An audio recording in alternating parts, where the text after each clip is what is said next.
Welcome back to another video. This is the second part of what if Naruto was the leader of the Uchiha clan, but before we start, check out my Patreon for early access, lemons, exclusive stories, and picture-in-picture mode for mobile users so that way y'all can listen to it while doing something else. Also check out the author's fanfiction page. Link to all that will be in the description.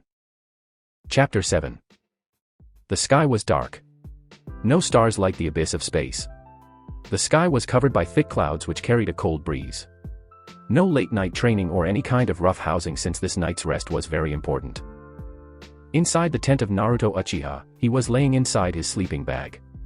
He was asleep and his eyes closed. But under the surface, you could see the erratic movements of his pupils moving as if they were running from something. His skin was paler than it normally was and sweat caked his forehead. His chest heaved up and down while his arms would twitch. Naruto was having a nightmare. Naruto POV.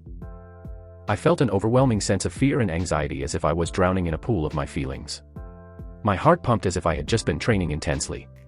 My breath was shallow as I found it hard to do something like breathing. Darkness. Complete and utter darkness. I was hovering in a field of endless black. There was nothing else, no taste, no smell, touch. All I could hear was the sound of my heart beating, letting me know I was still alive. I felt like nothing and everything all in one. A tiny speck in the vast void which was space, or even the multiverse. I tried to feel for my body, but it felt like jello. I tried gripping my hands together, opening my eyes, looking around, and curling my feet. But it was all hopeless, just how I was feeling. As if everything I had done until now was all for nothing and simply a means to pass the time. Saving the clan, learning jutsu, and growing stronger. But not strong enough. I heard a dark voice echo across the field of emptiness. Someone had just said something to me. But what did he say? You are not strong enough, you are weak and pathetic. Who said that? I asked as I strained my body to look around for the voice of darkness seeping into my ears. Fear quickly took hold of my heart as if was gripping it in a death squeeze. However, even the fear soon faded and I was left to feel nothing once more. You're nothing, a nobody with no one to care for you. The voice sounded again, but let the most despicable chuckle I had ever heard escape its lips. What was this voice talking about? I do have people who care for me. My mom, Mira, Jinkasu, the clan, and all my brothers and sisters, aunts and uncles. I racked my brain to imagine a picture of my mother. I thought about her long wavy purple hair that moved as if it had a mind of its own. Her soft features and lips which were always turned upwards into a smile. The one coal black eye that shined brighter than the richest gem. Even the white eye that was hidden behind her long bangs. But nothing showed or happened. It was as if my mind had been derailed. It was there 1 minute and gone the next. Where was she? I couldn't imagine her. Naori, that was her name, but yet, it sounded foreign to me. As if this was the first time I had ever pronounced those words. Mom. But I got the same feeling. What was going on? I had been calling her mom my entire life. You have no mom, you were born from darkness and hate. What is around you is your mother. The voice mocked me as if it found pleasure in my internal thoughts and suffering. That was another thing. How did this thing or whatever it was know what I was thinking? One thing was clear though. Lies. I managed to croak out. My voice sounded raspy and dry as if this was the first time I had used it. My mother was Naori Uchiha, the wife of Naka Uchiha. My father. I tried to think of someone else. A girl. Her pale skin shined in this darkness like polished granite. The smile which plastered on her face always seemed to wash away my worries. But this time it didn't. It felt fake and off. Her short messy hair and playful black eyes with a hint of mischievous. The unshakable will and determination that made up her soul and who she was. Mira, my best friend. Doesn't exist, the voice echoed with disdain as if the mere thought of Mira was poison. The image came crashing down like broken glass. But she does. I know it. It was then the darkness began to fade. From what I thought was the east. The sun could be seen rising. Allowing its rays to fend off the darkness which had been consuming me slowly. A field of rich green grass soon became the grass I stood on. The sky was an endless blue with fluffy white clouds lazing around. In the field were my family and clan. They all had smiles on their bright faces. It even made me smile at seeing them so happy. I began to take steps toward them with a soft smile on my face. After that hellish darkness I was just in, this was a well-earned relief. My heart fluttered in happiness as I couldn't wait to ask about what kind of training I would receive. It was then my steps came to a direct stop.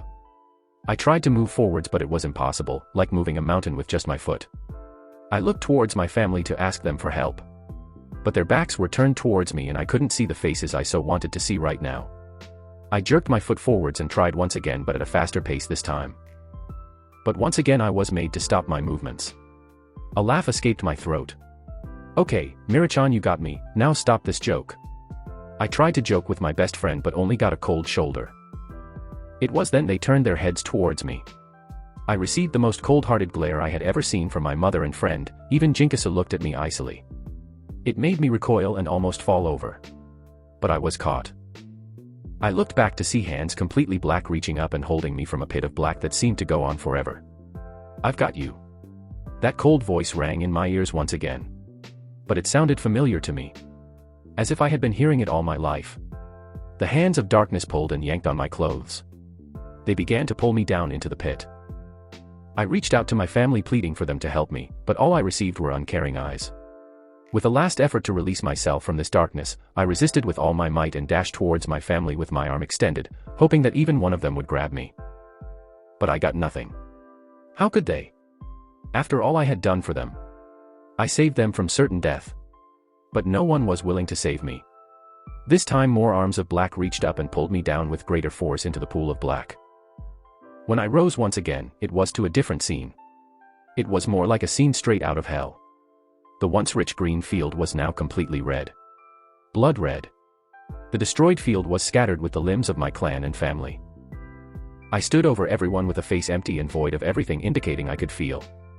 My side rested in my hand covered with blood, just like my hands. It was me. I had killed my clan and family. The head of my mother rested to the side with a face of shock. But I felt nothing, not even a shred of empathy. Why should I? She wasn't there to save me as she promised. Mira lay on the ground dead along with Jinkasu, Shursue, Saito, and other members of my clan. I stood over everyone, with this massacre proof of my power and how I stood over everyone. Unmatched and unchallenged. This is what you want, right? Power. To stand at the top. The voice asked lingering over my shoulder. A simple figure of dark shadow. It was correct. This was the kind of power I desired, the power I need. It would help me with my goals. To win this war. Then give in and you can have all the power you want, the voice gestured. Moving its smoky gaze in front of me and extending its hand towards me. I began to raise my hand and readied myself for the power which would be mine. It was then a warm hand gripped my shoulder. I looked up to see my father smiling at me. Didn't I say to be careful? Naka ruffled my hair like he always did to me. It's lonely at the top, you have no one to watch your back. You can't even trust yourself. He then turned me away from the shadowy figure and gave me a strong push to the back. My lip trembled as the words of my father settled in my mind. It was what he told me about. The curse of hatred. He said at the end of the day, the power wasn't worth it and only lasted for a limited time. While love was eternal. Like an eternal light that never burned. Light would always pierce the darkness. End POV. Naruto then awoke from his sleep with a gasp. He took deep breaths as if this was his first time breathing. Sweat ran down his face like a running river and his heart felt as if it was ready to explode from his chest. He reached up to whip the sweat from his eyes but didn't stop. He soon realized that he was crying silent tears. Naruto tossed his sleeping bag off him because he felt hot and needed to cool off. His movements awoke his mother who turned and rubbed her eyes sleepy. Naru, wadash.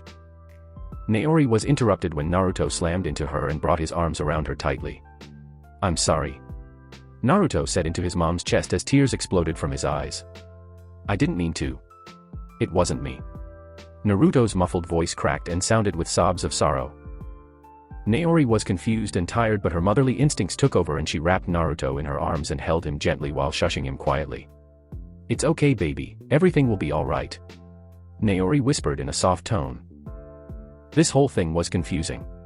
Her son suddenly latched onto her as if she'd disappear any second. But this did remind her of something very important, something she had almost forgotten.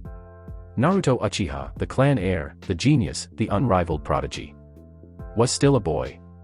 Her child. Her child had lost a lot in his short life. No matter how mature or strong he was for his age, the fact was, he was still a young child. "Don't worry son, you're safe," Naori whispered into his ear softly as Naruto rested on her chest. "Don't leave me, Mom." Naruto's muffled voice sounded from below her. He couldn't bear the thought of his dream coming true. The image of his mom cut off head flashed in his mind. He wanted to throw up but he swallowed it. All his clan mates he had killed, Mira, Jinkasu. The image of their dead bodies was not something he ever wanted to come true. Naori gripped her son tighter. She'd never do something like that. Naruto was her only child. Even if Mira was like the daughter she never had, Naruto was her firstborn. She had to let her son know that. "I'll never leave you. I promise." Naori told Naruto with nothing but love and confidence in her words. Naruto let a smile cross his teary-eyed face. Those were the exact words he wanted to hear. "I love you, Mom, no matter what. And I love you more, don't you forget that either." Naori kissed the top of Naruto's head, causing the boy to smile gently. Naruto closed his eyes for a peaceful sleep. He needed a good rest since in only hours, they would finally be heading towards Thriller Grand. Morning. Naruto was outside under the cloudy sky training with Mira and his mother again. He was in his usual black mantle and bottoms along with white stirrups on his feet. Mira was in a long black Uchiha robe with tints of gray. The top went all the way to the top of her shins, covering up the biker shorts of the same color she had on under them. Her ankles were wrapped in white tape that went into open-foot sandals that the Uchiha used to wear back during the Great Clan days. They had started with the basic physical training performed with the other kids. Naruto had invited Jinkasu over but the boy had gone to train with the others in wielding a sword. Naruto didn't push him and simply let him do his thing. So now he was with his mom and dodging the balls benign thrown at him. He had finally managed to dodge 9 in a row and this was his last one. Though he couldn't see it, the boy could practically feel the gaze of his mother on him. "Okay Naruto-chan, this is the last one. It will be faster than anything I've thrown so far," Naori warned with a proud smile. The kids in front of them had come so far in only a short amount of time, but it was well needed if they planned on coming out of this whole mist ordeal alive. "I'm ready," Naruto calmly stated. With a simple swift movement of her hand, the ball whipped through the air with speeds the other balls could only dream to reach. Naori watched with her Sharingan activated and gazing towards the chakra bubble around Naruto increased in size at a snail's pace. It was almost unnoticeable and would go unnoticed if he did not possess any way to effectively sense or see chakra to such a degree as she could. Naruto stayed steady but ready to move at any moment's notice. His field of chakra was small in comparison to a true sensor. Naruto waited until the ball entered his range. And like a raindrop landing on the water's surface, the ball rippled across his chakra field and Naruto dropped to the ground as quick as his little body allowed him to. "That makes 10.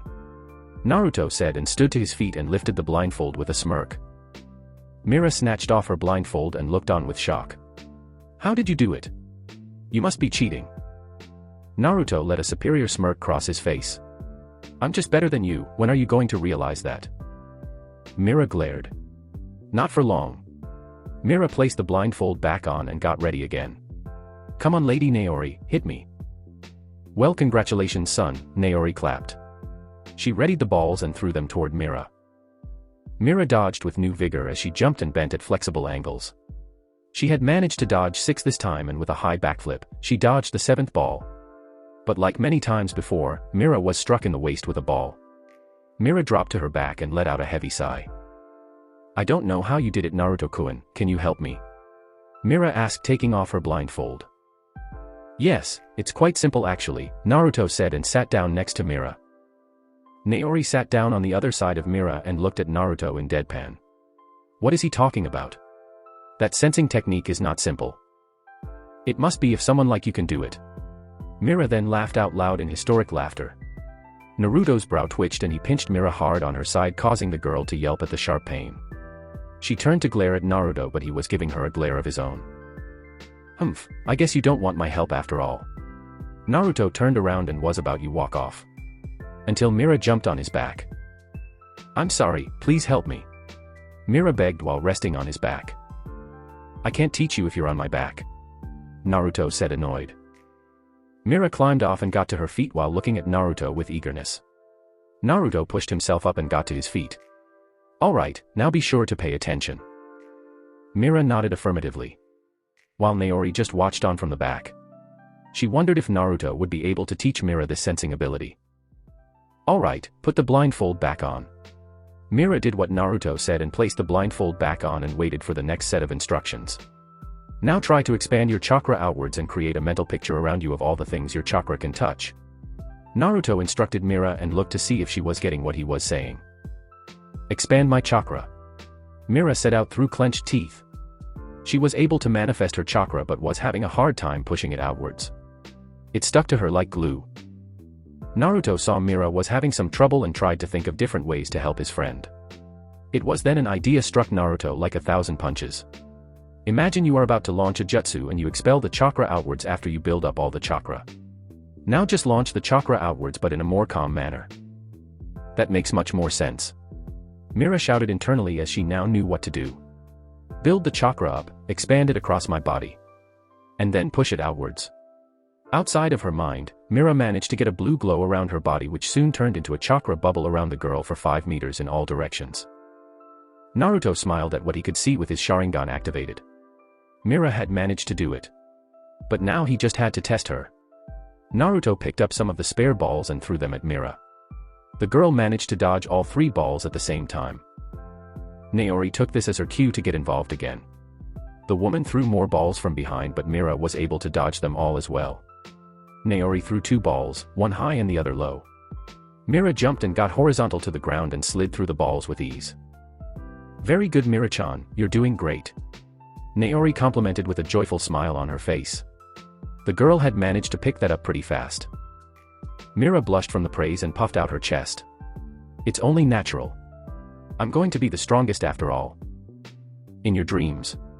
Naruto tried to catch her off guard and threw a ball at her, but Mira was able to dodge it.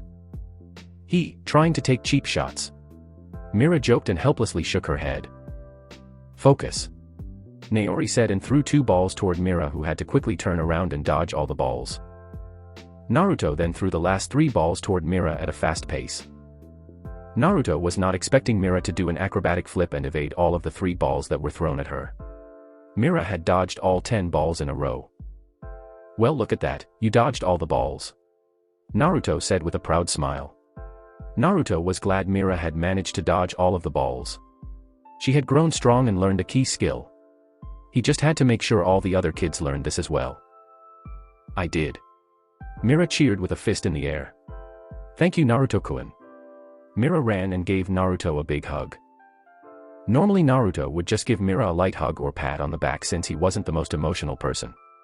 But after that nightmare he had, Naruto just couldn't help himself. He wrapped his arms around Mira and gave her a tight hug. Mira was caught off guard by the action of Naruto and froze, not knowing how to react. But it soon washed away and she returned the hug with a beaming smile. Who knew when Naruto would hug her like this again? Naori however saw the situation totally differently. Her thoughts went back to the night. Naruto was crying his heart out and apologizing as if he had done something wrong. That must have been some nightmare to have him like this. She didn't want to see Naruto like that. It hurt so much. But like she did with his father, Naori would be with Naruto every step of the way and be sure to help him no matter what. Naruto pulled away with a caring smile. He then calmed his features and let his face return to being impassive. Once Naruto was a good distance away, he pulled out 2 scrolls that had become familiar to his mother. With a small puff of smoke, the scythe and gunbai were in his 2 hands. Seeing the weapons up close, Mira looked at the sharp edges of the scythe and the flat surface of the white gunbai. How can you hold these? They look super heavy. Mira questioned Naruto while walking around them to get a better look. Naruto grunted as he picked them both up. It takes a lot of my strength to hold them up and even more to attack. Naruto did a heavy swing with the scythe and placed his gunbai in a defensive position. That's because they are meant for grown-ups. The voice of Naori came from behind them and she took the scythe from Naruto's hands. Naori then began to swing the scythe all around her body and do fast and fluid attacks, until she lost a grip on the weapon and it fell from her hand.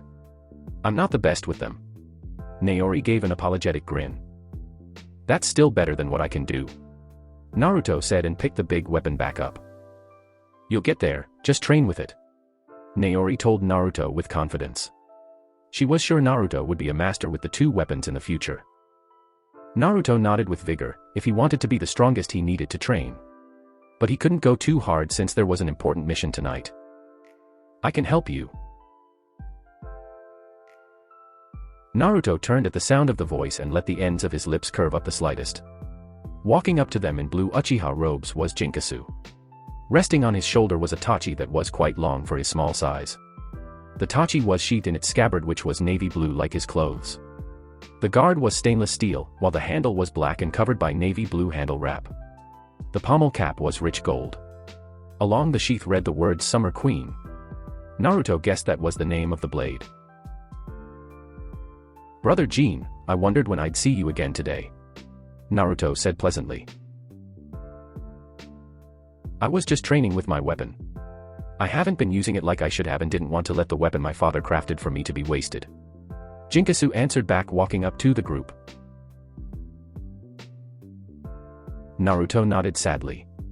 He wouldn't allow the gift of his father to be wasted. He was referring to his eyes, which had been enhanced due to the passing of his father. But Naruto then wondered what Jinkasu meant by helping him. How are you going to help me? Jinkasu let a faint smirk cross his emotionless face. We spar, of course. Naruto's blank face smirked as well. That would help me indeed. He pulled the scythe in a ready stance while the gunbai rested on the ground next to him. Lady Naori, hearing her name called. The violet-haired woman looked down at Mira, grabbing her skirt. Is it okay to allow them to spar with those dangerous weapons? Mira asked in a worried tone. Naori only patted Mira's head softly and gave a gentle smile. It will be okay, it's just a spar. But then again, a simple spar with Naruto and his father ended up with him unlocking the Sharingan.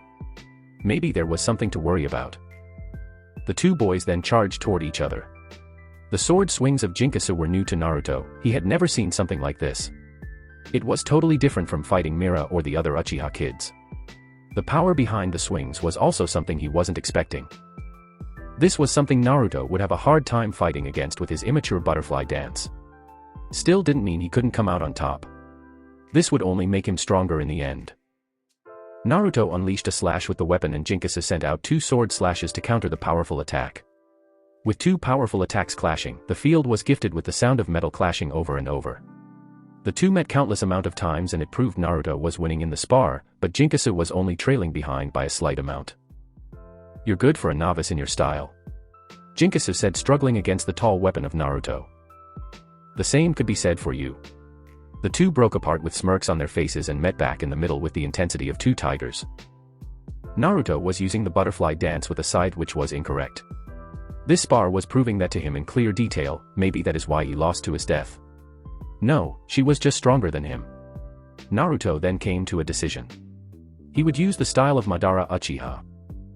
Naruto's stance changed and he held the scythe with one hand instead of two like he was just using. He would swap between one hand and two-handed grips like the style said. The name of this style that Madara had created was called Eternal Rest. Because he always delivered eternal rest to his enemies. Naruto then proceeded to engage in combat with Jinkasu, who was finding it hard to combat this new stance. Jinkasu went for a high slash, but Naruto took quick steps backward and flipped the scythe around and swung the long staff around and hit Jinkasu in the waist. Naruto then flipped the weapon back into his hands and held it with both hands. One at the bottom and the other towards the top. Naruto performed an upward slash that even left a sizable trench in the ground. Jinkasu rolled out the way of the attack and twirled his blade before bringing a powerful overhead attack down on Naruto, who blocked it. The two boys looked into each other's eyes and grinned. This little spar managed to get their blood going and their instincts took hold of them. Their eyes quickly formed into the Sharingan, but Naruto's was fully advanced while Jinkasu's wasn't. The boy only possessed one Tomo after all. Jinkasu performed a spinning slash while Naruto countered with a greater force. In a dance of death, the two boys began to send sparks all over, causing a light show for Mira and Naori. They met again and again. He's skilled, perhaps just a little bit under Mira. But that's not enough to beat me. Naruto switched grips and held the blade with one hand and brought down the blade with intensity in his eyes. Jinkasu leaped away last second, but he was given no chance to breathe as Naruto was in front of him with another attack. Jinkasu had to quickly bring up the flat end of his sword and block with all his might. He trembled under the crushing weight of the attack as his knees buckled and he fell to the ground. Naruto stood over him with the end of his scythe at the neck of Jinkasu. That makes the first victory out of many to come. Naruto said with a smirk. Jinkasu laid his head back and looked up towards the cloudy sky. Yeah, whatever, 1 point for you and 0 for me. Jinkasu was pulled up by the hand of Naruto, who smirked. Don't feel down, you are pretty good. Whatever, that was the first time someone beat my style, summer folly. Jinkasu looked at his long tachi. The blade was taller than he was. Jinkasu then looked at Naruto with a raised eyebrow. What was the name of your style anyways? You changed it mid-fight. Yes, what was it? Because I didn't teach you that, and I know your father didn't teach you. Naori came over with hands on her hips and eyes that clearly indicated she wanted an answer. Naruto rubbed the back of his neck. It's called Eternal Rest, and I learned it from a book I found. And who made this book? Maybe they have other styles I could read. Mira popped from behind Naori with a curious gaze. Do I tell the truth and let them know I've been using the teachings of Madara Uchiha to become stronger? They are my family, and it's not like it will endanger me, it might actually help me. With his mind made up, Naruto pulled out a journal from his ninja pouch. He handed it to his mother. Naori reads a name and it answered all the questions she had. Madara Uchiha. Naori flipped through the book and glimpsed at all the writings and styles of their great ancestor. There were multiple jutsu, styles, teachings, and all kinds of things. A gold mine of information. Can I see? Mira asked with eagerness. Naori looked at Naruto for confirmation, since it was his book and didn't know if he wanted the other two to see what was inside the book. You all can look, this will only help us in the long run. Naruto answered his mother's question. Without wasting any time, Mira dove nose first into the book, and her eyes widened at all the things she was seeing. Jinkasu had to shove the girl out the way so he could see. His eyes widened at the mini library in view. Sister, stop shoving me. Jinkasu said, annoyed at Mira. You're taking up all the space, brother Jin. I want to find a dagger style. Mira shouted back. Enough, you two, there is no need to fight over this. Naori closed the book and gave it back to Naruto, who placed it in his pouch. That was when a loud voice sounded. Hey brat. We've come to get you for some training. They all turned to see Amiri with Bunton on her back. They both had matching sharp grins on their faces. Bunton-chan. Mira yelled and ran over to the girl. How you doing? Bunton looked at Mira for a few seconds, thinking why the girl was so happy to see her. Only her teacher got excited to see her like this. Bunton then grinned, I'm fine, just here to pick up that asshole for training. Bunton sent a glare toward Naruto, who was approaching with a calm face, but his eyes showed a hint of amusement at the words of Bunton. Training? What kind of training? Naori asked. She had remembered Jinkasu said Naruto was going to train with the swordsman and was brought back injured from his battle with Estth. Amiri had informed her she would be teaching Naruto along with Bunton on how to use lighting chakra. Mira had been jealous but was calmed down when Naori said she would teach her how to use the fire element. Shursue also promised to teach the girl a new jutsu along with Jinkasu, who also possessed a fire element. Just some basics, and maybe a little kenjutsu practice. Nothing too hard. Amiri answered the mother's question. Okay. Naori turned to Naruto and brought him into a hug. Be careful, try not to overdo it like you always do. Her tone was soft and gentle and carried on the wind like feathers in an autumn breeze. I won't. Naruto reassured his mother with a smile. He returned the hug and walked over to Amiri and Bunton. The redhead grabbed Naruto by the back of the neck and Bunton stayed on her back. He'll be back before you guys leave. Amiri then left in a lighting body flicker. Training ground R. Amiri appears in her personal training ground. Welcome to Amiri Ringo's training ground, and the R stands for the ridiculous strength of Ringo. The sharp-toothed teen said with stretched arms. Naruto looked on blankly. He had already been to this training ground before and it was nothing to be really proud of. His old training ground at the Uchiha compound was better than this. On the other hand, Bunton had stars in her eyes and was jotting down notes. Bunton gazed upon Amiri like she was a god coming down to earth. She felt so unworthy right now. So what are we going to train in first, sensei? Naruto asked, getting them back on track. Bunton stopped her fangirl moment and stood next to Naruto, ready to hear instructions from their sensei. Amiri looked down at her two students with a grin. Who would have thought she would be a teacher to two students? Not her, that's for sure. Alright, let's get our blood flowing with just a little physical activity. Amiri told the two kids. How are we going to do that? Bunten asked, but already had an idea from past experience and she did not like it one bit. Amiri's grin grew wide as she pulled out the Kiba blades which sparked with electricity. The two swords with sharp blades poked out on different sides of the blade. They looked more like fangs from a beast than blades. "We spar," Amiri answered. "Take out your swords and try to hit me. Make sure you actually try or this won't end well for you."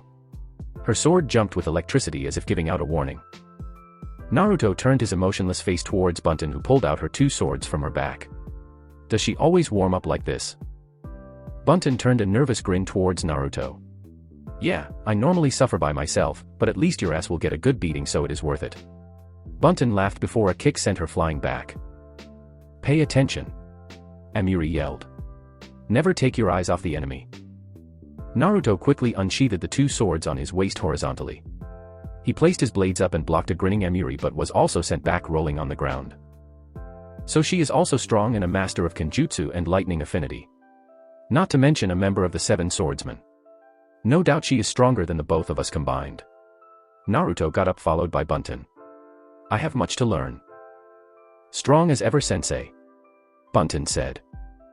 "Let's go." Naruto dashed in to engage in combat with Amiri. Bunten scowled. "Don't order me around." In only a matter of minutes, Naruto and Bunten found themselves on the ground in a world of pain. He had been cut, punched, kicked, and even tossed like a rag doll. Amiri was brutal and took every chance to land a blow on him. A smile tugged on his face as Naruto remembered he trained with his father just like this. It left him in a world of pain by the end of the day, but it was all worth it. "Ugh, I can't feel my arms." Bunten rolled over while moaning in pain. Naruto wobbled to his feet and used his swords to stand. "Are you going to lay down all day?" Naruto shot an insult to Bunten, who only glared at his remark. "Shut the hell up." Bunten rose and stood on shaky legs. "Well, now that our blood is pumping, let's get to training," Amiri declared to her students. "Finally," Naruto said under his breath. "What training are we going to do today, sensei?" Bunten asked with eagerness. Amiri pulled out two light bulbs and handed them to the kids. "You have to turn these on using just your lightning chakra." Naruto held the object and got what he was supposed to do pretty quickly.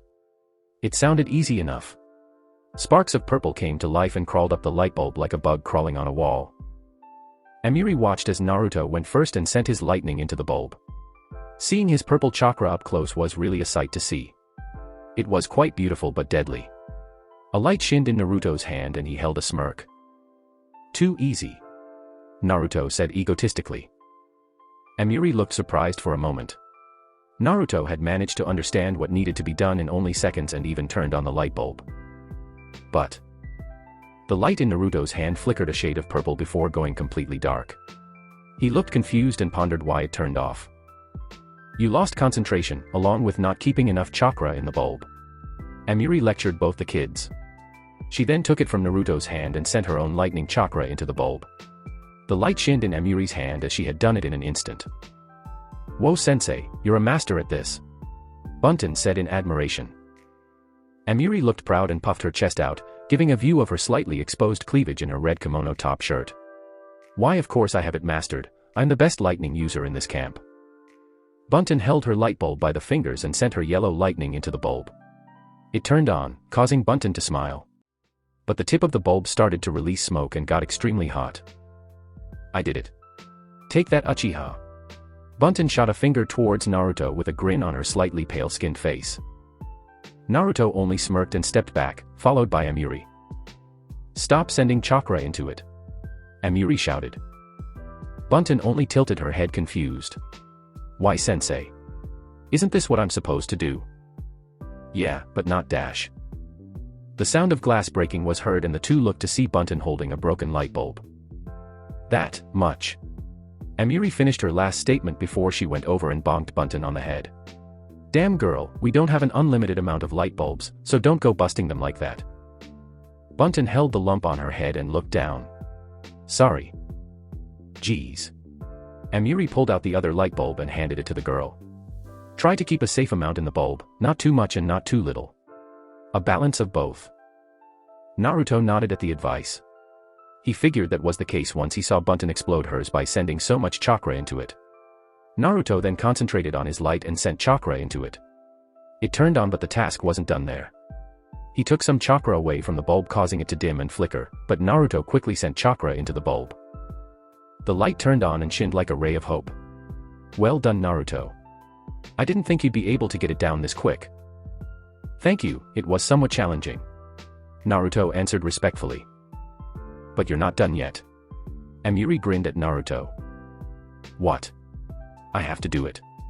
Bunten shouted, not wanting to be left behind by Naruto. She sent her chakra into the bulb and watched as it turned off but quickly faded out.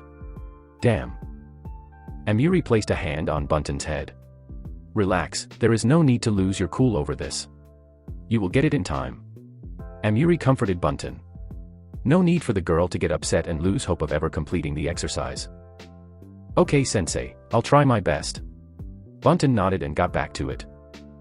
Now for you, brat. Amiri turned a sadistic grin towards Naruto. Her sharp teeth looked like little daggers that would tear the boy apart. You have to dodge while keeping that light on. If it breaks, you do 100 downward, upwards, and horizontal swings with both of your swords. Bring it. Naruto replied calmly and with confidence in himself. Amiri went through hand signs and released a stream of lightning toward Naruto. It was a jutsu called Lightning Stream that rushed towards Naruto, who wasn't able to dodge in time and had to suffer being shocked. The light bulb was about to roll off his hand before he grabbed it. Looks like you're not that good at dodging. Amiri teased. While Bunten paled on the side, she was now glad that it was taking her longer to finish this exercise.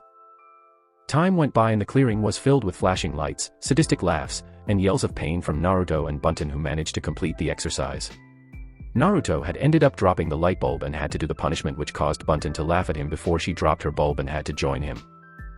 Clang. Bunten slid back on the ground several feet as she had just blocked an attack from Naruto's sword. The two were now having a little spar. Is that the best you can do? Bunten shot a smirk towards Naruto, who only flipped his swords in his hand. Keep talking and I'm going to cut your tongue off. Naruto settled into a ready stance. His coal-black eyes focused on the blue eyes of Bunten, which looked back with intensity. Before they both moved off and met in the middle with a fierce blade lock. The two broke apart and connected blades once again. Naruto slid one of his blades down the back of Bunten's and performed a stabbing motion with one of his swords. Bunten managed to parry the quick stab and send Naruto's arm flying in the other direction. She was then about to capitalize on Naruto's open right side but had to quickly block the blade in Naruto's left hand. Clang. A loud ring echoed through the clearing as their blades met once more. Naruto brought his right sword down from a diagonal angle. The blonde girl barely had time to dodge as she stepped into her next attack, which was a powerful cross slash. Naruto met the attack with no fear and calm eyes as his own two swords vibrated in power and clashed with the two swords of Bunten. Under their feet, the ground crumbled and cracked, not being able to withstand the intense sword duel.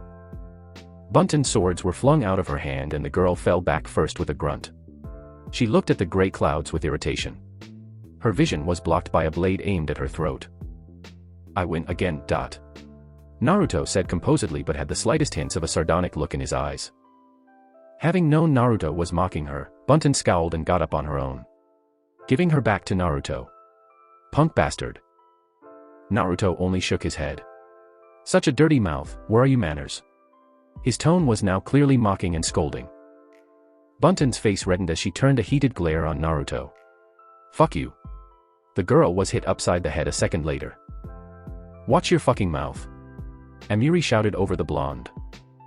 Naruto only sweat dropped as his question was answered. He then coughed into his hand. So what's next? Naruto asked, wanting to get back to training. Amiri composed herself and put a hand to her chin and thought. I was going to teach Bunten a new jutsu sometime this week, but a couple of days ago, I didn't think I'd be having a new student, she mumbled to herself, but loud enough for her two students to hear. Really, sensei? Is it a super destructive jutsu that will let me kill someone with one hit? Bunten asked with childish glee, as the idea of killing multiple people with a simple jutsu was enough to make her drool. Amiri's grin did nothing to dash the girl's flames of excitement. Naruto was starting to see why this place was called Bloody Mist. These people were completely different from the easy and sometimes lazy Leaf ninja he was used to. Naruto was not going to ignore that the Leaf was the strongest hidden village and possessed outstanding ninjas, but the mindset compared to the Mist ninja he had met was completely different. where the leaf preached about peace and wanted to solve problems by talking first. The Mist Village killed and then talked. They were in a civil war for crying out loud. Naruto kind of liked it that way if he was being honest. They were a clan of elite soldiers and a peace-loving village was not for them. His father had always told him that they did not belong in the leaf, as if they were being held back. They felt like caged birds. But now they had freedom and would fight to keep it. And Naruto would kill whoever got in his way. You bet it, girl. This is the final version of Lightning Blast and probably the best single-target jutsu, well besides the one that Copy Guy uses. Amiri grinned at Bunten with excitement. The thought of teaching Bunten a jutsu that would kill those loyalists was almost enough to make her cry. Naruto also felt excited about learning a new jutsu. Lightning would be his best friend while in the mist. Most mist ninjas use water and he had a strong lightning affinity. His fire could be more of a backup while his lighting affinity would be his primary focus. Plus, it was something he could learn at any time due to his clan being known for using fire the most. Once he got a hand on it, he'd be unstoppable on the battlefield. His heart pumped while his blood flowed at the thought of intense battles to come. Naruto quickly calmed himself and paid attention. Alright you two, pay attention since I will only show it to you once. Amiri got a couple of feet away and went through hand signs at a moderate speed so they could follow. Naruto watched intensely as his Sharingan was activated and picked up every detail. Lightning style, lightning beam jutsu, with a final shout and hand sign, Amiri extended one of her swords, and like being launched out of a cannonball, lighting raced of her blade in a straight line and pierced into several trees and forest area. The trees which were spared from being hit had to suffer the effects of chain lightning being stuck to them. Whoa! Naruto and Bunten said at the same time. The damage that jutsu caused was crazy. Sensei, that was totally badass. Bunten declared. Bunten took a couple of steps away from Naruto and went through her own hand signs for the jutsu. Lightning style, lightning beam. The blue-eyed girl extended a sword and hoped for the same destruction, but only got a few sparks. Naruto fumbled and made a sound like he laughed. While Amiri laughed in hysteric mockery. Bunten turned red from embarrassment and turned a heated glare toward Naruto. Let's see you try it, asshole. Naruto only smirked as his 3-tomo spun with confidence. Try not to feel disheartened. He said calmly and proceeded to follow in the same hand signs that matched Amiri to a point. Without a shout or yell, Naruto aimed his 2 swords and watched with satisfaction as a purple beam of lighting flew off his sword. Naruto had used the lightning style, lightning beam. Bunten blinked with a stupefied face while her sensei was no better. That's not fair. You just copied the jutsu. Bunten spluttered in anger. A good shinobi uses everything to his advantage. Naruto told his sibling student. Bunten didn't like that answer and got in his face while shouting insults and anything, hoping to make herself feel better at being shown up like this. While she did that, Amiri pondered on what just happened. Although Naruto was able to learn the jutsu, he did not perfect it to the manner she could. Amiri was able to use the jutsu without handsings. Since that is what it meant to truly master a jutsu. He's going to have to work on that, since many enemies on the other side won't be put down by such weak piercing power. There are some real monsters on the other side. Good job, brat, and work on the jutsu harder, other brat. Amiri told the 2 kids arguing, well, one was arguing while the other seemed to be ignoring the other. We will train for a little bit more today and call it wraps. Yes, sensei. The 2 kids synchronized, making Amiri smile. Hours later. Naruto appeared in the Uchiha training ground with a body flicker. He let out a sigh at finally getting out of the hellish training with Amiri. It had been torture. He has been zapped with lightning too many times to count, cut, kicked, and punched. Naruto was glad he wasn't the only one going through such pain. Bunten was put through the same amount of pain. But he didn't regret any of it. In fact, Naruto was thankful for the training. It would help him grow stronger and stronger. He'd be right back at it the next day. Naruto-sama. A cheery voice said from behind him. The dark-haired boy turned around and saw Izumi coming towards him with her long brown hair moving with a mind of its own behind her. Elder sister Izumi. Naruto said pleasantly. The young teen stopped in front of him and held a hand to her face. Don't call me elder, it makes me feel old. Her tone was bashful and she looked embarrassed. Okay, sister Izumi. Izumi smiled. Much better. She then looked at his appearance and gasped. What happened to you? Her hands got a green glow to them and she began to heal his injuries. I was training. Naruto said simply. You should be more careful, you already have 2 scars on your body. Who knows what your mother would do if you got any more. Izumi retracted her hands. Naruto grimaced at the thought of his mother being angry with him. He remembered the lashing his father received when he unlocked his Sharingan that one day. Yeah, I'll try to be careful. Naruto then noticed he couldn't see any of the kids and wondered where everyone was. Where is everyone? Naruto asked. Your mother and Shirsuikuen took them to a lake so they could practice walking on water. Izumi answered his question. You should go before it's too late, walking on water will be key here. Izumi said seriously. I was already practicing, I can stand on water and that's it. Naruto said to the amazement of Izumi. Who would have guessed Naruto would be so ahead of everyone? I will practice another time, I need to train in something else today. Oh okay. Well I'll leave you to it. Izumi said and walked off with a final goodbye. Naruto watched the girl walk away with a searching look. She was the girlfriend of Itachi and he wondered how she felt about his actions. From what little Shisui told him, they were friends since kids and had a close bond. But Itachi might have killed her that night. Izumi was a nice and gentle girl. He had nothing but good things to say about Izumi. Naruto saved those thoughts for later and walked to a wide space where he could train. Pulling out his scythe and gunbai, Naruto got to training. Nighttime. Mei followed by the head generals walked through the camp and made her way to the Uchiha's camp. Mei's blue short kimono robe waved in the night winds. Behind her was Estth in her white general's appearance. Straight face as ever. Next to her was Haribel whose face was covered by the white collar. Behind her was the tall and wild form of Kenpachi who looked ready to fight at any moment. Walking beside Kenpachi was Ao with his well-kept hunter ninja outfit. It was time for the Uchiha to depart to see if they could be trusted or not. Whether they succeed or fail, it all came down to tonight. They approached the steel gray gates which looked as if they would fall apart from a simple touch. The field was littered with tents and small fires to provide light. The place was quiet. Why is it so quiet here? They were noisy for the past 2 days. Ao asked the question. Veins pulsed behind his eye patch and hummed. They seemed to be in a meeting of some sort, a gathering. Perhaps they are already planning for the mission about to take place. Mei said. Let's not keep them waiting. They all then made their way inside the camp and to where the Uchihas were meeting. Mei saw all the Uchiha standing around a large fire while Naori stood above them all and was giving out orders. Mei witnessed Naori command the troops with efficiency not seen by many. The aura around the woman was completely different from when she had spoken with the mother days ago. That was when Naori noticed them, or just chose now to speak up about them. Ah, here they are now. Naori waved her long sleeves in the direction of Mei and the generals. Have you come to see us off? Yes, also some more information on the place you're going. Mei answered with a smile. We are all ears. Naori replied. First thing, the place you are going is an abandoned amusement park which has been turned into a fortress. There are other buildings, armories, and what we really need, supply rooms.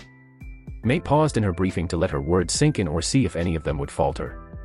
They possessed a good 70 or higher amount of ninja there. It'd probably best to go in undetected to make it much easier, but I won't tell you how to do things.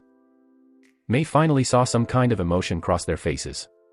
Some grinned in anticipation of the battle ready to come, while others seemed to think over battle plans. She looked for the boy Wonder and saw Naruto next to Mira and some other boy. Naruto looked to be in deep thought along with the boy next to him, while Mira looked nervous and apprehensive. Thank you for this, it will make things much easier for us. Naori bowed gratefully towards the rebel leader. Don't thank me yet, you guys have to survive after all. Mei sent a sexy wink. Alright. Naori spoke up. The ones I said who would be going are to follow me, while the others stay here. The Uchiha got to their feet and bid farewell to the ones staying behind. 40 active Uchiha members would be leaving while the other 10 active ninjas would stay back just in case the worst turned out. Out of those 40 ninjas, mixed in between were Jounin, Chuin, Genin, and kids strong enough to go. Naruto stood to his feet with a steely gaze, it was sharp enough to cut through solid metal. He was ready to do this. They had to come out on top. For the future of their clan. Naruto noticed Mira looked nervous and afraid. He couldn't have that, not now. Naruto walked over and placed both hands on her cheeks. This gained the girl's attention in an instant. He brought their faces close together. Listen, Mira, now is not the time to be feeling scared. You are not alone in this battle, I and everyone else are here with you. I will keep you safe. Naruto finished with their foreheads touching and faces inches apart. We will get over this, because we are soldiers. Oh okay, I will do my best. Mira said with confidence coming to her after hearing Naruto's reassuring words. That's all I can ask for. Naruto said with a smile and released the girl. Yeah, so cheer up. Sister Mira. Jinkasu said with a small smile of his own and patted the girl on the back. Yup, we'll come out of this, no matter what. Shusue said in a hand on her head and gave his little sister a bright smile. Let's go everyone. Naori said and dashed off to the exit of the camp followed by the other members. In the night the gang of Uchihas moved like thieves in the night. Through the trees, they all dashed with the grace of a jaguar. Not a sound. We are here. Naori halted and put up her hand. Everyone stopped and landed on branches around the current clan head. They observed the place where they had landed. It was like they saw in the pictures and drawings. An amusement park that had all kinds of destroyed rides or buildings. On the top of the very large Ferris wheel, could be seen a male mist ninja in the typical outfit of mist shinobi. He was looking around and most likely sensing for anything that made its way into his range. I spot 3 others on top of tall buildings. Saito said with his red eyes narrowed into the distance. That makes 4 lookouts. Naori said and scanned the place with her own Sharingan activated. Not to mention to the horde of ninjas walking around. Naori said. On the ground were multiple ninjas either walking around or carrying boxes of the supplies they need. It would be no easy task to sneak through the area. But they had to. What's it going to be? Are we just going to rush head on and take them all out in a bloody battle? Or sneaking in? Shusue asked with a straight face. Missions like this occurred all the time in ANBU. Naori looked behind her to see all of the people she had with her. There was a good number of adults and teens, but too many child soldiers for her liking. Including her only son. Naori looked towards Naruto who had an emotionless expression. A face that had no right being on someone so young. Not to mention he was looking right back at her. He looked so much like his father. Naori turned around and got her thoughts back on track. No, although we are stronger than them 100%, rushing into this area head-on would only cause a drop in our numbers. Naori answered the question. Maybe if there were no kids, they could just rush in there and wipe them all out. But there was too much to lose. I can take a few and move around the back. While others do the same. Shusue suggested. Naori pondered that. The numerous outcomes ran through her head. But who would he take? The kids? Hell no. They would go to the place with the least amount of conflict. Okay, take 2 squads worth and sneak into their main defenses. Disable any traps while taking out the guards. Naori ordered Shusue. Roger. Shusue signaled a group of Uchiha and left into the trees, but not without sending a smile to his nervous sister. Naori pulled out a map May had given her. It had key points and weak spots located. There was a hostage bay which was circled in red and had the words heavily guarded in bold. But why? This was just a control point. Nothing but guards and limited supplies. On the map was a different section of the park altogether. It was covered with thick trees and only possessed one building, a giant cave that stood off the ground several meters. It was a roller coaster called Ocean Runner that was inside the rock and out. There was a green circle around it that read safe and a small note next to it. The place was only a place to store destroyed weapons. It was also on the perimeter and next to the control room. Which is where she and her group would be going. Saito, take a group of 12 jounin and head to the medic bay. Naori ordered the men who nodded and grab a group and left. For others go and take out the watchers. Alright, for Chunin Uchiha stood before jumping off to handle their task. For will come with me to the control room. Naori got up and placed a hand on her 2 blade sheaths. Naruto. The mentioned boy straightened his back at his mother's stern voice. Yes. Take the kids towards Ocean Runners over there. Take out any guards along your way there. Once you have made it, take any of the noteworthy equipment. Naori told her beloved son. She was worried. Lightning struck and thunder sounded. Like a dam being broken, rain pelted them from the sky up above. It will be done. Naruto rose to his feet and looked at the kids behind him. It was kids no older than 8. But they were not simply kids. They were soldiers who had faced many difficulties getting here. This would not stop them. Nothing would. Let's move. Naruto clutched at his two swords before heading off, leaping from tree to tree in the pouring rain. The rest stay here and function as our backup if things get out of hand. Naori told the remaining group of Uchiha, while her eye that was glowing in the stormy night gazed upon the fading visage of Naruto. Naruto and his group landed in the trees which surrounded the cave ride. He could see piles of weapons littered all around. The place was a gold mine for scrapped weapons and parts. Not too many guards and out of the way. What do we do now? Mira asked, gripping onto her weapon tightly. Take these guards out and follow through with the mission. Naruto answered simply. The two guards were carrying a trash bag which rattled with each step, leading them to believe that there were small weapons in the bag. Man, can you believe how much supplies we are going to be transporting to the base in the south? It is enough to arm a whole army. The guard said loudly over the rain and thunder. That's exactly what we're doing, dumbass, and stop yelling. Who knows who might be listening? The other guard said, taking a suspicious look around. Looks like two grunts. Easy prey. Naruto turned toward Mira. We ambush them on 3. Make sure to aim for the throat. Naruto said with his Sharingan activated. Lightning flashed and illuminated his visage, giving him the eyes of the devil. Oh okay, on 3. Mira clutched a kunai in a reversed grip like Naruto. They waited until the guards were directly under them and then 3. The two Uchiha fell from the tree and jammed their kunai into their throats. The guards dropped the bags, allowing a clang to sound by only to be blocked out by the rain slamming against the ground. Hurry, let's pull their bodies to the side before someone sees us. Naruto hurried and grabbed the body by the arms and dragged the dead men into the bushes. Once that was done, Naruto signaled for the others to come. They all dropped down silently. Let's look inside the cave. Naruto and his group made their way into the cave where all kinds of weapons littered the ground. Whoa, this place is huge, one of the kids behind them said. Stay diligent, there might be traps in here. Naruto informed. Now was not the time to drop their guard. Right. The kid said and started looking around for any kind of traps. What's this? Jinkasu asked, which gained Mira's attention. I don't know, it just looks like paper. Mira gave her own opinion. Jinkasu extended his hand onto the paper and just felt around. It was then something weird that happened. He felt his chakra leave him. It's taking my chakra. Jinkasu said as he started to panic since he couldn't remove his hand. What? Naruto turned and looked at the paper through the night. He saw black lines appear on the paper which looked familiar. It was then it hit him like a sack of bricks. It's a seal. Naruto shouted and yanked Jinkasu's hand off the paper. But it was too late. Lights flashed which revealed the words on the paper. It read fire alarm. Lights flickered on and sirens echoed in the stormy night. Jinkasu looked around in horror. What had he done?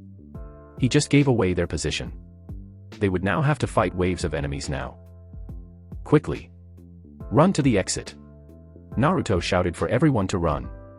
All the kids turned and hightailed it out of there, using the training from the past days to increase their speed. Useless. Their efforts proved to be futile as someone appeared in front of them. It revealed a man who stood tall, about the same height as Saito, though more muscular, and he held himself like a soldier as he stared back with ruthless teal eyes. His skin was a fair complexion, making his long black spiky hair stand out. It ran down his back untamed. His clothes were that of a mist hunter Nin outfit. He only had the right side on while the left simply fell off his body. The kimono top was tied by 2 orange ropes.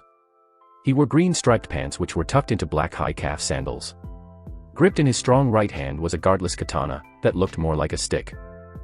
The men disappeared from his position faster than anyone could see. Plop. The sound of something hitting the ground was heard. He had cut off the head of an 8-year-old kid who was closest to the entrance. Under the lifeless head, a pool of blood began to form and blood shot out like a fountain from the headless corpse that dropped to the ground like a puppet that just got its strings cut. Chapter 8. Jinkasu stood with his legs shaking and eyes trembling in fear. It was not just fear he was feeling though, guilt, sadness, and most of all, regret. How could he ever live on now? He would have to live with the weight of everyone's death. That was if they lived through this. Jinkasu felt regret at what he had just done. They were all going to die and it was his fault. Not to mention one of his clanmates was horrifically killed in front of him. The headless corpse still lay on the ground releasing a steady red liquid. The small cave began to be covered by a killing intent. This intense murderous aura was not coming from the mist ninja who continued to bring his sword down on the Uchiha kids. Jinkasu turned his frightful eyes to see Naruto simmering in rage. Although his face was calm, a storm of madness raged on in Naruto's Mangekyo Sharingan. Naruto was angry, that much was clear. Watching his family be injured in front of him was unacceptable. In Naruto's right hand, he held the shiny scythe that had already been stained with blood in its short term of use. While in the boy's right hand was the big gunbai ready to do battle. Naruto dashed forward with a fury that shined like a polished gem in his eyes. He brought the scythe down to cut the men clean in half. That was when the men turned around last second and held Naruto back with his own blade. The man's ruthless teal eyes stared back into the angry eyes of Naruto. But the men noticed something about Naruto. It wasn't the fact a 6-year-old kid was wielding a weapon much bigger than him. Not to mention, Naruto was surprisingly strong for his age and size. And Naruto's face, it looked so familiar. Not to mention the strange eyes which reminded him of someone from the past. But that man was dead, right? It was at that time, Naruto was replaced by the image of his father. For the first time, Naruto witnessed the man's eyes show emotion. They went from sadness to a quick seething rage that could match his own rage. You. The man said in a blank tone but possessed an underlying rage. Have that man's eyes. With his last statement, he quickly punched Naruto with enough force to send him crashing into the stone wall. Naruto coughed out blood as he was not prepared for that mighty blow. He stood to his feet and spit out the last drop of blood. Readying his weapons as this man had to pay. Naruto rushed back in as he clashed weapons with the men who seemed pissed off. Sparks illuminated the cave which was flashing red. The sounds of their blades clashing was almost deafening. Combined with the killing intent rolling off the two warriors made their battle almost unapproachable for the faint of heart. Clang. Following the loud clang was the cry of pain escaping Naruto's mouth as he received a kick to the gut. You look like him, along with your chakra feeling similar. What are you talking about? Naruto rose to his feet and stood on his gunbai. The man aimed his sword directly at Naruto. Are you the son of Naka Uchiha? Normally Naruto would be surprised at the random question. But at this moment Naruto felt proud. Proud of being the son of such a great man. His face portrayed how he felt as a confident smirk rested on Naruto's face. You better believe it. Naruto focused again and calmed himself. If he fought with rage he'd make mistakes and not be at his best. Naruto stayed calm like his father had always instructed. Across from Naruto, the black-haired man narrowed his eyes, and his killing intent soared. Naruto faltered and took an unconscious step back from the killing intent which connected with him in full force. The force was enough to cause the other kids to recoil and some were even knocked out. I am going to kill you, your death will lay my sister's soul to rest. The men said and lunged toward Naruto with the aim to stab him right through the heart. So he could stare Naruto down as he ended his life. Naruto witnessed the men approaching as his eyes were able to predict the path. He evaded to the side as Naruto dodged the approaching death blow by the skin of his teeth. Naruto brought the white gunbai up and quickly blocked a blow from the man who brought his blade down with crushing force. It felt like an elephant had just dropped down on him. But now Naruto understood why this man looked at him with such anger. His now deceased father had killed his sister. It was an understandable feeling as Naruto wanted Itachi dead for betraying the clan. Rage was something the two ninjas shared at the moment. Both fighting for revenge. Naruto became intangible as the men fell forward. But with a quick pivot, the man turned around with his blade poised to take Naruto's head off. But once again, he found himself not connecting with the Uchiha. Using a quick step, Naruto dashed forward as he sliced the man's shoulder open. Blood quickly began to roll down the injured arm as the mist shinobi looked surprised. Naruto had used the man's surprise and off-balance to his advantage and capitalized on it, just like Madara had instructed to do in battle. Capitalize on your enemy's weaknesses, that was one of the key skills to victory and Naruto had no problem taking advantage of those weaknesses. The men scowled at being injured by the spawn of Naka. Don't get confident, your death is all but certain. It was then the men let an evil smirk tug on his lips. Since your dad won't be here to save you, he said in a mocking manner. Naruto so badly wanted to lash out with his anger but used all his might to recall the anger which wanted to burst. But Naruto knew this man was only trying to taunt him. His father had made sure to lecture Naruto on not rising to taunts. Madara said the same thing in his notes. But Naruto was quick-witted and let his own evil smirk cross his face. Just like no sister will come to save you. Naruto responded in the same mocking manner as his enemy. The man's smirk vanished in an instant as he scowled before schooling his features. You are also quick-witted just like him, you are too much like Naka. Another monster like him does not need to be born. Naruto released a cold humph as he got ready for battle once again. There was a big chance he could die along with everyone else, but that could not happen. The men appeared behind Naruto and kicked him across the cave. Naruto crashed into a thick set of train tracks and he left a body-sized dent in the metal. Naruto quickly rolled out the way of a blade which had destroyed the tracks completely. He stood up and blocked another blow from the men above, but found it increasingly difficult. The green-clothed men pushed their blades apart as he punched Naruto in the face and delivered a vertical slash that cut through Naruto's clothes and then his skin. Without giving Naruto time to rest, he pressed on the attack as Naruto was injured and basically easy picking. Maneuvering around Naruto's swings, he grabbed him by the throat and picked him up with one hand. "Your death is here," he said, looking Naruto directly in the eyes. Naruto said nothing as he phased through the man's hand and then the ground. At the area Naruto was just standing, multiple fireballs connected with the area. The men jumped away in the air to evade them but saw Naruto in the air waiting for him. With a great heave, Naruto brought his scythe down with the force of a falling mountain. The men blocked the attack but was still sent to the ground. Naruto landed in front of the kids who had just helped him. Mira and Jinkasu stood beside him ready for battle, just like everyone else. "Did we get him?" Mira asked with trepidation. "No, he's too strong to go down so easy," Naruto answered without taking his eyes off the place of impact. "Can we beat him?" Jinkasu asked with a hint of hope. "No," Naruto replied grimly. He did not want to bring their hopes down, but the truth was, this man was stronger than all of them. With his last statement, the smoke cleared, and out walked the killer. "Nice trick, too bad it won't work." He disappeared from his position and came back into view above Naruto. His feet slammed into the boy and buried him in the ground. He sent 2 quick punches to Naruto's face before anyone could react to his presence.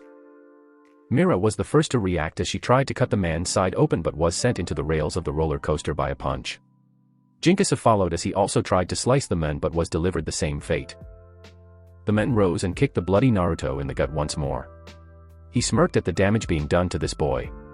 It was then his eyes caught the hateful glares of the other Uchiha kids. "Gonna protect your friend or what?" He jested with another stomp to Naruto's chest. The Uchihas raged and rushed forward. The men moved and began to cut through them like a knife does wet paper. They were being utterly destroyed as the men was pulling no punches or slashes. When he finished, the kids rested on the floor half dead. He walked back over to Naruto who had stood on his feet once more. "Bastard," Naruto wheezed out. The men saw Naruto turn to look at the girl embedded into the side railings. Flashing in front of Mira, the men picked the girl up. "Is this someone close to you? Put her down." Naruto yelled and moved forward, only to be batted away. Mira struggled in the grip as she tried to escape. It was for naught as the men squeezed tighter. "Get away, Naruto-kun." Mira got out as she pleaded for Naruto to leave. Naruto narrowed his eyes in rage. There was no way he was going to leave Mira behind. "Naruto-kun." "How affectionate," the man quipped as he aimed to the sword in his hand toward Mira's chest. "Let me show you what your father did to me, all those years ago." The men began to move the sword further and Naruto rushed forward with all his speed. That was when a blur appeared and quickly disappeared with Mira. Naruto let out a sigh as he kept his eyes focused on the confused mist ninja. That is when Naruto heard the voice of someone close to him. "Don't worry, I got things from here," Shisui proclaimed as he set Mira down. The boy patted her on the head and gave a reassuring smile. Shisui then looked toward the person who had injured so many people from his clan. Shisui narrowed his eyes as he wondered what this person was doing here. May had said this was a low-ranking base with nothing but supplies. So what was, Arlin Grail, why are you here? Shisui the teleporter, what a surprise. Arlin rolled his neck and looked toward the older Uchiha. What are you doing here? The Uchiha are supposed to be in the Leaf Village. Don't worry about it. Shisui waved his hand and pulled out a tanto while getting on guard. Shisui knew of Arlin since he was a high A-rank ninja in the bingo book. Known for his massacre of a leaf platoon after witnessing the death of his sister. But was allowed to live after Naka spared him on a whim. Without wasting any more time, the two vanished from view and the only thing which could be seen were the sparks coming from their weapons. Crescent blades of flames shot from Shisui's tanto and Arlin barely managed to dodge them. Shursue slipped through the guard of Arlin and cut the man open before sending him rocketing to the ground with a heavy punch. Damn, Uchiha. Arlin rose on shaky legs. There was no hope of him beating Shursue. The boy was young, but already an S-rank ninja. It was then his eyes spotted someone from the cave entrance. The woman had long flowing purple hair and soft beautiful features. And one eye. Arlin's eyes blazed with anger before he shot off and completely ignored Shursue. Naori didn't even look surprised as she blocked an attack from Arlin. Long time no see, Arlin Grail. Naori spoke in a tone unlike her. Naori was emotionless as she parried attack after attack from the angry men in front of her. You dare show your face? Arlin seethed with rage as he pushed the women outside from the fierceness of his attacks. The two were outside battling in the pouring rain. The Uchiha clan had found her, and was surrounded on all sides by countless mist ninjas and the like. Her fellow comrades landed around her ready for battle. Many of them had grins since they loved to battle, and this was a battle of the like they hadn't experienced in years. All of you are going to die. Arlin basically growled out. He relaxed his features and gave the order to kill them. Your son won't last much longer. Naori glared at the person across from her. Within seconds, Naori was in front of Arlin and sent him flying through countless destroyed amusement rides. You leave my son out of this. Naori sent a chilling death glare toward the men. As her chakra radiated off her. Arlin moved with his full speed toward Naori. He brought his sword down with all his force onto Naori, who countered the attack with a greater force. Arlin found himself being blown back several feet. It said she was retired. How is she still this strong? Arlin cursed in his mind as the official ninja records announced that Naori is retired. The woman started a family and had to take care of her new son. Thinking of Naruto caused a sour taste to form in Arlin's mouth, as that brat was just like his father in the war. The apple doesn't fall far from the tree. Naori rushed forward and attempted a horizontal slash, but the attack was blocked by Arlin. From the side, 3 kunai launched toward the Uchiha. Naori predicted the movement and easily sent the kunai flying back towards the mist ninja and watched as they found a spot in their head. Ripping through the skull and tissue like a knife through water. Using the opening, Arlin went for a lunge to impel Naori, but doing a quick jutsu, Naori created a shield made from earth to block the sword with a sharp clang. After this, the battle for Thriller Grand commenced as Uchihas joined the battle against the mist ninjas in front of them. I'll avenge my sister. Arlin said while sending a death glare that showed all the fury he felt. It was war, people die. It's something we all have to accept. Naori announced firmly before she uttered the last part much softer. Then when I kill Naruto, it will just be war. Arlin voiced as he rushed back to meet Naori, who was sending him a glare with her own red eye. Leave him alone, he has nothing to do with this. Naori's blade glowed with chakra before she swiped it down and sent out a gleaming blade of chakra out. It was in the shape of a crescent moon and whistled through the air like 10 alarms. Arlin was able to block the first one but found 2 more connecting with his sword. His legs began to tremble and his arms felt like melting jelly, while sweat poured off his head in waves. Boom. Boom. A volley of the chakra blades connected with Arlin's location and a cloud of dust began to rise. Naori stared intensely as she made sure all of those attacks were connected. Butterfly volley was an attack from her sword style meant to apply pressure and keep your enemy suppressed. Arlin appeared from the smoke a bloody mess as his clothes were now destroyed and only his pants remained. Cuts littered his body from battles of the past and even now.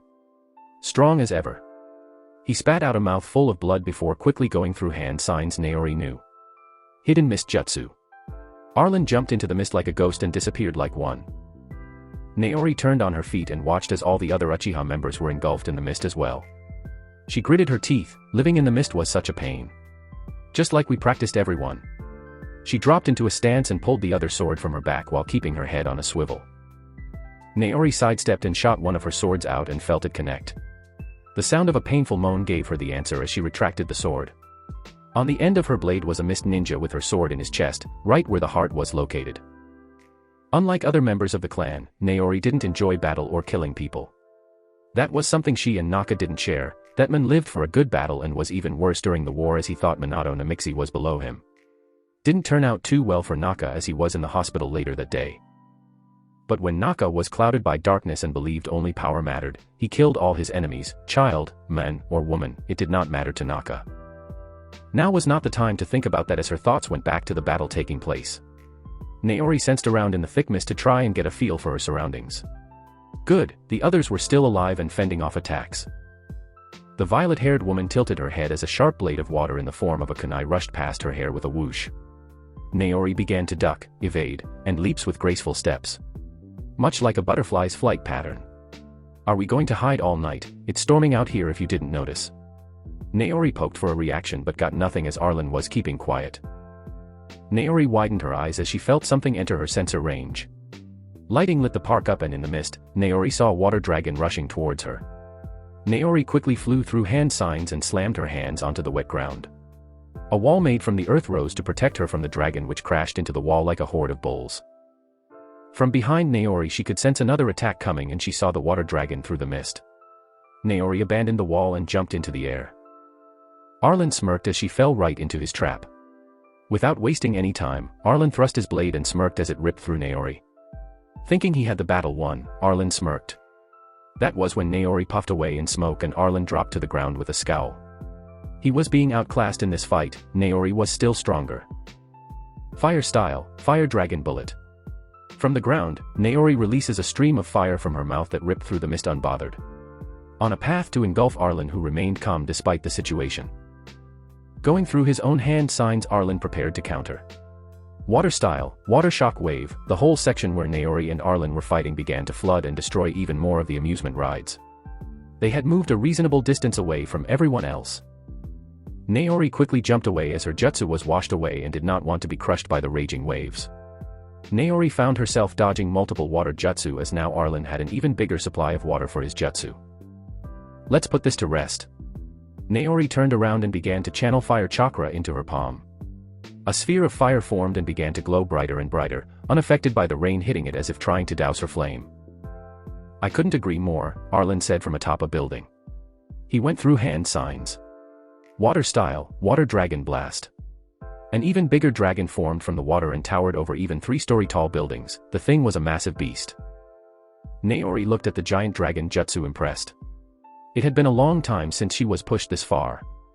The ball of fire in her hand had been condensed to a finite point and shine like a mini star. It was powerful and dense, only becoming a ball of pure energy. Fire style, shatter force. Naori slammed her hand on the ground. A burst of heat followed by power made itself present as large pillars of flame shout from the ground like erupting volcanoes. The whole section was reduced to ash and Arlin found himself engulfed in the pillar of flames. The ground shook for several seconds and the sky became covered with ash clouds. Naori stood on one of the crumbling buildings and smirked proudly. I still got it. Her eyes then narrowed as she could see a pile of rubble moving. Naori wasted no time and sent a fireball towards the pile. The pile was engulfed in a fiery explosion a second later. Making her way towards the pile with her sword ready, Naori used her sword to move the giant boulders out of the way. It revealed a melting piece of metal that was in the position Arlin was in. She guessed the moving around was him using the substitution jutsu to escape. Naori let out an annoyed sigh. He's definitely going to be a problem in this war.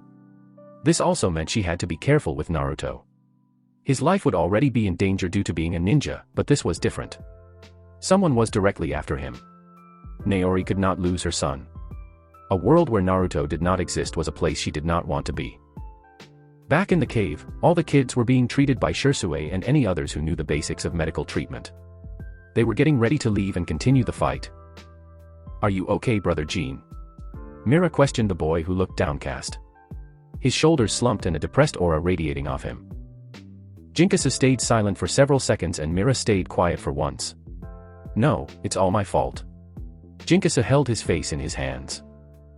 No, it's not. Nobody knew what would happen by pressing that. Mira tried to convince Jinkasu but found it incredibly difficult.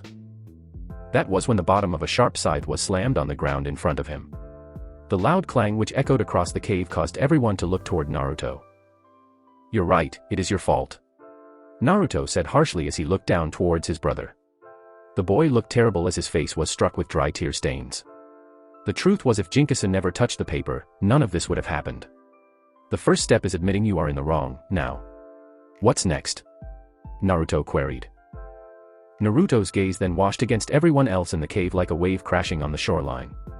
That goes for all of you. I know it's hard and things may look grim, but things will get better, I promise it. His words lit a fire under the Uchihas. They all gripped their weapons and began to wobble to their feet. The kids who once looked as if it was all over now had a blazing inferno in their eyes. Naruto then looked down towards Jinkasu, who was still looking away. A pale hand then blocked the vision of the headless body Jinkasu had been looking at. Jinkasu followed the hand upwards to see Naruto's hand extended. Your grief, I will shoulder it all. Because I said I was going to walk in front of you and take all your pain. Jinkasu found it hard to look Naruto in the eyes, but he felt locked in place by his stubborn gaze alone. He remembered the conversation he had with Naruto at the pier a couple of days ago. Naruto had vowed to carry all his pain in the clans. But the least he could do was carry his own burdens. Jinkasu tightly gripped Naruto's hand and pulled himself up. Yeah, I'm sorry. You can apologize to me by slaying our enemies. Naruto then turned and got ready once again for battle. Shisui watched Naruto with a smile. But the smile faltered into a grimace. He's putting on a front, being true to the situation and not to yourself. A leader must always show up, even when they don't want to. Shisui could see the slight shakes of Naruto's hand along with the fluctuation of his chakra. That is what it meant to be a leader. You had to show up no matter what. Like a wall standing through everything, suffering the fierce winds that come with change and the ravishing strings of time. But yet, that wall would never fall. Even though Naruto was in constant pain and also suffering from the backlash of everything that happened, he was still standing ready to go. Okay, let's get back out there, we can mourn later. Shisui commanded as he strapped his tanto onto his back. There was a battle to win. Exiting the cave, they all witnessed the sounds of battles and shouts from shinobi releasing their jutsu. The ground, which was wet and possessed multiple puddles, was now completely red. Damaged clothing and dead bodies rested all over the place. Thankful, none were Uchiha and all enemies, so Naruto didn't care. Now was no time to show remorse to enemies. This did not mean that the Uchiha were untouched, since many were injured. It was then the massive sight of flames erupted from the ground. The pillars of flames threatened to destroy the whole park if this kept up. They all braced for the shockwaves, which knocked some of them off their feet. Naruto slammed his gunbai into the ground and shielded Mira, who was clinging to him, and those behind Naruto also got some cover from the shockwaves, but not much. He was sending chakra into his feet so as to not be blown off his feet. It seemed some of the other kids were able to quickly do the same things and remain standing, if only barely. Shisui blew hair from his face. That was something. A laugh escaped his lips. Mom, is this strong? Naruto internally gaped at the strength of his mother. Is everyone okay? Naruto asked as he looked over those who had to climb back to their feet. And no, I hit my head. Jinkasu massaged the point of impact as he felt an aching pain. So you're fine, let's get moving, as I am sure many ninjas will try to converge on my mom. A cold light flickered in Naruto's eyes as the thought of enemy ninjas trying to take away his mother caused his blood to boil, while his three tomo spun in excitement as if in agreement with his thought process. They all began to move to the location of the destruction with their heads on a swivel while the rain still stormed on. As they got closer, the buildings began to appear burned and crumbling from just the slightest movement. The water evaporated and more rain dropped, but only turned into a steaming mist. Naruto witnessed the destroyed area with amazement and growing respect for his mother's strength. His thoughts were halted, however, as water jutsu and other ninja tools rained down upon them. Naruto swung his gunbai and a fierce wind shot out like a launched cannonball. The ninja tools were blasted away as if they weighed nothing. While Shisui crafted a green ethereal arm that swatted away all the jutsu as if he was smacking a housefly. It was then a thick mist took place over all their eyes like a canvas blocking their view. Naruto frowned at the annoying mist. It was something he was still getting used to. Without wasting much time, he extended his sensory bubble and managed to dodge a kunai aimed for his head. Everyone, expand your chakra and shape it into a bubble around you. Shisui yelled into the mist, but even his voice sounded distant, like he was shouting from another room. Naruto focused intensely as he moved through the fog. He felt around with his chakra but was picking nothing up. Strange. Did he get separated from his clan? If so, he had to get back soon as possible, since nothing good ever came from being alone in a cold cloud of mist. Naruto sent chakra to his feet and leaped out of the mist in one jump. Once the mist clouded away, Naruto found himself on the lower part of a roller coaster that went high and low with many flips along with twists. The thing was defiantly a gut trencher. Naruto looked to see he had moved in the opposite direction of where his mother was. We fell into the trap. The jutsu and ninja tools were a distraction. Are you lost, Uchiha? Naruto turned his crimson eyes to the sound of the voice. The voice came from a boy who was around the same height as Naruto but only a few centimeters taller. The boy possessed a fair complexion with short messy grayish blonde hair that falls over the right side of his face in the form of spikes. Cold pupilless pink eyes that could match Naruto in how uncaring they seemed. Marking the same color as his eyes rested under his eyelids with 2 points on each side. Naruto observed the gear which he wore. In his hand rested a guardless katana which was a blaring weakness to Naruto. The boy's pants were black and matched the ninja sandals. Covering his body was a mesh armor undershirt covered by a sickly green striped kimono top, with black gloves and mist headband. "Who are you?" Naruto asked before dropping into a red stance with his gunbai and scythe. The boy's hard stare did not leave Naruto's eyes. Either he was naive or confident. Looking an Uchiha in the eyes directly was an easy way to die. The boy then spoke in an emotionless tone. "My name is Kagura Karatachi." If Naruto was surprised, he didn't show it. Karatachi. That was the last name of the fourth Mizukage. That also meant this was the son of Yagura. This also meant he was strong, and a strong opponent meant a bloody battle. But a question rang in Naruto's mind. Why was the son of the Kage in this low-level base? What were they hiding here? Was keeping this a low-level base a way to conceal what was truly being kept here? Questions for a later time. Now he had to kill this person and get back to the others. The kid soldiers stared each other down unflinching to the rain poking at their skin. Lighting raced in the dark clouds above, lighting up everything below in a blue glow. The winds howled ferociously due to being so high up. On an unspoken signal, the two rushed forward and clashed their weapons together. The two bounced off each other and separated. Within a breath they were back at it. Using both the scythe and gunbai in combat at the same time was at first challenging, but as he went through battles and multiple sparring sessions, Naruto became better and better. His growth was frightening and abnormal. His current adversary Kagura was proving worthy as their movements matched each other step for step as if they were dance partners in a dance of death on the stage which was war. Dancing over the fallen comrades and enemies with little regard.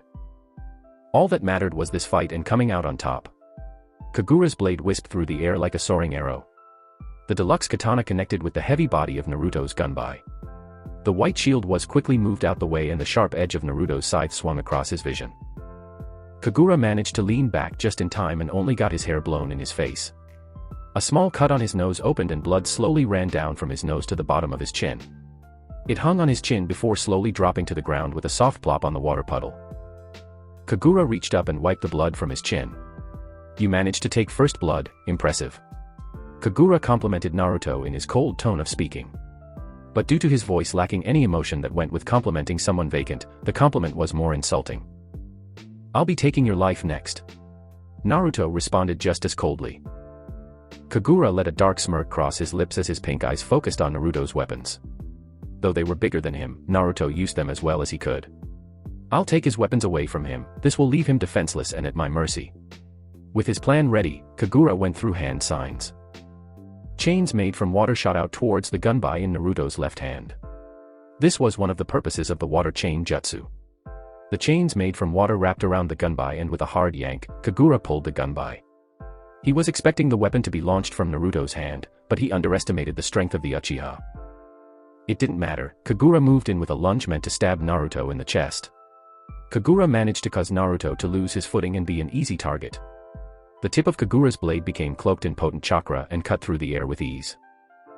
Naruto witnessed Kagura rushing towards him with his blade. He was off balance, yes, but defenseless. No. His eyes caught sight of Kagura's eyes and he placed the boy in a genjutsu which caused him to shoot right past him and stab into one of the metal poles holding up the roller coaster. Naruto quickly turned around with every intention of taking advantage of this. He brought his side down along the boy's back and dug into his skin with a clean cut. This also served as waking the boy from the genjutsu he was in. Kagura widened his eyes in pain at the feeling of having his back sliced by cold metal. The pain was immense and almost enough to make him black out. He turned and did a slash towards Naruto that only clipped the edge of his clothes. Kagura grits his teeth at the pain and stands to his feet. He had to kill Naruto, that was his mission. If he returned home in a worse state than his enemy his father would not be pleased, and training would be even harsher than normal. "Thought I was defenseless. How absurd," Naruto mocked. He had led the poor fool into a trap. His attack was meant to cut, but Kagura's armor wrapped around him reduced some of the damage from the attack. Kagura wanted to lash out, but rising to the taunts of your enemy was bound to end in your death. It was a ninja rule to never let your enemy see your emotions. His father beat that into him for sure. But this fight had gone on long enough, it was time to see an end to this. Kagura rose to his feet shakily. In order for this move to work, he had to get rid of Naruto's gunbai. Water release, water bullets. Kagura spit out big globs of water towards Naruto, who only moved the gunbai up and swatted them away. Water chains then shot from Kagura's arm and quickly moved before Naruto could see them. The chains wrapped around Naruto's gunbai tightly. With a mighty yank, Kagura pulled the gunbai from Naruto's hand and watched as it fell off the ride. Now. Kagura mentally shouted and quickly dropped into stance. Seven Sword Demons, First Act. Kagura yelled as chakra channeled along his blade and the railing under them began to creak. Act. Sword. I don't know what this is, but it can't be good by how much chakra is going into his blade. Naruto analyzed with a growing suspicion this wasn't going to end well.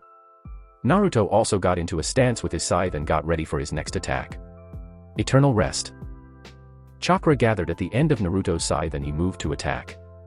Naruto performed the first attack in Madara's style. Grave Marker. A hurricane of blade strikes released from Naruto's scythe that appeared at hard angles and would be nigh impossible to defend against. Misty Coverage. With his final shout, sharp chakra blades cut through the air like a hot knife through butter. The chakra blades were sharp and defined to perfection. The angles it released were even more absurd than that of Naruto's. It left cuts along the metal railings as it moved with an unstoppable force towards the oncoming blades of Naruto. As Naruto witnessed Kagura perform the attack, his eyes spun hypnotically. Respect was then formed for his enemy, Kagura. Naruto's eyes widened as he predicted where the attack would land. It was unavoidable. He truly felt amazed by the beauty of this act. Likewise, Kagura felt himself impressed by Naruto's attack. He now respected the Uchiha in front of him. It was a shame this attack would kill him.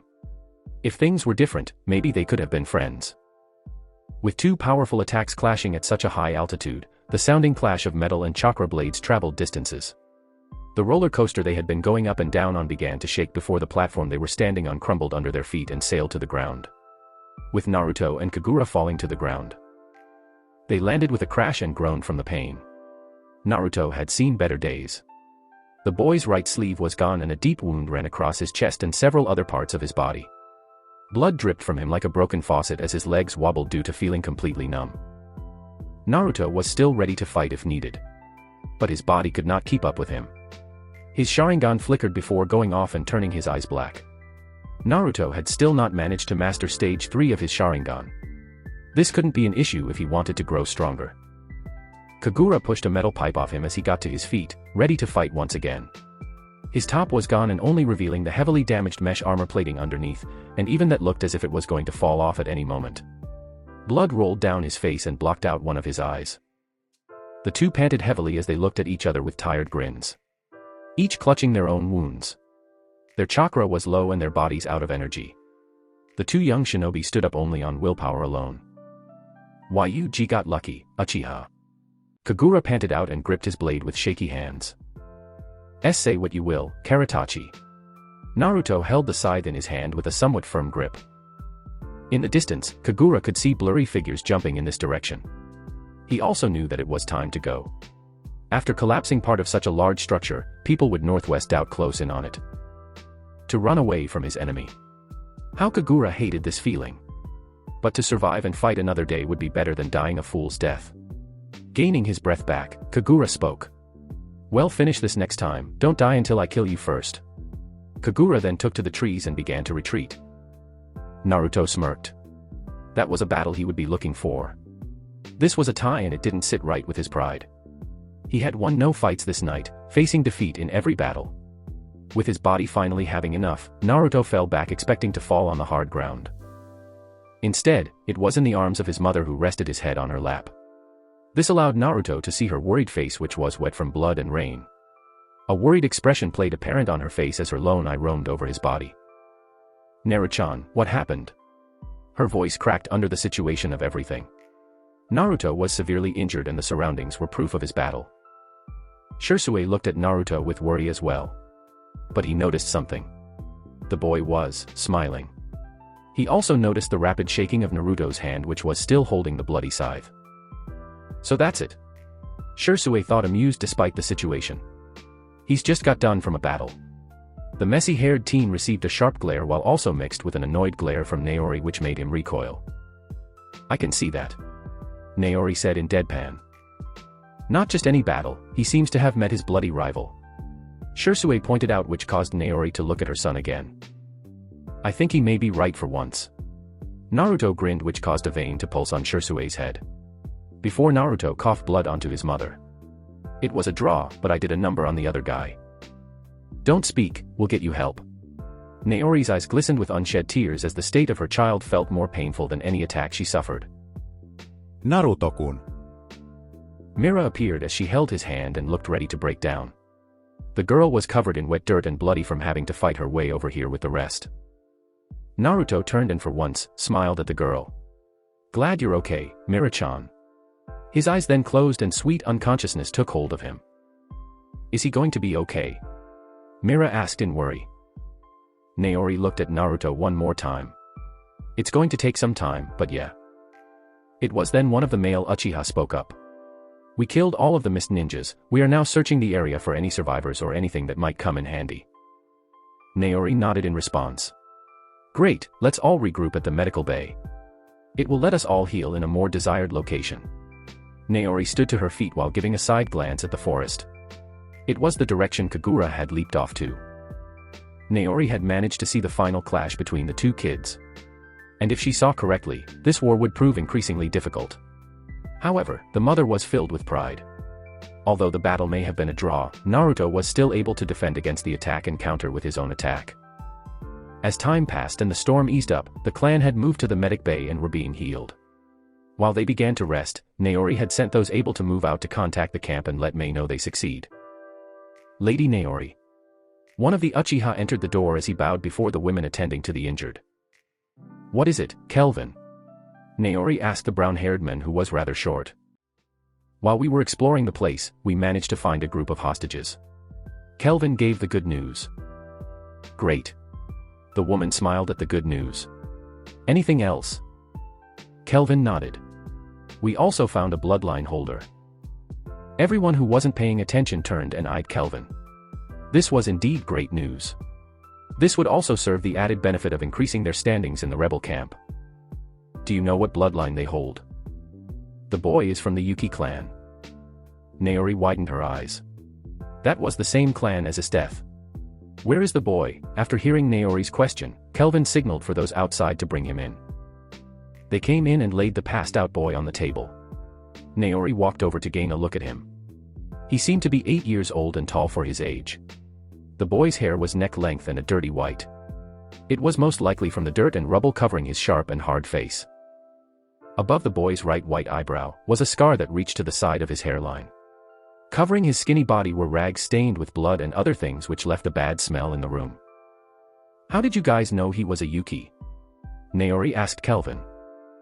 "On his cage read, Yuki scum." Kelvin answered as he remembered the people trapped like animals. He then looked at the other people being treated. They ranged from men, women, and children. Some of them were shinobi while a vast majority of them were just regular people caught in the crossfire. Naori frowned in sadness. A look of pity crossed her face as she saw all the people being treated. War was never a good thing and always led to mass suffering. Naori-sama.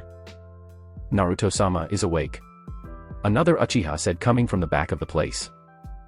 Naori quickly moved and her maroon long skirt flowed with every step she took. Naori basically busted the door down with how fast it opened. Their Naruto was sitting up in the bed. In the bed next to him was Jinkasu while Mira sat in a chair in the middle of the two. Naru. Naori rushed over and enveloped Naruto in a tight hug, the corner of her eye stung with happy tears but she blinked them away. Naruto returned the hug with a soft smile on his face. "How are you feeling? Does it still hurt? Do you need me to get you something?" "Mom." Naruto grabbed his mother's wrist and stared into her eyes calmly. "I'm fine." Naori sighed before hugging Naruto once more. "I was just worried." "I'm fine too." Jinkasu said sarcastically in his bed. They had been healing in this private room. Izumi had come to heal them to the best of her abilities. Naori giggled into her hand softly. "I am glad you are okay too, Jin-chan." Also hugging the long-haired boy. "Hey! Where's my hug?" Mira said and jumped on Naori's back, getting a surprised yelp from the woman. Mira-chan. What are you doing? Naori looked behind her to see the messy-haired girl holding onto her back. I'm getting a hug, of course. Mira said like it was obvious as to what she was doing. Naruto chuckled at the action until he winced and grabbed the aching pain in his chest and abdomen. Under his black mantle, his body was wrapped in bandages that scratched at his skin. Feeling across his midsection, Naruto was sure another scar had formed from Kagura's last attack. Naruto's actions did not go unnoticed as the others looked at him with worry. He only waved them off. It's okay, just a slight pain. At his words, Jinkasu looked down in guilt. The guilt of everything was eating him up. Everything went into shambles and it was all his fault. One of his brothers died. It was then a pillow connected with his face. Stop moping around, it won't change anything. Naruto told Jinkasu sternly.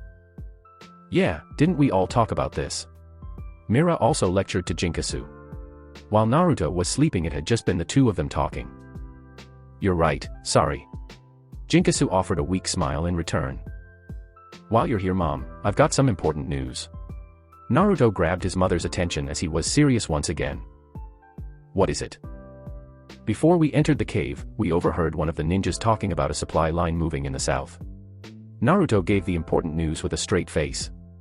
This was a big deal for the rebels and would only help them. The more supplies the better, not to mention the additional ninja they had picked up tonight and their clan, of course. Naori hummed while Mira climbed off her back and sat in her chair. The mother then spoke up. That will definitely be something to tell Mai-sama. She then smiled at Naruto. Good job, son. Naruto only nodded at the praise. Now get some rest, you two. Naori said and got up. Come on, Mira-chan, your brother wants you. Good night, brothers. Mira waved one last time before she exited. Next day. Mai and company landed in front of the crumbling gates. The morning sun shined upon the place. Behind her were Ao, Estth, Tyr, and Kenpachi along with a good number of rebels. They had been informed by the Uchiha that they had succeeded. Without wasting much time, they had set out when the moon was just starting to set. Way to keep the place clean. Kenpachi said blankly. After his statement, the big sign overhead fell to the ground in pieces. Right. Mai smiled faintly before walking into the park under the orange sky. As they advanced through the camp, they could see the fallen buildings and blood stains on the ground. All kinds of weapons lay scattered along the ground next to broken buildings, and in some cases, dead bodies which still carried the thick smell of blood lingered in the air. They could also see the burnt ground and scorched buildings. It was then that they saw the fallen pieces of the roller coaster that lay on the ground. Countless sword marks littered the metal and railings up above. Is that? Ao gasped in surprise. It looks like a sword act. Tyr remarked gravely as she ran a hand on the sound carvings in the metal. To the side, Mai jumped up on the track and looked at the sword marks. It was indeed a sword act. 7 sword demons. There is something else. Kenpachi announced from the other side. Mai leaped across the gaping hole and landed next to Kenpachi softly. It seems whoever was fighting countered with their own sword act, but I've never seen these kinds of sword traces. Kenpachi was an experienced swordsman and participated in many battles and wars. The second ninja war as a child, the third ninja war as a man, and now the Mist Civil War. Interesting. Mai hummed in thought. Whoever these 2 warriors are. They were very skilled. Let's go meet up with the Uchiha, they might be able to inform us. The two jumped back to the ground and got back on track to the location of Uchihas. In the back, Estth and Harabel were talking to each other. I bet you it was Naruto who performed those attacks. Humph, that weakling is probably dead. Let alone counter the sword act. We'll see. Harabel chuckled after her words. Estth just didn't see it, Naruto was special. The group was at the medical bay where other Uchiha had instructed them. Mai saw Naori sitting down in a chair with her 2 swords leaning next to her. Naori gestured for them to sit at the long table across from them. Naori handed a small list of papers to Mai, who took them with a nod. This is just a small report of what happened, I can answer any questions you may have. Mai nodded and handed the papers to Ao, who started to read through them with a keen eye. What happened? I thought you said it would be a stealth operation. This place is a war zone. Naori let a somber look cross her face. One of the kids triggered an alarm which alerted the whole park to intruders. And as you can see, Naori forced a smile. A big fight broke out. Sorry things didn't go your way. Mei offered an apologetic smile. This clan had really been through so much. The promised land they thought would be, is only hell. The real heaven is still out of reach. Did you find the supplies here? Mei continued the questions. Yes, a lot of weapons even though most of them are damaged. We located food that was stored in the cafeteria. Naori smiled, happy to announce the good news. Is the little clan heir still alive? Mei teased. Though she was teasing, a part of Mei wanted Naruto alive. He may be young, but his potential was limitless. Amiri had told them as much. Training Naruto was really a privilege. Those words came from the mouth of a grinning Amiri Ringo, a member of the Seven Swordsmen. So the privilege should have been Naruto's. Naori giggled softly into her hand. Yes, my son is heavily injured though. Her laugh stopped and a sad look was replaced once again. Mei really felt pity for the woman in front of her. Not only did a large part of her clan die to one of their own, but they also had to flee their own village. Now the woman's only child was in a war he might not survive. What happened? It was Haribel who spoke up. It was a surprise to the mother. He got into a fight with Arlin Grail and some other person. Naori stated coldly. He fought Arlin. Ao reacted with shock. Why was someone like Arlin even here is the real question. Estth pondered as she folded her arms under her bountiful chest. I'm just guessing, but it may have been to defend one of your clanmates. Naori pointed a finger at Estth who widened her eyes. This was big. If they had finally found him, she would accept the Uchiha into their forces. Estth had been searching for the boy since the war started 2 years ago. Once they had been attacked by Yagura himself and his large army. A huge chunk of them had been killed or scattered across the globe. She had known of this boy since she had been training him for a short time. His parents had given her a large sum of money to do so. Since after all, Estth was the clan head of the Yuki members. You found Tsunagi. Where is he? Estth asked standing to her feet. He's in room 3 in the back. Naori gestured with her head to the back. Estth nodded, which was a silent thank you along with the sincere look in her eyes that were normally cold as icebergs. One last question. Mei said. Naori gave the leader her attention. Who was fighting on that roller coaster? It was me. A solid but young voice echoed from the long cold hallway. They heard the sound of footsteps which led to Naruto Uchiha making his entrance. His spiky dark violet bangs hung above his brows, pale skin highlighted by the endless abyss of darkness that was his eyes. A fresh set of black clothes. He wore the typical Uchiha clothing, which was a black mantle with pants just as black. Around his waist was a dark obi clipped together by a white belt. You? Mei inquired doubtfully. It'd be in your best opinion to not underestimate me, let alone an Uchiha, expressed with a voice tinged in nothing but pride and self-assurance. Though he was still in aching pain, Naruto still managed to walk as if he was the most powerful person. Haha. You're something else. Kenpachi laughed, but he couldn't help but respect the kid. Haribel nodded to herself and seemed to be pleased. While Ao scowled in the back. Back in my day, brats like you dash. Ao was cut off from talking when Mei started to smile sweetly at him. Shut up, or I'll kill you. Yes, ma'am. Ao nodded and looked down and began to shake in terror. I was fighting Kagura Karatachi. Naruto spoke unbothered as he placed himself next to his mother. That's the son of Yagura. Mei voiced, shock all over her face. It felt as if someone had just dumped a bucket of cold water on her face while she slept. Did you kill him? Mei threw out her other question in a shaky tone. Naruto scowled. No, I'll be sure to next time. No, it was a good thing you didn't.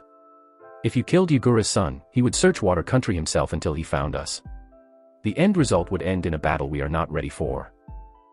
That would make sense, but we managed to rescue a good amount of shinobi being kept here. Naori put forth her 2 cents. It would be best if went on a spree to rescue a bunch of trapped prisoners and hostages. It would also be in our best interest to take over more of these supply points.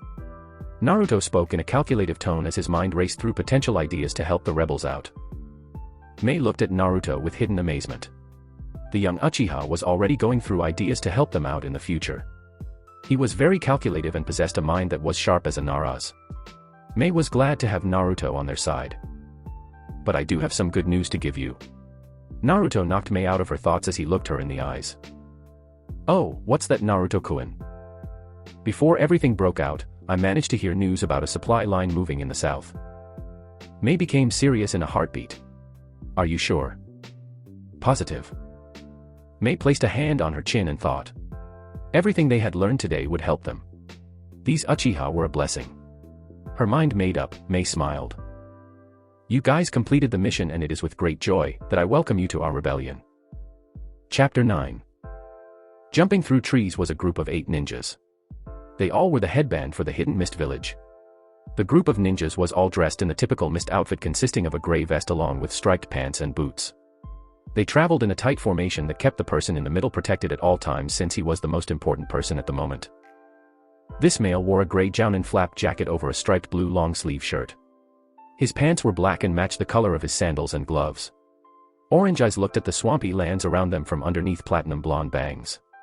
They were in Swamp Valley, which was a rather large section of dirty swamps filled with snakes, Nile crocodiles, hippos, and other creatures. Swamp Valley was filled with big trees that looked like they'd fall over at the slightest touch. Hanging from their branches were moss and dead leaves looking for an escape from this hell. The water was dirty and possessed floating patches of grass or animals. As a mist covered the place, blocking out the sun from shining on the area. Lieutenant Ameshi. At hearing his name being called, the men with orange eyes turned to face his masked subordinate. "Just a couple more hours and we will reach Shigakure Island." It was about 10:43, so the time they were making was great. Ameshi nodded in confirmation. "We are making great time, though I thought those rebels would try something." Oh, how he couldn't wait to get his hands on one of the rebels. Over the past 2 years, they had been taking the country back little by little. They started to win more, their strategies were flawless, and their numbers began to jump. The only explanation could be that someone had started to help them. But who?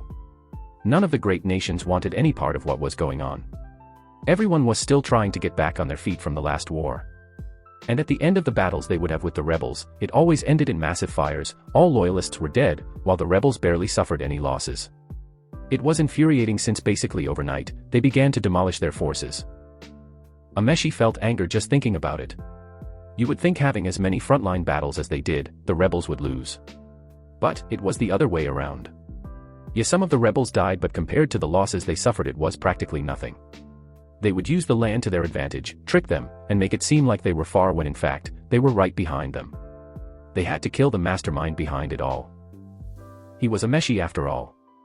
A promising jounin with a nice track record. The men flew through the ranks as he became the underling to the general of Shigakure Island. Shigakure Island was where the first battle took place and also sparked the Mist Civil War. The place had the highest death count from any other battle, 2,000 ninjas dead on both sides. The place now formed as the main stronghold and like a last shield to the hidden village. The rebels had been slowly taking over control points close to it over the 2 years. They had realized it too late. The rebels had now taken over every base connected or leading to Shigakure Island. Now they could only prepare for defense and prepare for the battle to come. That is why he was going there along with these other ninjas.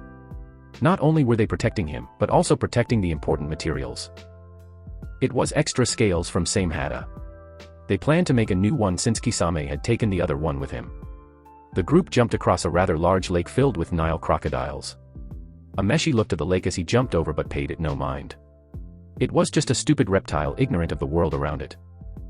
As the mist ninjas jumped by, the water rippled. From underneath the water rose a human head and eyes. Not much could be seen since a green fishnet, moss, and water covered the person's face. But red eyes did shine from behind the fishnet. That was when other heads started to poke from the water, also possessing glowing red eyes. Time to move. A voice sharp as a blade ordered them all.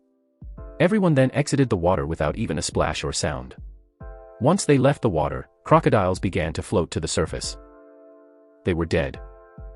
Ameshi jumped on a tree branch as the mist in the swamp began to get thicker and thicker until he couldn't even see his hands in front of his face.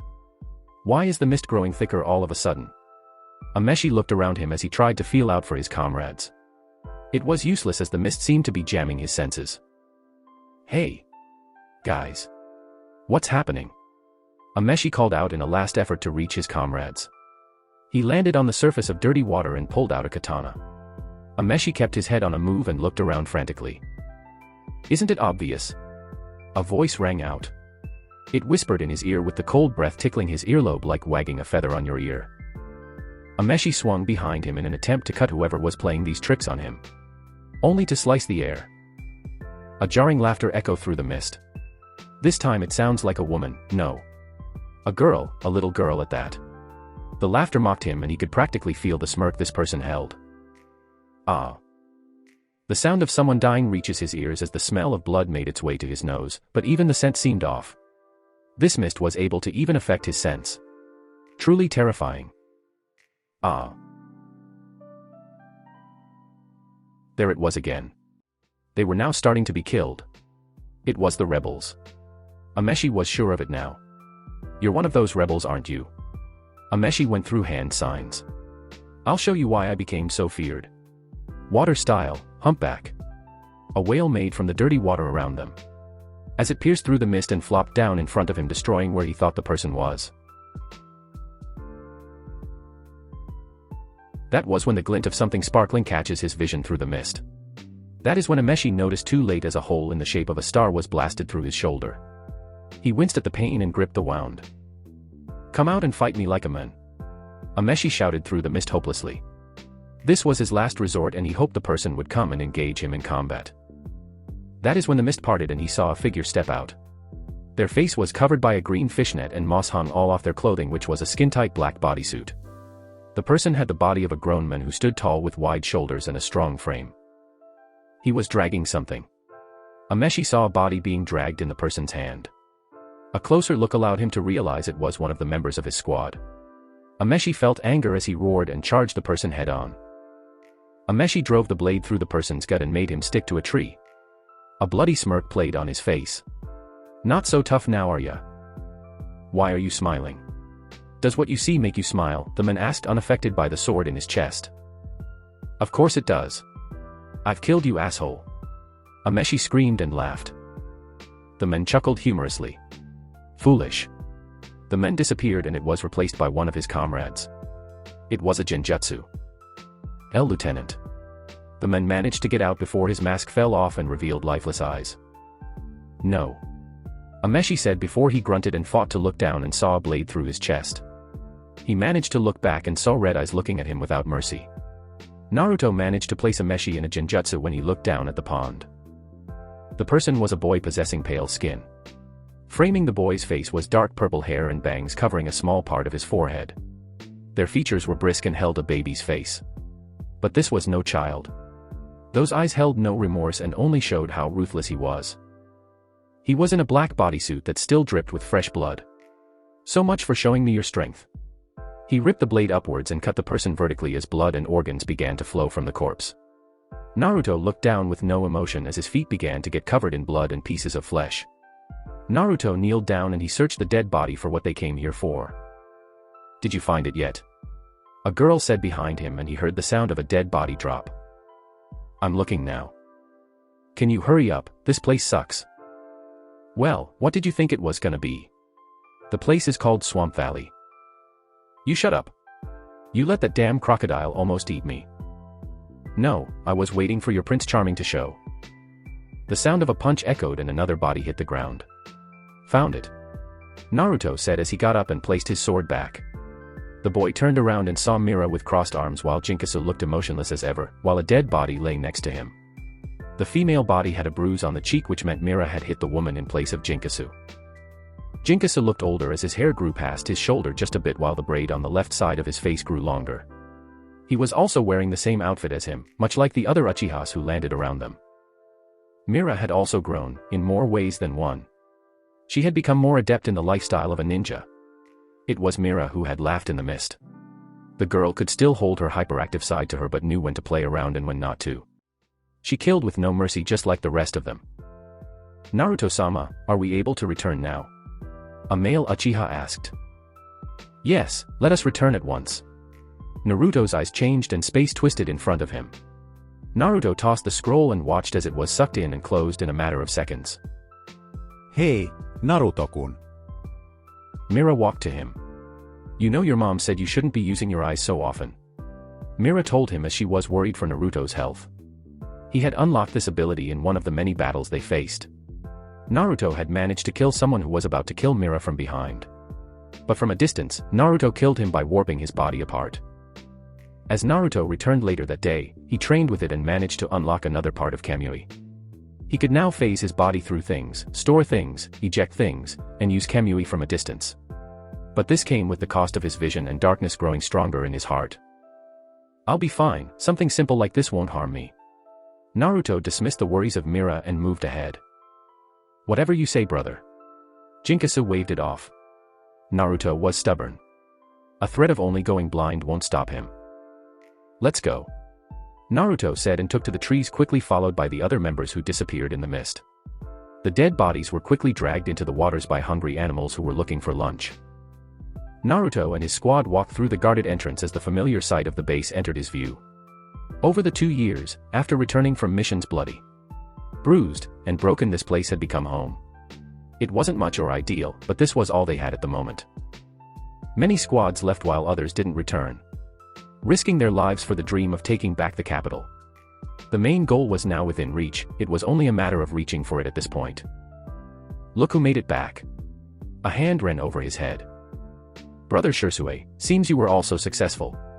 Naruto spoke to the older teen who was in a navy blue high-collared shirt and black pants. He had blood on his clothes though.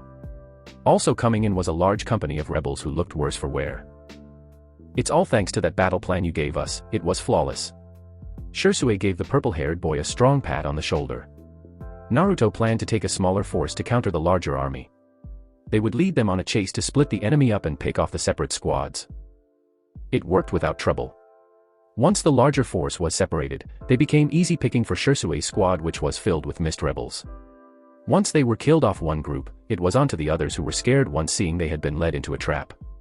The battle raged on and they came out as the victor. That's because Naru is really smart. Mira said as she slung an arm around Naruto's neck, making the mentioned boy cast her an annoyed look. Come on, I have to report our mission was a success. Naruto said and got free before his body flickered away. Once Naruto appeared, he was in the underground quarters of the makeshift meeting room. Sitting behind a long table going through mission files were Mei and Naori.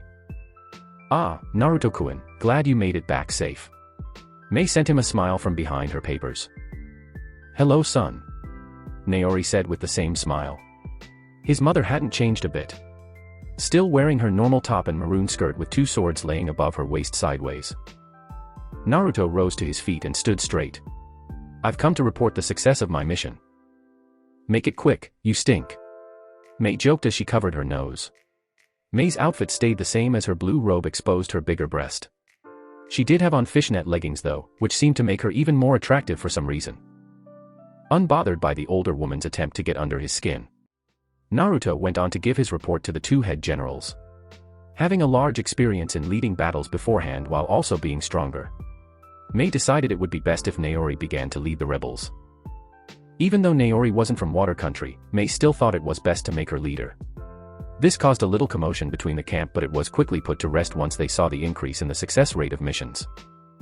Naruto ignored Mei's taunt and continued on with the report in a tone lacking emotion. We left early to Swamp Valley and waited in the water for the team to pass dash. You waited in the water? Did you guys run into any of the animals? Naori asked worriedly. She really worried about the wildlife taking him out when even the ninja couldn't beat him. Naruto thought about a crocodile sneaking up on Mira, which he had to punch to death, along with the other animals in the pound since they couldn't risk their cover being blown. No, it was okay. Mei looked at Naruto with a knowing look. I bet he ended up killing the animals to protect his little girlfriend. Mei thought with amusement. Naruto had become much colder as the war waged on. He was brushing off people left and right, only focusing on power. Mei witnessed as it saddened his mother over time. We waited for an hour underwater using the breathing underwater technique to wait for them to pass. Once they came, we set up an ambush using the hidden mist jutsu. We took out Ameshi's subordinates with ease until I set him in a genjutsu which made him kill his last comrade. Then I killed him. Naruto finished with a dark undertone in his voice. Mei and Naori looked at the boy in front of them. He may have only been 8, but a river of blood trailed behind him. Gripping at his feet were the enemies he had walked over or crushed at the bottom of his feet. Good job as always, Naruto-kun. Your strategic mind is sharper than the Nara's, and flawless battle plans are really something to be envious of. Mei gave a proud smile to Naruto. What a blessing it was to have this boy on their side. Maybe you should be leading the rebellion. Mei winked. Naruto only nodded, though the sides of his lips turned upwards just the slightest. It was still enough for the two women to see. You two are doing a wonderful job, victory is within our grasp. And it's all thanks to you. Naruto answers smoothly and wholeheartedly, making the two powerful women smile in front of him. That silver tongue of yours is gonna get you in trouble, Naruto-kun. I might fall in love with you. Mei's sultry voice chimed in Naruto's ears like a warm summer breeze along the beach. Naori stammered to the side, red-faced at what the older woman was implying. Naori knew Naruto would start to date, but now was too soon, and Mei was too old. What if Naruto started to attract the hearts of many girls? What if he dated them all? Maybe after all of this, she'd figure out a way to help Naruto. What if Naruto got a girl pregnant? She was too young to be a grandma. No thank you, you're too old. Naruto turned Mei down calmly. He had to stay focused. Love would only distract him from the true goal in all of this. Power. The auburn-haired woman's eyebrow twitched violently. On second thought, she might kill him. Naori placed a hand over her mouth and snorted out a laugh. That is when a shock went through the room and something soft pushed against Naruto's head. Behind him stood Amiri Ringo, grinning a savage grin. His teacher looked the same and the only thing that changed was her outfit. She wore a striped brown robe that stopped above her knees. It was missing the right side, so only the left side was being worn correctly. Under the robe was a black top that fits like a second skin, keeping the robe together was a black obi. Amiri wore big baggy black pants and light blue striped ninja sandals. Can't get enough of your sensei, brat. You put yourself there, so I should be asking you that. You little. The redhead tried to grab him but Naruto only disappeared from view. Let's not do that. Naruto said from his position on the ceiling. Anyways, I have that mission for you, Amiri. Naori said with her voice becoming serious. Roger. Amiri nodded as she too became serious. Grabbing the scroll that was tossed to her, Amiri's eyes scanned over the details of the mission. Just rescuing a bunch of rebels from a prison shouldn't be too hard. I'll take a team and leave as soon as possible. Amiri looked towards Naruto who had landed without a sound. Make sure you train with Bunten. I left her with instructions on what to do just in case I got the mission today. She ordered Naruto who nodded. And, Naruto-kun, did you get the treasure? Mei asked. Space warped and they all knew what that meant. A scroll dropped into Naruto's hand as he shook it. Yes, but I have a request. Which is? Naori asked. I wish to use them to make myself a new weapon since my side was broken in my last fight with Kagura. Naruto politely asked. He had encountered Kagura many times, and even Arlin on a rare occasion. He had to be saved when Arlin would make moves to kill him. It was embarrassing. To be taken from the battlefield because someone was stronger than him. It hurt his Uchiha pride. It won't happen again though. Next time Arlin comes for him, he'll die. Naruto knew all his moves now. He had the advantage in chakra affinity, he was smarter, and he would not lose again. Especially after the new sword act he recently learned from Amiri. The three women looked at Naruto in surprise. They knew Naruto was learning how to forge from the blacksmith, but was he that good in only 2 years? Plus, if Naruto used the scales of same Hada, that would kind of be a new weapon for the 7 ninja swordsmen of the Hidden Mist. Mei and Naori looked at each other. Naori looked at Naruto hard. He was confident and serious about this. That boy was so stubborn. Mei however thought more on the matter. This was something only for people of the mist. But since the Uchihas were going through all this trouble to help them, the least she could do is give them something like this. The Uchiha were joining up with them anyway so it didn't matter. Fine. But it better be perfect. Mei smiled. It will be better than that. Naruto replied and gave a grateful smile. But I will also be moving out for a mission. Now that you've killed the lieutenant, we can go after the head honcho of Shigakure Island. Mei said in her leader's voice. When do you plan to leave? Naori questioned just as seriously. Tomorrow, I'll gather a large squad since this won't be easy. Mei answered grimly. Everyone might not make it back on this mission, she might not even make it back. Do you know who will be coming with you? Amiri asked.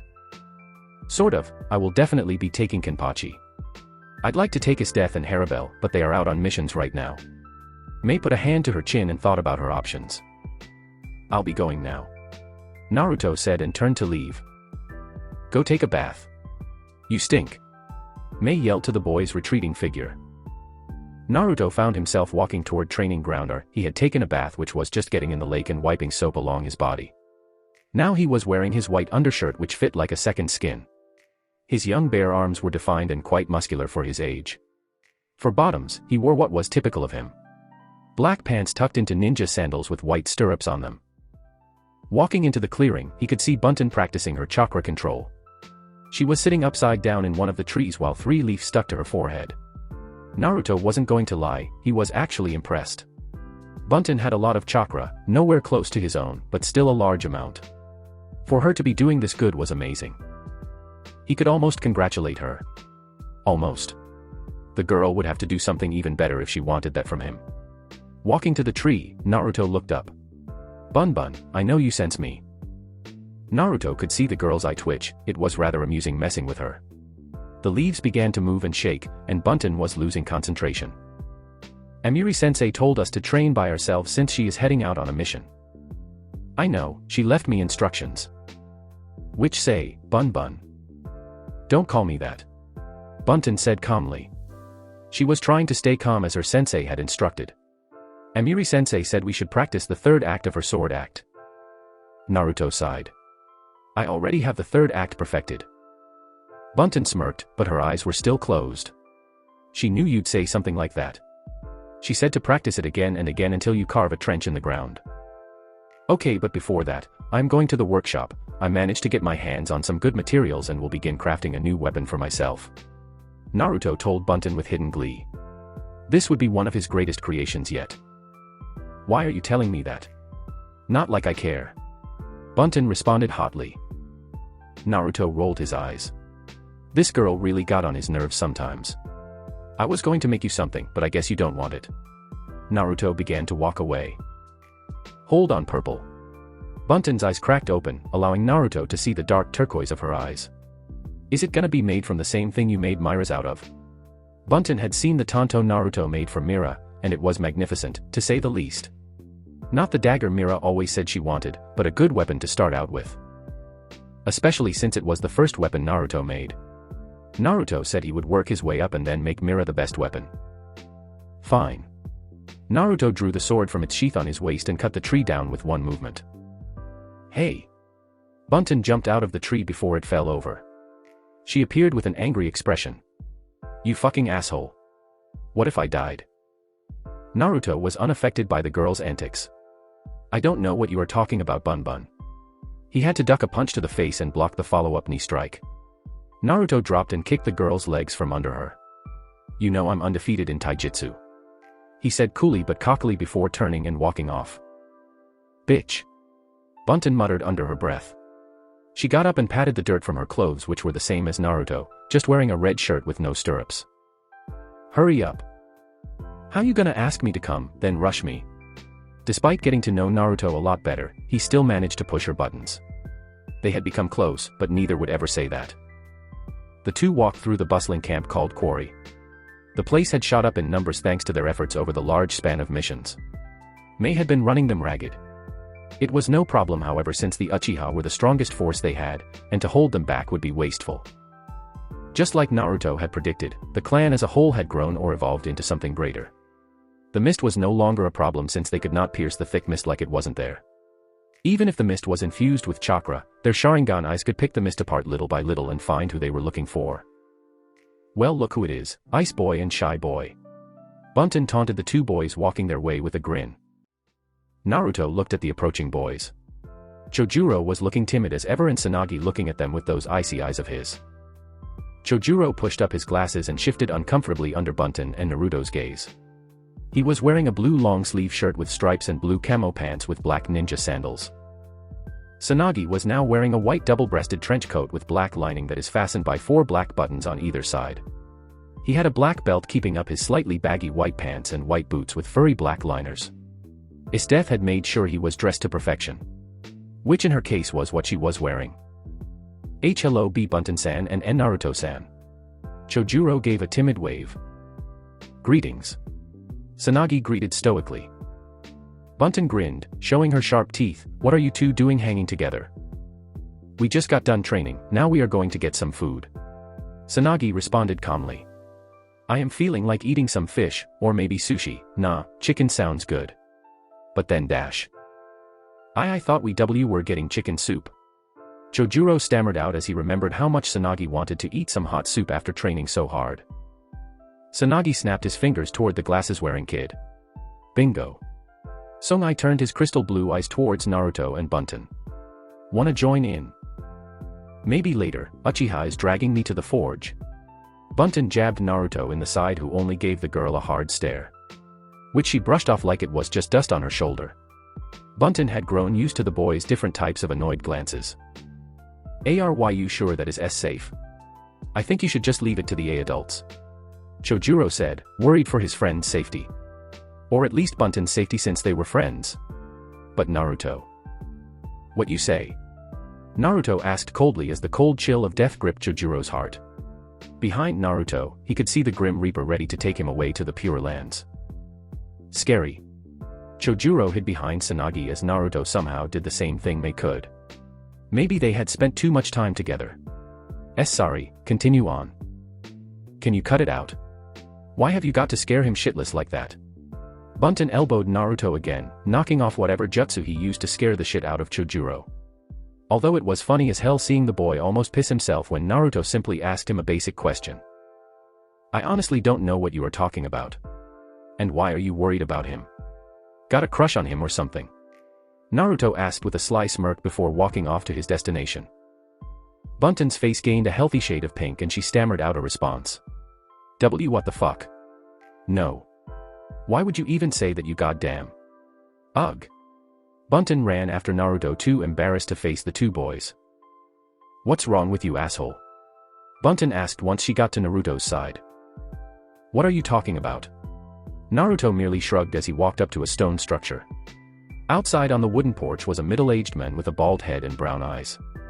He was rather large though and possessed muscles comparable to the Reikage. The man brought down a hammer on a steel blade which was burning at the tip. He noticed the two kids and spoke in a loud voice. Ah, Naruto and Bunten. Come to get some work done. Naruto nodded toward the men with dark skin in front of him. Amiri had brought him over here to show him where their weapons came from. Yes, Mr. Grit. Well, your station is over there in the back, just be a little hospital to the others working. The men laughed before getting back to work. I always am. Naruto walked in followed by Bunten. The two immediately felt the heat drag across their skin. The whole place was made from stone. Along the wall were tools used to make weapons and other pieces of equipment. Many other people were in the place and using the tools. Big windows framed the walls, but only a handful. The place was loud and filled with the sound of people working. Over in the back was a small furnace filled with coal, around it was sharp tools, equipment, and a giant anvil. The wall was filled with shelves that had small weapons on them and polished tools. Naruto pulled out the scroll containing the navy blue shards of Samehada. It was a good-sized amount and more than enough to make a weapon, and maybe even a little something extra. He laid them on a beat-up metal workbench. This bench had been a victim of many work hours from Naruto. Whoa, is that? Bunten poked the shards laid out on the bench. They looked so familiar, but she couldn't get the word off the tip of her tongue. Scales of Samehada. Correct. Naruto answered the girl's question with a smirk. He pulled out a paper and began to draw. Wah. May-sama let you use something so valuable? Bunten asked in pure shock. This was truly something special. And for May to entrust it to Naruto was a huge sign of trust. She did, and I will make sure to pay her back tenfold for it. Naruto commented with a look of focused confidence. Once he finished drawing on the paper, he held it up and let a smile cross his face. It was a highly detailed scythe. This was what he wanted to make. The long pole was as tall as a grown man, the sharp end being finely crafted material and possessing small wave-like designs on the blade part. That actually looks pretty good. Bunten complimented with an impressed look. Thank you, I just made it up. Naruto put the paper down and put on a dirty apron and gloves. As time went by, Bunten watches as Naruto moved about his station like a veteran. He knew what he needed and where everything was. The boy was completely focused and didn't really speak up unless it was a small grunt of frustration or aggravation. For only doing this for 2 years, Naruto was actually really good. Right now he was standing in front of the furnace sending a steady stream of flames to the burning scales which looked like black metal in the furnace. "Bunten, push up and down on those 2 poles over there." Naruto finally spoke after the long silence. It was more refreshing than hearing the sounds of metal clanking over and over. "Huh. Sure." Bunten walked over to the pole that had a small piece of metal that led into the furnace. She began to push them into the ground and was surprised when she actually had to apply a decent amount of force to them. Hot steam began to come from the top as Bunten continued to pump. "Perfect," Naruto told the girl as he rotated the metal with a long pole. "How long do I have to do this?" Bunten asked as her arms began to get tired from her task. If Naruto kept doing this, it was no wonder he had those muscular arms. "Until I say stop." "Asshole." A few minutes passed and Bunten began to lose feeling in her arms while sweat caked her forehead. "Alright, stop," Naruto ordered and Bunten all too happily let it go. Naruto reached in with giant tweezers and pulled out the metal from the flame which had hints of flickering purple. The black metal was now in the shape of a thick brick. "Whoa, this is surprisingly light." Naruto placed the burning orange metal on and took off his glove and grabbed a hammer. "Bunten, come here and hit this metal with me." Naruto orders the platinum blonde again. "Ugh, I better get the best damn sword after doing all this." The girl got up and grabbed a spare hammer. "Stop complaining, you've only done one thing," Naruto carelessly said before bringing the hammer down on the metal, sending sparks off to the distance that quickly fizzled out. "Don't be shy, hit it." Bunten hit the metal just like Naruto did. "Is that good enough for you?" "No, but it will do." Naruto hit the metal with the hammer again while Bunten followed up on it. Once they had hit the metal for a good amount of time, Naruto placed the metal back in the furnace while Bunten got back on the pole to do her job. But in this part, Naruto did something different. He took the metal out and sent some of his own chakra into it while also letting small drops of his blood rest on the metal, which seemed to get absorbed. They repeated the previous action of smacking the shit out of the metal until Naruto felt it was good enough. Now Naruto had the pole of the weapon done. It was a shiny black metal that sparkled in the light. What was odd to Bunten was that Naruto was smiling. This itself was a very rare action. She always saw Naruto with that cocky smirk or smiling when he got over on someone in battle. For a little bit, Bunten thought Naruto had no emotions. It made it hard to train with the dark violet-haired boy. But she quickly got used to it and crossed the distance from which Naruto would keep people away. Naruto wore a rather warm smile as he gazed at his work. The blade then began to glow as Naruto sent some chakra into it. "Amazing, it doesn't strain or show signs of wearing away under the weight of my chakra." "That's a good thing, isn't it?" Bunten asked unsure, as she looked at the rather plain piece of metal in front of her. "Yes, it is a good thing. It's the main reason I allowed my chakra and blood to seep into the metal." "Oh, so it can be used to your chakra from the early stages of its young life." Bunten blurted with a smile. "So it seems you do have a brain in that big head of yours." Naruto teased the girl. It could go unnoticed by someone who didn't know Naruto. But spending so much time by Naruto, Bunten could read that blank tone of his, even now. "Hey, Amiri-sensei says I am a smart young girl." Bunten exploded with fury at Naruto. "Amiri-sensei also says she saw a flying squid in the ocean." Naruto responded blankly, before he turned around and turned off the furnace and began to clean up. "What are you doing? You never finished the weapon, or made mine," Bunten said. Naruto turned to look at the girl. "I'm not going to finish something like this in one day. We spent 7 hours here, it will take time to finish the weapon I want." Naruto waved towards the window. As Naruto said, the sun indeed was sinking while the moon began to rise. "But what about my sword?" Bunten placed her hands on her hips and tapped her foot. "I had a shadow clone make it while I focus on my work," Naruto casually told the girl as a clone came and placed the katana on the bench. Bunten all but shoved him out of the way as she basically drooled over the weapon. Bunten picked up the katana which had a red hilt and decorative wrap, a black pommel, and a silver square guard. Bunten turned the blade over in her hand while gazing at it even more. The point was sharp as hell and could draw blood just by touching it. It had a small edge pattern which was small wavy lines disappearing the further it went up to the tip. It was beautiful. That wasn't the only thing though, as next to the weapon was a red tie-dye scabbard. Along the bottom was the same wrapping her sword had. Because Naruto wasn't looking, he didn't see the tears slip from Bunten's eyes and drop softly on the desk. Bunten quickly wiped her eyes and sniffled before Naruto noticed her. The embarrassment would never end and her tough exterior would be ruined. Try not to break it, will you? That thing took weeks to ma dash. Naruto was cut off as Bunten hugged him tightly and Naruto could swear he heard Bunten sniffle or sob. Thank you. Bunten lamented as her voice cracked just the slightest, but Naruto didn't notice since her action caught him off guard. You're welcome. Naruto patted the girl on the back as he felt uncomfortable with the current situation. If only Naruto knew how much this gift meant to Bunten. She hadn't received much in her short life. Her dad was never around and her mom seemed to hate her. This filled her little heart with joy, even if it was from the bane of her existence, Naruto. Bunten pulled back and had the nerve to look embarrassed. Thanks for making this for me, I'll put it to good use.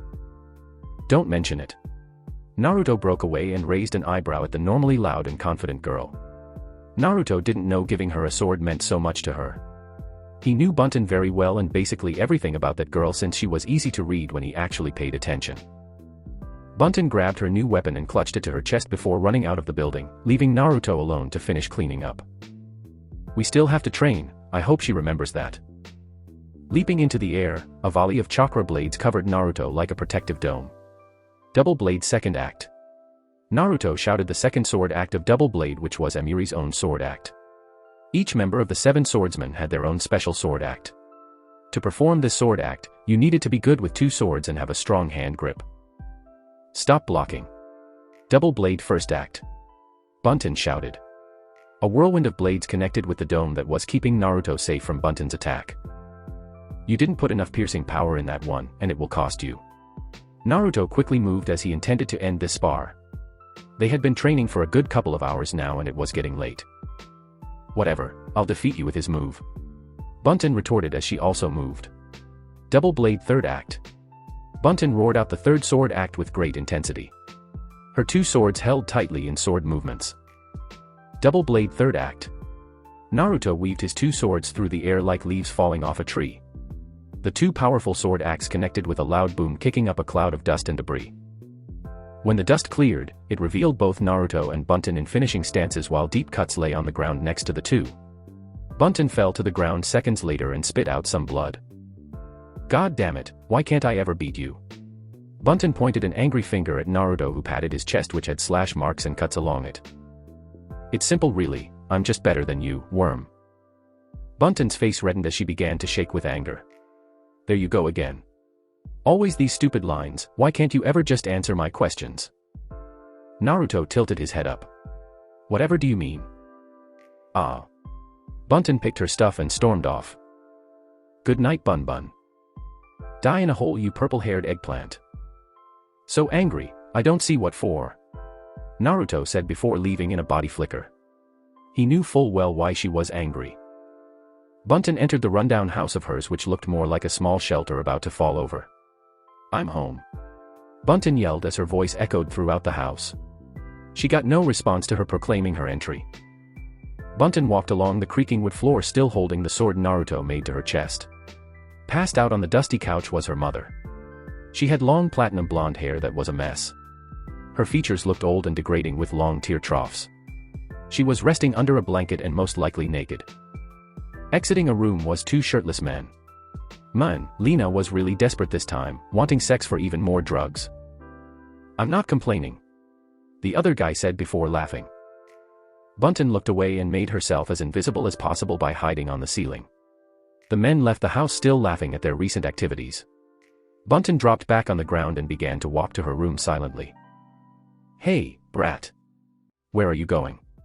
A stern voice made its way to her ears, making Bunten freeze in her tracks. Unlike how Amiri called her brat with affection, this voice lacked that affection and sounded aggravated. Bunten turned around shakily to see her mother sitting up and rubbing her eyes. Why yes. Where have you been? I told you to be back home before dark. The mother of Bunten, named Lina, voiced anger. No, you didn't say that to me. Bunten responded with a shake of her head. She also put the weapon behind her. Lina growled and got up, not caring she was naked in front of her daughter. You calling me a liar? Lina asked, getting a little too close to Bunten. And no, I dash. Smack. Lena slapped Bunton, leaving a handprint on her face. Did I raise a liar? Lena yelled in the face of Bunton, whose eyes began to well up with tears. And no, why you didn't? Bunton choked out a response as the back of her throat began to burn and she tried her best to hold back tears. Lena then noticed something behind her daughter's back. It was long and red. What is this? Lena reached for the object but was surprised when Bunton jerked the object away. No. Don't touch it. Bunton yelled and turned to not let her mother see it. Lena became even angrier as she looked at her disrespectful daughter. You little brat. Hiding stuff just like you worthless father. Lena forcefully pushed her daughter against the wall and wrestled for the object Bunton was trying so hard to keep safe. No. Get away. Bunton used her greater strength to push her mother away hard, sending her mother crashing back into the couch, which broke under the force.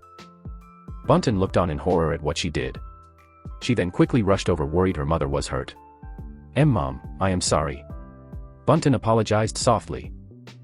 That is when Lena grabbed Bunton by the hair and yanked her down hard. You little bitch. Lena held Bunton to the ground and began to hit her repeatedly. This is how you treat me. After carrying your worthless ass for 9 months. Ha. Lena struck Bunton in the face one more time and busted Bunton's lip. Bunton covered up using her small arms as her mother tried to punch her sloppily. Lena then noticed the red object was left over to the side. She grabbed it and now realized it was a good-looking sword. Nice, this will buy me a lot of drugs. Bunton's eyes widened at her mother getting her hands on that. No. It was a gift. Bunton reached for it, but Lena moved the sword. A gift? Who'd give your ass a gift? You don't deserve it. Lena practically spat out with disgust. At hearing the degrading words, Bunton looked down in sadness as the burning in her throat began to become more intense. It was for my friend.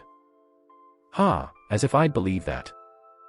Bunton began to get angry as yellow lightning began to spark from her hair. It doesn't matter if you do or not. He made it for me. Bunton then lunged for the weapon and snatched it from her mother's hands. Bunton then ran to the door and escaped with the weapon. Getting to her feet, Lena ran to the door and saw Bunton running away. Don't you ever come back here, you little brat. You are disowned. You are a mistake that should have never been born. Lena yelled with all the fury she could.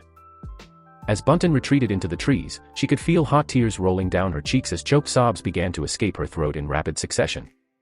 The girl missed a step and fell to the ground. She didn't fight it, however, and simply lay on the ground to cry.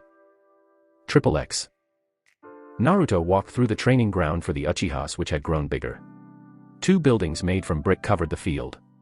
One was a medic facility and the other was a small farm with growing plants. Surrounding the encampment was torches holding flames. Naruto made his way to where he could hear the sounds of laughter and fighting going on. From the chakra he could sense, it was Jinkasu, Mira, Shursue, and someone else. Ha ha ha. Keep at it, brother Jean. Why are you always trying to fight me? Because it's fun. Ha ha ha. Naruto observed as Jinkasu was back in Uchiha clothing and fighting off a crazy lunatic with his bare fists. It was a girl around their age and the same height as Jinkasu. Right now, her eyes were a blazing red, showing she possessed a Sharingan with 1 tome in her left eye, and 1 in the right eye. This was a contrast to Jinkasu, who had 2 tomes in each eye of his Sharingan just like Mira did. Basically all of the Uchiha kids had Sharingan since the constant battle and death of loved ones.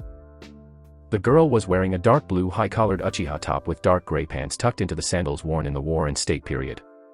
Around her calves was white tape. Her hair was a wild, untamed mop of navy blue hair that reached her shoulder blades. Her skin was pale like most members of the clan, and although she looked rough right now, you could still see the beautiful young girl blossoming like a spring flower. Her sharp features would make her look noble, but those fierce eyes would always make them think twice. Fire style, Inferno shells. The girl brought her hand down, which was covered in fire, and left a trail in the air. Bullets of fire began to shoot out from the line of fire. Why is she trying so hard? I was doing some light training and she come and challenges me again. Jinkasu thought before leaping into the air as he went through hand signs. Fire style, whirlpool flames. Flames shot from Jinkasu's mouth that circled the ground in a whirlpool of flames. He managed to use my jutsu, not bad. Naruto complimented. The girl grinned widely. This fight was really amazing and worthwhile. She also went through hand signs. Fire style, dragon flame jutsu. A dragon's head made from the fire rose from the fire of Jinkasu's previous jutsu. Are you serious right now? Is she trying to burn down our living quarters? Jinkasu quickly evaded and rushed the girl on the ground. The fire began to cloak his hands as he used his next jutsu. The girl rushed back towards Jinkasu with mad laughter. I can use that jutsu as well. Her hands began to get covered in fire much like Jinkasu. This jutsu was called River of Fire. A jutsu made for taijutsu. They would cover their hands in fire chakra and exchange flowing punches, much like a river flows across rocks. This is where the name comes from. They meet in the middle and exchange a rapid succession of punches. They landed of course and neither shied away from the blows they suffered.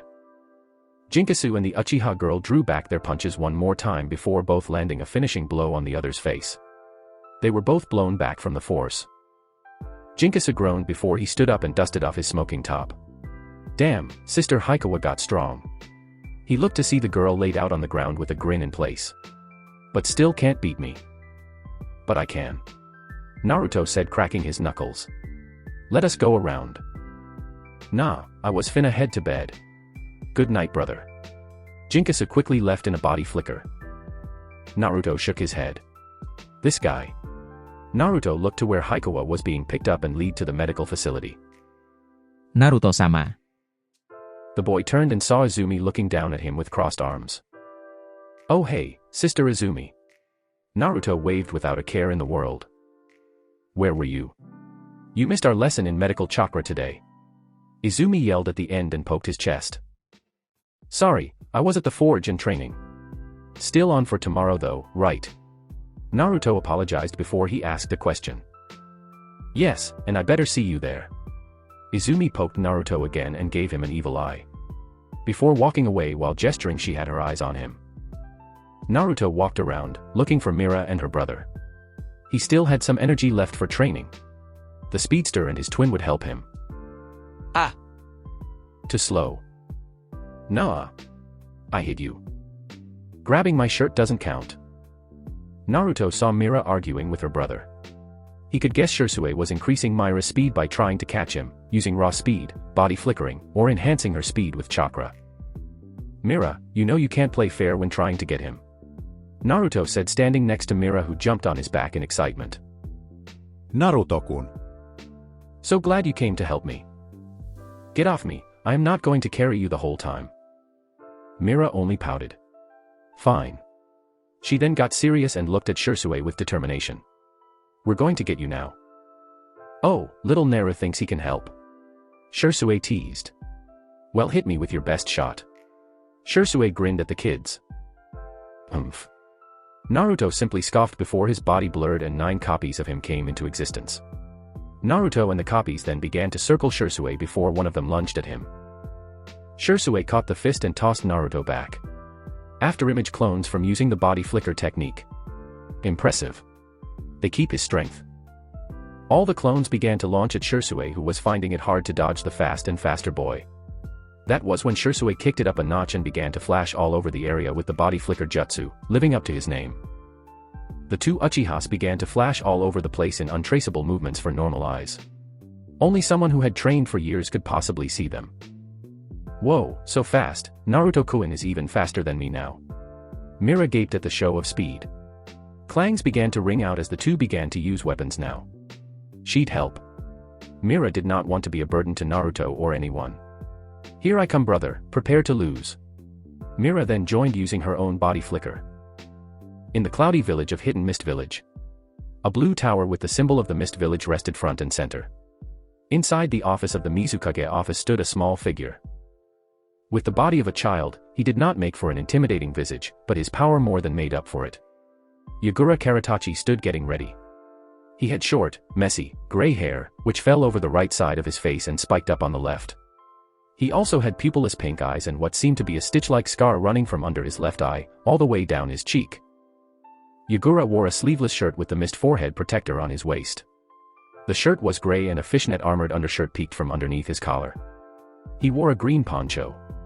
He also wore a turquoise sash around his waist, paired with a matching green apron over his pants and a pair of brown boots tucked into his long pants. Alright everyone, let us move out. Kagura ordered in a commanding voice to the forces in his office. He placed a giant club on his back with uneven-sized hooks on either end, while also having a green flower on the other end. Let's go kill that bloodline leader.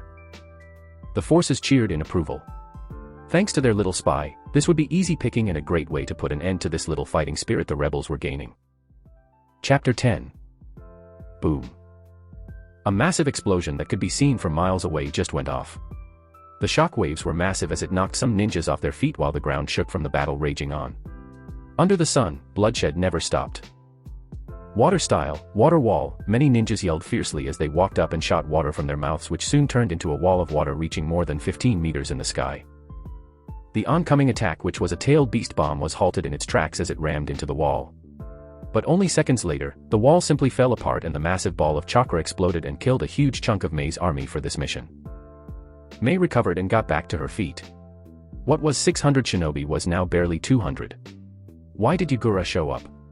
How did he know they were coming? Rushing towards them like a pack of hungry wolves were the oncoming forces of Yagura's supporters. Mei cursed as she got back to her feet. Do not waver. They will not stop us from our goal. We will win no matter the cost. Mei yelled with a blazing and undying passion to her fellow men and women fighting alongside her. Hearing the words of their leader, a rush of determination flowed through them like a shock to their system.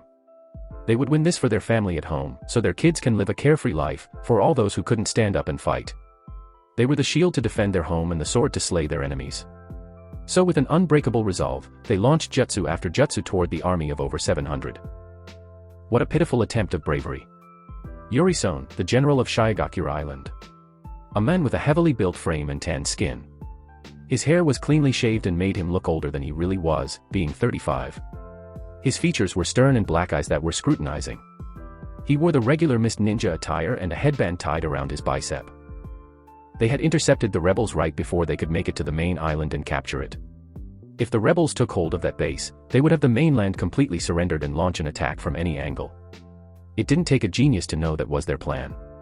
If they surrounded the mainland and attacked, Yagura would have no choice but to split up his forces in an effort to try and fight back against the rebels. It's all useless. The demonic voice of Yagura voiced his opinion as he was transformed into the giant turtle. The giant gray turtle's limbs retracted inside its body before it began to spin forwards at unbelievable speeds. Mei-sama, you have to get out of here. Take some people and leave. Kenpachi urgently shoved Mei to the side. Hey, escort Mei-sama back to camp. Kenpachi. What are you doing? Mei asked as the stronger man moved her aside. Saving our leader. Kenpachi grinned at the women. No. I can also fight with you. We need you to win this. Mei retorted. Ninjas soon began to surround Mei as they were ready to leave back to camp. The rebels need you more. Now go. Kenpachi finally said as his chakra flared to full force, taking on a dirty yellow aura around his body. Mei was then enclosed into a cloud of mist as she was ushered away by her shinobi. All she could do was watch as Yagura trample over the ninjas she had brought here. Come on people. Let's show these bastards what we can do. Kenpachi yelled without fear as he and the last 100 ninjas he commanded charged the oncoming army. Arlin POV. Arlin, let's go play. A voice called to me. I looked to see who it was. My twin sister Amina Grail. She was giving me a cheery smile as her brown eyes twinkled with childlike innocence. She wore a plain white dress and cute shoes. I just wore a plain black shirt and pants since I didn't like white, it got dirty too fast. I wanted to protect that, at all costs. Amina was everything to me. She is the only family I have left. So with me having to protect her all the time, it meant that I couldn't always play with her. Not now, I have to train. I replied with a lack of care and got back to training. Amina pouted. Come on, we are always training. Let's have fun. She came and started pulling me away. No. I have to get strong enough to protect you. I snapped and yanked my arm away. I immediately felt guilty about my actions once I saw Amina frown in sadness. I hated seeing her sad. Why was I always messing things up? I can't do anything right, can I? But Amina soon smiled warmly at me. Arlin, I can protect myself. And I also have to protect you as well. Since I am older than you. A smile slightly tugged on my lips. No, as a man, it is my duty to protect you. I said with a fist to my chest and gave my sister an unwavering gaze. She smiled. Then embraced me in a loving hug. Normally, I'd resist, but I just let my sister have a hug from me, just this once. All of a sudden, my memories shift and my sister's peaceful, smiling face was replaced with a painful, sorrowful gaze. There she was, Amina Grail being held captive in the hand of Naka Uchiha. This bastard, I fucking hate him. Jigo, Arlin Kuin, why you have to escape from here? Amina spoke through choke sobs while also trying to fight off the pain. Arlin had a tight grip around her throat. Looking at Naka, I grit my teeth as the man stared coldly at me as if I was nothing to him. Just a lowly worm. My squad was dead while I was the only one remaining. It was me versus 10 Jounin. All they sent was one squadron after us. It was more, but we managed to chop the numbers down just a little. Until he and that bitch showed up. Naka and Naori Uchiha. Two strong ninjas in their own right, I had to give them that. But why? Why were they doing this? We are only kids from water country. I and my sister were only 15 going into this war.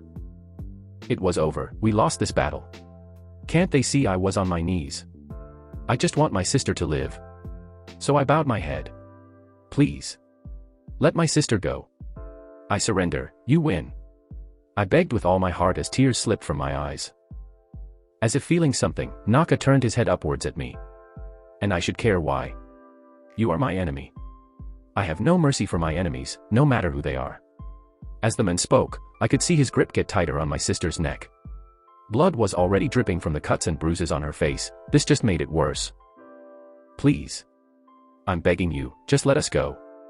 I tried once again, but due to the burning in my throat and hot tears rolling down my cheeks, I can tell I looked pretty pathetic right now. Naka-kun, let's just leave. The purple-haired woman next to the man spoke up for the first time and pulled on Naka's arm. There is no need to continue this useless fighting. We've already completed our mission of stopping the backup from arriving. I could tell the woman only spoke out of pity. But at this point, I would take anything. I felt hope rise in my stomach, maybe her words would reach through to the men. And Amina and I could just leave. My hopes, however, came crashing down as Naka merely shoved the woman away and cast a deathly look her way. No, it's still not done yet. Naka then held up his sword and aimed it at Amina's chest. Time to end this once and for all. Amina looked towards me and gave the best smile she could. Even though her face was bloody and tears slipped from her eyes. Amina still smiled at me, as if everything would be alright. Be safe, Arlin Kuin, I love you, live on. Amina gave me her last words that will forever rest in the back of my mind. I got up and rushed forward, faster than I ever had in my life. I opened my mouth to call for my sister in hopes my voice would bring her to me. It did nothing as I could only watch in horror as Naka pierced my sister's heart with his katana all the way to the hilt. Like she was nothing more than a worm, Naka tossed my dear sister off his blade. I caught my sister's smiling corpse as it grew cold in my arms. Amna, get up. I shook my sister as the tears in my eyes spilled like a tsunami making contact with the miserable land. Naori gave me a pitiful look and then slightly glared at Naka with her two black eyes. That was uncalled for. Over my sobs, I could still hear Naka's reply. I could care less, we just needed to complete our mission, and that's what I did. If you cared that much about them, you could have stopped me. That was true, they could have stopped him. The leaf ninja behind Naka could have saved my sister, but they didn't. Which makes them my enemies. I let out a primal wail to the sky as my emotions and chakra poured off my body, as if I just broke a door keeping my power closed. I'll kill you all. I picked up my sword and rushed forward only to be met by a Jounin who dared to block me. All it took was a quick slash and his head was rolling. With this rage-filled power I had, no way in hell these bastards were getting away alive. Seeing an opening, I moved towards Naka with chakra swirling off my body. Naka only smirked and the next thing I knew I was implanted into the ground with Naka's hand gripped tightly on my face. You are too weak, I'll send you to your sister. Naka raised his sword and brought it down on my neck. Until Naori grabbed his arm and made him stab the ground next to me. We need to go, I can sense other ninjas coming. Naori seriously told Naka who stood over me. And we will just kill them too. Naka tried to move his arm but Naori had a solid grip on his arm. No, it's more than we can handle right now. We are leaving. You don't order me, woman. I watched as the two Uchihas stared each other down. Naka looked away first as he stared into the distance. before gazing back at me. Consider yourself lucky, boy, I normally kill weaklings like you. Naka placed his sword back and turned his back towards everyone. He then left in a swirl of fire. I quickly got up and rushed Naori before she could to leave, only to be frozen by just a glance of her Sharingan Genjutsu. Just leave. Naori sadly said to me and also left. Thankful the Genjutsu wasn't that strong, and I quickly broke free and launched myself at the other leaf ninjas lurking around. A slaughter broke out as I soon murdered all of them before going back to my now dead sister. End POV. Snapping his eyes back open, Arlin looked around at the destroyed training ground he was in. He only wore a black shirt and red pants with normal ninja sandals. Memories of the past only strengthened my resolve. Arlin clenched his fist and stood to his feet as he only took a quick nap. This reminded him he had to kill Naruto. He couldn't let him live. Not after what his father had done, and what Naruto could possibly do. Arlin sent slashes toward the training post in front of him that was diced into pieces. He was doing the world a favor by getting rid of Naruto. The apple didn't fall from the tree, and it was clear to see that Naruto was just like his father, at least in Arlin's eyes. Moving his black hair, Arlin grabbed his water, leaning against the tree. Taking a sip, Arlin could see a woman sitting in the tree looking at him with an eye smile. "The fuck do you want?" Arlin asked rudely. "Distant and an asshole, I can see you are still the same," the mature woman who had an edge to her voice said as she dropped down from the tree. The woman had clean brown hair that reached her lower back. The woman had slightly tanned skin that made her honey-colored eyes pop. Covering her modesty and well-developed body was just the regular jounin attire for the Mist Shinobi. "There is a mission for us, it's to take back one of the strongholds the rebels took from us," Tatsubi Kiramari said. She was a jounin-ranked ninja fighting on the side of Yagura. She didn't mind killing off all the bloodline users since they were always so arrogant and believed to be better than those who did not have a bloodline. "When?" Arlin asked. "Now, so let's go." Amiri landed in the Uchiha special zone with a frown on her face. It was time to leave for her mission, but the woman was looking for one of her students. She had visited Bunton's house only to find a drunken mother who was talking about bullshit. Amiri just had to put up with it and ask her about the little platinum blonde child. Only to be yelled at, saying Bunton was kicked out of the house and told never to return. This made Amiri furious and she slapped the shit out of the women. Bunton had looked for a good amount of time for Bunton, only to find nothing. The fight the two had must have been really bad if Bunton was acting like that. But now, Amiri was coming to wish Naruto farewell and also grabbed the teleporter himself. And there he was. Training with his little sister and her student. Mira is clad in Uchiha garb modified to fit her more. It was a high-collared black one-piece that stopped mid-thigh. Instead of sandals, Mira now wore knee-high boots. Around her waist was a black obi and white belt like the one Naruto wore. Speaking of the fierce young man, he was now looked into a heated bout of taijutsu with Shisui. Naruto's attire stayed the same as he was in his normal black Uchiha attire. Naruto and Shisui had their 3 Tomo Sharingan activated as they entertained the art of taijutsu. Naruto ducked a kick from Shisui and used his lower frame to quickly perform a spin kick upon the older Uchiha. This knocked Shisui off his feet and caused the man to fall on his back from the great power of Naruto's leg sweep. He's adapting to my style as the battle grows longer, not to mention it's hard to beat whatever style he was using now.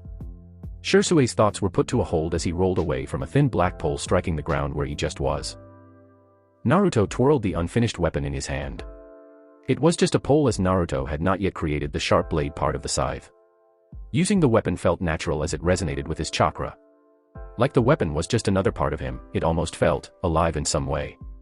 But Naruto was surely only imagining things at this point. "What's that pole going to do?" Shisui mocked Naruto with a playful smirk. "You'll see," Naruto responded condescendingly. That is when Mira rushed past him at great speeds as her tanto was covered in flames. Uchiha style, Halo dance. Mira swiped her blade through the air as arcs of flame extended from her tanto. Reacting quickly, Shisui used the body flicker to appear and disappear while leaving afterimages in his place. Using his famous jutsu again, Shisui and clones of himself appeared and surrounded Mira. "I can do that too," Mira exclaimed pridefully, and a deadly glint in her eyes. 5 copies of the girl phased into existence as they quickly launched themselves toward the other 5 copies of Shisui. "I'll add a little more numbers to the party," Naruto cockily voiced as he also created copies of himself from the body flicker jutsu. "Let's advance on the main body, He will lose focus and cause the other ones to slow down and give us a chance to take them out. Mira nodded at Naruto's strategy and rushed in with him to defeat their elder. As Mira's Tanto connected with her brothers, Naruto also came from behind and tried to clock the boy in the back of the head with his now black staff. "You two are really trying hard this time, aren't you?" Shisui asked while smirking proudly at the two Uchiha. Too bad, maybe if he was some weak ninja this would end up being his downfall. But he was no weak jounin and was currently the second strongest Uchiha of the clan. With Naori being the first of course. Time to show you what real speed looks like. Shisui blurred out of vision as the small area was surrounded by various copies of Shisui. Amazing. Mira breathed out in amazement at her brother's strength. She one day hoped to be as strong as he was. Naruto only narrowed his eyes as he looked around for the real Shisui among the fakes. That is when he hailed a rain of shuriken toward the copies. The shuriken quickly caught flame as Naruto performed the Phoenix Flower Jutsu. The flaming weapons connected with the copies of Shisui were destroyed.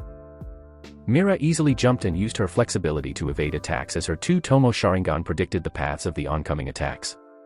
Fire style, surging flame waves. Like waves crashing on the beach's shore, the fire rushed forward and destroyed a good amount of clones. "Nice jutsu, you'll have to teach me it." Naruto complimented his best friend on a job well done. This left merely 5 clones of Shisui left. Mira smirked hotly at the comment. "I'll think about it, but you're gonna have to give me a jutsu." She replied smirking towards Naruto as her scarlet eyes twinkled in delight. "Consider it a trade, in fact. I'll show you one of the jutsu I've also created." Naruto stepped forward with confidence that soared high into the clouds as purple lightning began to spark from his body. "I'll tone it down for you, elder brother." Naruto mocked with a deathly smirk on his face. This was one of his more powerful jutsu after all, being an A-rank jutsu and all. Over to the side, Amiri watched on impressed. That little lad has become strong if I must say. And not just Naruto, Mira was also really powerful in her own right. Being able to think on her feet and come up with quick counter strategies in an instant. She'd seen it firsthand on the battlefield. It was the perfect match for Naruto's advanced planning and plans miles ahead of his enemy. They both were very smart in terms of battle IQ. But what is this new jutsu he speaks of? He seems to be very proud of it. Amiri mused to herself. Before a greedy look crossed her face and she rubbed her hands together. "If it's good, I'll just insert a little sensei tax and use the jutsu for myself." She cackled to herself on the sidelines. Lightning style, Imperial Thunder. Naruto released a large amount of lightning-based chakra into the air that sparked and covered the area in a purple light. It then rushed down like a lightning strike from heaven at speeds faster than the body flicker could evade. Shisui widened his eyes as he witnessed the jutsu speed towards him faster than he could evade. Or at least would have for someone only on the normal level of the body flicker. He moved from his previous location as the attack crashed down with a great explosion. "I actually had to put some speed into that dodge," Shisui said and wiped away the sweat from his forehead. Things were getting a little out of hand and there was no need to cause a scene. Plus, if they used large-scale jutsu like that, it might alert the loyalists to their location. Mira blinked at the spot Shisui was just in. She then turned to Naruto who was sweating more than usual after a jutsu. That actually seemed to cost a lot of chakra. She quickly moved to Naruto's side. "Are you okay, Naruto-kun? That seemed to cost a lot of chakra." Mira asked with care in her tone for her longtime friend. "I'll be fine, just focus on dash." Naruto was stopped from talking as he felt cold steel rest on his neck. "Focus on me, right?" Mira quickly turned and went to punch Shisui in the face but he tilted his head and struck out with a punch towards her stomach. Oof. Mira grunted as she was on the ground holding her stomach. "You win again, brother Shisui." Naruto regretfully admitted defeat. "You should be used to that by now." The teen cheekily responded and bonked Naruto on the head. "Don't use such high-ranking jutsu inside the camp again, you know what might happen." Shisui then scolded the kid. "We'll get you next time," Mira said standing from the ground. Although she was injured, Shisui could see the stone-cold resolve in the girl's eyes. His sister, Mira, had grown so much. He only wished it wasn't because of this war-torn country and the pain of war causing her to grow. As the girl's older brother, Shisui felt it was his job to keep his sister safe and away from the evil of the world. He didn't want her to grow naive but also not engrossed in the lifestyle of murder.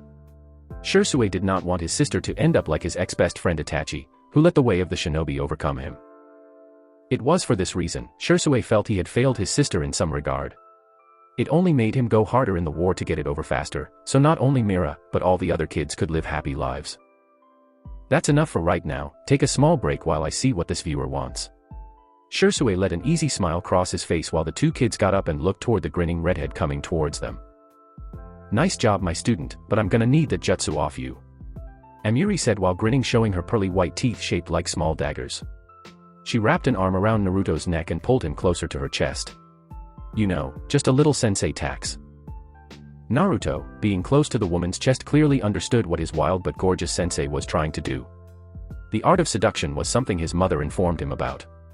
The kunoichi of the world would always use their body to their advantage, no matter the situation.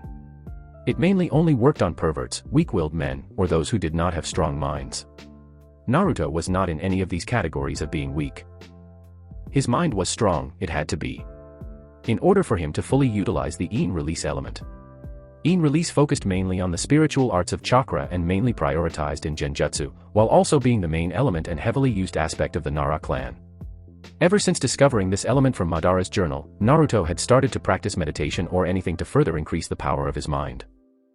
But his practice in Yin release was still nothing. His goal was to infuse his genjutsu with Yin release to perform the ultimate genjutsu. Who knows, he also might be able to control shadows like the Naras. If Hiruzen Sarutobi could do it, so could he. Sometime down the line, he'd ask his mother for help since she seemed to have all the answers. Anyways, Naruto simply closed his eyes and spoke in a composed manner. If that is the case, sensei. Naruto removed himself from Amiri, who pouted. I will be expecting to learn a new sword act from you. Amiri pinned Naruto with her brown eyes that sparked with electricity instantly. Oh, you think you are ready to learn Acts 5 and up? I was ready 8 months ago. Naruto replied with a mental eye roll. Why did all the women he know have to be so troublesome? Okay, when I get back from my mission, I want to test your abilities, and if I think you are ready, then we can move on. You got that? Amiri poked Naruto in the center of his forehead, sending a jolt through his body. Thank you, sensei. Naruto cupped his fist and bowed gratefully. Amiri gave a warm smile, which was strange for someone like her. Normally described as wild and savage. Not someone giving a smile to their student. Shisui, seeing the teenage girl's beautiful smile, his cheeks turned the slightest hints of pink. He quickly squashed that down, however, as there was no time for romance. However, it was too late. Mira saw her brother's reaction and let a foxy grin spread across her face. What's this? Is brother attracted to Amiri? The small child let a menacing chuckle escape her lips. Oh, she was gonna milk this for all it was worth. All of a sudden, Amiri frowned. Naruto saw the frown and questioned it. What's wrong, sensei? It's the little blonde brat. I can't seem to find her. Amiri frowned deeper at remembering what happened. She got into a fight with her mother again, but this time it was bad. What? Is she okay? The one to ask the question was Mira, who was concerned for her friend. I don't know, she is in hiding right now. We'll be sure to look for her whenever we get the chance. A toothy grin appeared on Amiri's lips again. Thanks, Kido. She moved past Naruto while ruffling his hair. That is when the grin increased and she pointed a finger towards Shisui, who raised an eyebrow. And you pretty boy are coming with mama. Perplexed at the situation he found himself in, Shisui raised an eyebrow at the action and nickname he was given. What?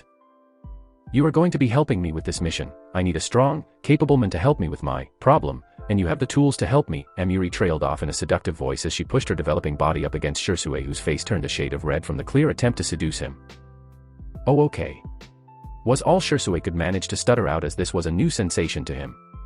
Working in Umbu, he never really dealt with things like this since it was mostly secretive work. Great, let's go. Amiri pulled Shisui along before turning. See a lot of kids. They both disappeared in a lighting body flicker. But Shisui wasn't able to leave without meeting the deadpan face of Naruto and his cheekily grinning sister. Brother, I can't believe what I just saw. Wait till I tell the clan about this. Naruto and Mira thought different things as they watched Shisui and Amiri leave to rescue a bunch of imprisoned allies. Both now seeing their elder brother in a different aspect. When Mira turned her head towards Naruto, she saw him doing physical workouts. Naruto was holding a steel pole with heavy boulders tied to the end of it. The weight equals to 225 pounds. An impressive feat. Naruto was curling the bar with perfect form, showing he has experience with heavy weight. Is that not heavy, Naruto-kun? Mira questioned the boy who was always training. Not really, no. Naruto responded as he dropped it on the ground. I need something heavier. You know it might damage your body if you continue. Not more than it is already. Naruto simply responded. As time went by, Naruto continued to train his body and also build up the physical aspect of his body.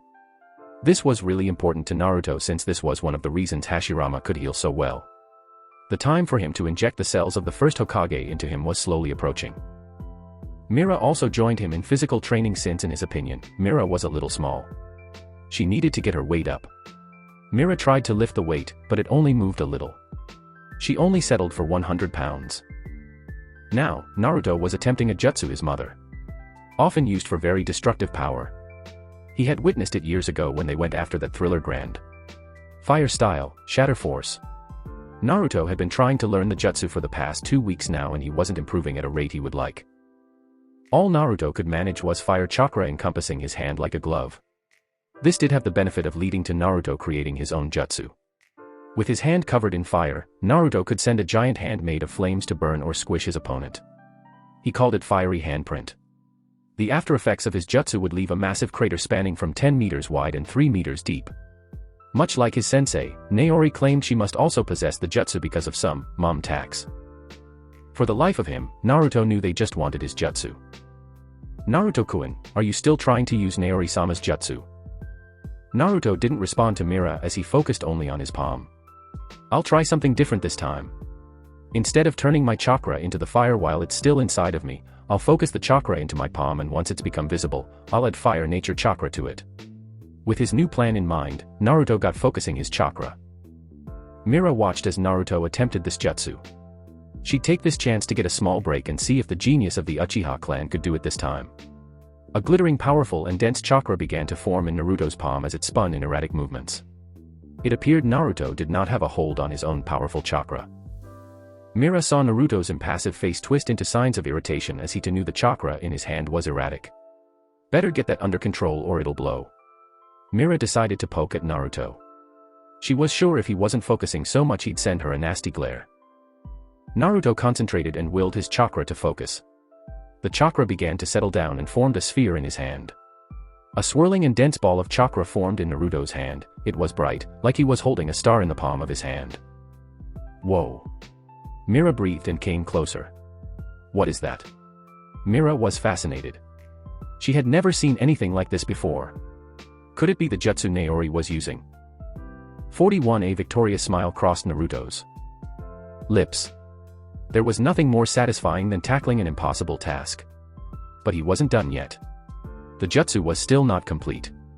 Not yet, I still have to change the chakra to fire. Well, I believe in you. You got this in the bag. Mira gave her support with a cheery thumbs up. Much appreciated. Naruto simply said and got back to what he was doing. He truly did cherish the bond he held with Mira. The thought of them not being together left a nasty taste in his mouth and a small ache in his chest. But he figured the ache was just from using so much chakra. These feelings were meaningless to him. Back to the spinning chakra in Naruto's hand, he attempted to add fire chakra to the orb. The orange fire flickered alongside the edges of the flame and Naruto was able to feel the heat surfacing from it. It was happening, Naruto was doing it. That was until the jutsu fell apart and the chakra became erratic. Mira, get back!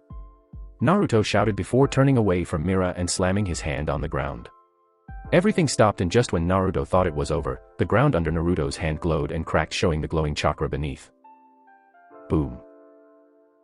A small explosion happened.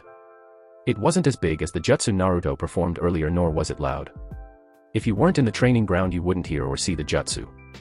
Naruto winced as burn marks covered his hand and arm while the ground in front of him was torn apart. Naruto-kun, are you okay? Mira asked as she ran to his side and looked over him. I'm fine, are you okay? Naruto responded with his own question. Mira smiled. Yes, you turned away from me and let the jutsu explode on you. That is when she noticed the burns on Naruto's hand. You're burnt. Naruto then used his other hand, which was covered with healing chakra that he used to heal himself. After many trips to Izumi, Naruto decided he would learn under the women and become a capable medical ninja. Naruto's goal was to become diverse in all kinds of ninja art so he could have an answer for any situation. Good as new. Naruto flexed the once damaged hand that was now regained its perfectly healthy pale. I leave you unsupervised for a couple of hours, and this is what happens. Forming seemingly out of thin air, a horde of blue butterflies cultured together and formed Naori. Honestly, you and your father always know how to cause a mess. Mother. Naori-sama. Mira jumped on the woman, embracing her in a hug. Hello, little troublemaker. Naori said while Mira nuzzled their cheeks. Me. I would never. Mira gave a cheeky smile. It was all Naru. She then shifted the blame towards Naruto, who looked on impassive. Didn't I say not to practice that jutsu without me? Naori asked, but both the kids knew it was more of a statement. Yes, but I made astonishing progress just now. Naruto said and couldn't hide the eagerness in his voice. Naori knew what Naruto had done since she was watching in the trees as Naruto practiced the jutsu. She was going to come and continue training with him and Mira. Some more Kenjutsu practice and maybe fire jutsu practice since his lightning-style teacher was gone. But when Naori arrived, it was to see Naruto attempting the jutsu. And what she saw had her at a loss for words. It was the Raise-Non. It was the personal jutsu of the fourth Hokage, Minato Namikaze. And for Naruto to learn it on accident was truly something. The mother was filled with pride at the achievements of her son. Naruto-chan, do you know what you just did? Fail at creating a jutsu. In a way, but you also achieved something. He achieved a burn, haha. Mira started laughing, getting a glare from Naruto. Do it again. Naori said, smiling softly. Naruto, who nodded and did as he was told. Right when Naruto was about to add fire chakra into the spiraling orb of chakra, Naori told him to stop. Now, just hold that. Naori then formed a hand sign for the shadow clone. A perfect copy of Naori formed and stood in front of Naruto. Now, just jam that right into the clone's stomach. Naori said to Naruto, who raised an eyebrow but only followed through with the order. Naruto shoved the chakra ball into the gut of his mother's shadow clone. Instead of the attack just blowing up in Naruto's hand like he thought was going to happen, it began to dig into the skin of the clone while also spinning Naori in a circular motion. What in the world? Naruto thought as the phenomena he just witnessed was weird. That Naru was the Raise-Non, an attack created by the fourth Hokage. Naori said to the stunned kids as they both gaped. I guess you trying to perform Shatter Force led you to make the Raise-Non on accident. It's not perfect, nor to the level of the fourth Hokage, but with practice it can be improved. Minato Namikaze, wow, Naruto-kun, you are really something. Mira said, still in shock at her best friend using such a famed jutsu on accident. Yes, the fourth Hokage could increase the size of the Raise-Non to giant heights and used it to trample his foes. Naori lectured the two kids on a brief history of the jutsu and what it was capable of. The dangerous grin on Naruto's face seemed to let Naori know that he was interested. It's definitely something to work on, but let's start training again. Naruto said, making his mother remember why she came over here. Right. Naori nodded and smiled. The three went on to train in Kenjutsu, jutsu, and other activities to boast physical capabilities. The kids would need a nice break afterward. Jinkasu stood shirtless over a small pond as sweat trailed down his body. He was practicing movements of his sword style, Summer Folly with Summer Queen his blue tachi. While doing this, he was also practicing his chakra control like Naruto had instructed him to do. Right now, he was feeling very comfortable and at peace. Although there was a war raging on outside the walls of this camp, Jinkasu still found peace within himself. There were no loud explosions, no jutsu being shot over his head, no comrade dying in his arms, and no noisy girl trying to fight him. Seriously, was all the girl do is fight? Her excuse was, it's fun. She was a real pain in his ass. Sometimes, Jinkasu thought about maybe accidentally breaking an arm or leg so Haikawa couldn't fight him. Oi. Brother Jean. Jinkasu's eye twitched. Speak of the devil and she shall appear. Jinkasu turned around to see the girl with wild hair the same color as his. But standing behind the girl were two adults. One was a grinning woman. Hair the same as what he could presume was her daughter since they looked just alike with the same narrow jawline to the dangerous eyes that glinted at the killer lurking below the surface. This woman wore her hair in a ponytail that still allowed strands of navy blue hair to poke from the back while two long bangs fell on the side of her face.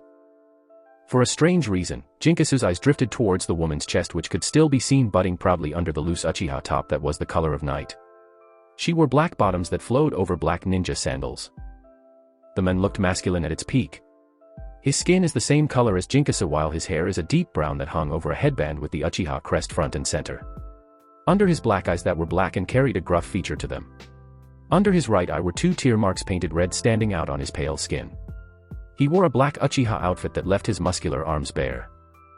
"So, this is the boy you've been telling us so much about, honey?" The woman asked her daughter in a questionable tone. "Doesn't he look familiar? I've seen that bland face somewhere before," the man said while rubbing his chin. "Yeah, now that you say it." The woman squinted. "Say, I think he looks like Urami." "You know Corrigan dear, you might be onto something." "When am I not?" "Come on Higgin, after over 13 years of marriage, you'd think you'd be aware." Corrigan, the mother who now had a name. Voiced with a fanged smirk. Corrigan grinned back. "Just when you said Naka could take out that flashy yellow dickhead." "Flashy yellow dickhead? Is he talking about the fourth Hokage, the Yellow Flash? I thought he was a pretty nice guy." Jinkasu mused to himself. "Damn it. I said not to bring that up again." Corrigan yelled and turned towards her husband with eyes now burning crimson and a great heat flaring to life off her body. "Haha. Seems you still are a little twisted about that gamble." Higgin yelled back with his own chakra coming to life in reaction to his wife. "MOM. Dad. I didn't bring you two here so I could watch you fight. I want you to meet my destined one." Hikawa yelled. Her statement seemed to snap the parents to attention as they snapped their heads toward their daughter. "What?" Both adults yelled in surprise. "Destined one." Hikawa nodded with a smile. "Yup, I have decided, the red thread of fate connects us." "Huh." Jinkasu all but blurted and quickly made steps toward Hikawa. "What are you saying, crazy girl?" The two parents observed the kids. They looked at each other and had a mental conversation. "It's official, Hikawa has inherited her nature from you." Higgin sent to his wife. "Why of course our wonderful daughter takes after her glamorous mother. But since this looks to be the kid of Urami and Koyanaha, let's take care of him." Corrigan thought back. "I was thinking the same thing, let's see where this goes." Higgin shared a nod with his wife before grabbing Jinkasu by the back of his neck and lifting him up. "Listen up kiddo, we knew your parents pretty well and in honor of the friendship we had, we are gonna take care of you." "Hey, I am pretty sure this is kidnapping. And what makes you think I want to be trained by some adults just as crazy as this sister of mine?" Jinkasu crossed his arms and looked back unimpressed. "We're all family here, and if you know what's good for you, you'll agree." Corrigan glared into the eyes of Jinkasu with her Sharingan and dared the boy to argue back. "Now, let's get to training." Higgin dropped Jinkasu on his feet and pulled out a well-crafted katana. "Now, show me your motivation." It was now 2 hours past noon. Naruto, Mira, and Naori were taking a break from training and using this time to recover. Munching on chicken tenders, Mira licked her fingers clean. "You know we just got done training, I'm not sure that is the right food to be eating. Let me worry about my own body will ya? I want chicken tenders and that's what I'm gonna eat." Naruto only rolled his eyes as talking to Mira about eating a different food was like convincing a fish to swim on land. Naruto bit into the ham and cheese sandwich. "Let her be Naruto-chan, I remember you only wanted to eat watermelon not too long ago." Naori plopped down next to Naruto and pulled him close while giggling. Naruto only shook his head. There was no shame in having that exposed about him. He only rested in his mother's embrace and finished his food. "Naori-sama." A frantic ninja appeared with a scroll in his hand. Seeing the ninja so worried, they all got on guard and sat up from their positions. "It's an emergency backup request." "Let me see." Naori ordered as she took the scroll from the ninja. As her one eye scanned over the report, it began to enlarge as panic could be seen spreading on her face like a sickness. She then used fire chakra to burn the scroll. "When do we leave?" Naruto asked, now equipped and fully recovered, white gunbai sitting on his back and two swords on either side of his hip. Naori went over a plan in her head quickly. Estth had just returned late last night in good health. She could send her since Estth was good at crowd control with her ability to change the landscape to her advantage. looking towards her son who was ready to go while Mira stood next to him. Naruto was a good choice since he was good at everything. He could defend, attack, think of a plan, and command forces. Mira, however, was more of a speedster and all-out striker. Not a defender, but Naori guessed that wouldn't matter since this would most likely turn into a battle of ninjutsu and mass destruction. Which, Mira was not good at. But Jinkasu was. That was the team. Estth as the leader, Naruto after her with Tsunagi and Jinkasu. Plus a good amount of ninjas to back them up. Get Estth, tell her to meet at the main exit in 2 minutes. Naruto, go get Jinkasu and leave with Estth and the squad of ninjas I will send over there. Naori commanded. Naruto wasted no time and left in a body flicker. Not needing to waste any more time, he made his way toward Jinkasu's location. Wait. What about me? I can also fight with. Mira made her disagreement known. Naori only shook her head. No, Mira-chan, your skill set will only hold them back. You need to stay back and train. At hearing the words of the strong Uchiha woman in front of her, Mira held her head down. Sadness enveloped the girl's heart as she felt utterly useless and powerless. She didn't like this feeling. It was horrible. She wanted to be strong. Like Naruto, like Naori. But what she was hearing now. So you're saying I'm too weak? The girl asked, but both knew it was a statement. Despite the frown on her face and the feeling of sadness in Naori's heart, Mira still needed to hear this. Yes. Mira's heart pounded as she wanted to refuse Naori's words. But the truth was, she was weak. That was when Mira got pulled into a hug. You are strong, Mira, stronger than you know. But you will only hold them back on this mission. You may be weak now, but you can grow to become the strongest. How does that sound? Naori finished with a smile to Mira, who looked up with teary eyes. It sounds great. Mira offered a lackluster smile and wiped her eyes. Naruto wouldn't cry and neither will she. Let's get to training. Standing at the gate was an assembled gang of ninjas. Standing in front of them was Estth in her white uniform while standing proudly over the 150 ninjas. In the group of ninjas was Naruto, who wore the same outfit but had battle armor over the outfit. The armor was jet black and had signs of battle on it. The piece of armor covered the front of Naruto's armor with plates of metal and the upper parts of his thigh. It was the same armor his clan wore back during the War and States period. Next to him, looking straight-faced, was Jinkasu, decked in similar clothing to Naruto, armor and all. Most of the kids wore the armor for higher survival chances. Naruto had no problem making more so his family could survive. Okay everyone. We will be heading to Kinkami Town. Our allies are in need of backup to defend themselves from an attack soon to happen. We will only stop once, and if you can't keep up you will be left behind.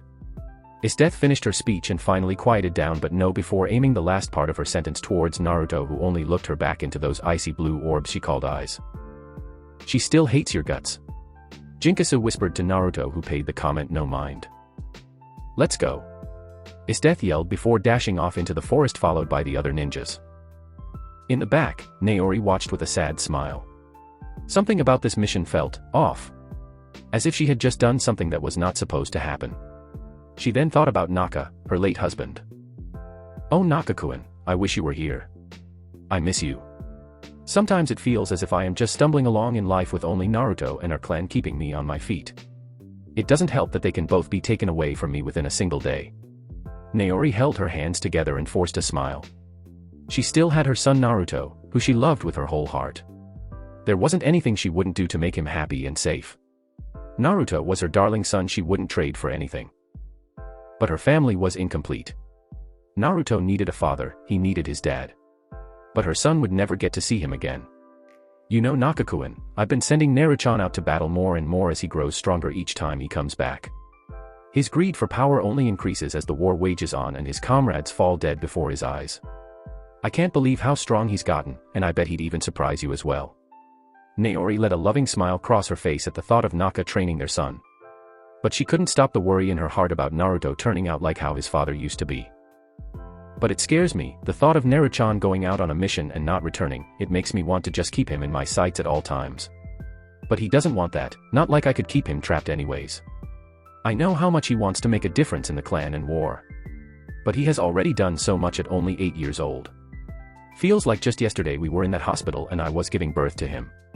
Naori let a sad laugh escape her lips as even inside her mind, her voice started to crack. So I will just train him to the best of my ability so he can be strong and protect himself and others he cares for. Naori turned and began to walk back to the Uchiha section. Her maroon skirt dragged across the pathed stone. Kids ran around her and played like today might be their last day alive, which was always a possibility. Everyone had to sleep with one eye open in case of anything out of the blue happened. But it's hard, Nakakuin, everything. I retired from being a ninja because I just wanted to raise our son. I was sick of all the war going on. The main things bringing me joys were you and our baby boy. But now everything just feels unavoidable. I'm back in the battlefield and leading forces once again, this time a whole rebellion against a man I don't even know. I just know he is our enemy. And you know what we do to our enemies, right? Nakakun. Naori laughed in her thoughts once again. This was one of the only ways she could bring joy to herself now after all. With her husband being gone and in constant conflict, all she could do was think about the good old days. But I can't retire now, not when these people need me. There is also Naru pushing me to become Mizukage once this is all said and done. That little scheming child, trying to rope me into one of his schemes for the future. Guess I have no choice now, to think, I would be the first female Kage and Uchiha Kage. Take that sexist pigs, she smiled once again and caught a ball thrown her way by accident. Naori gave a motherly smile to the kids and tossed the ball back. In the kids' place, Naori saw an image of a younger Naruto and Mira playing together causing her heart to flutter. It vanished, all too soon as if she had just broken from a genjutsu. Naori turned and got back to walking on her path. I've already outlived my husband. I don't want to live longer than my child as well, it would be too much. Naori's thoughts were put to a halt once she felt an aged hand land on her shoulder. Don't stress so much, young one, or you'll grow older faster. An old raspy voice came to her ears, but you could still feel the power it once held. What's got you all sad? Son leaving again. Elder Yul. Naori turned and bowed, showing her respect. Raise your head, Naori, the Uchiha leader bows to no one, he said to the violet-haired woman who rose with a nod. To answer your question, yes, I am just thinking about random thoughts. You can tell me, it's about the little lad, isn't it? Yul asked. He earned a shaky nod from Naori. I don't see what's to worry for. Naruto is a very capable ninja and one of our stronger members even at his young age, makes me think back to when I used to terrorize the battlefield with Madara-sama.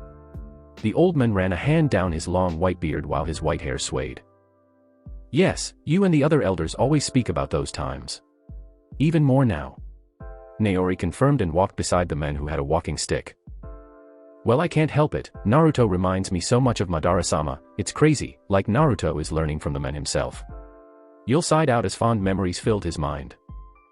Naori wondered how the elder would react if he found out Naruto was reading from Madara's journal.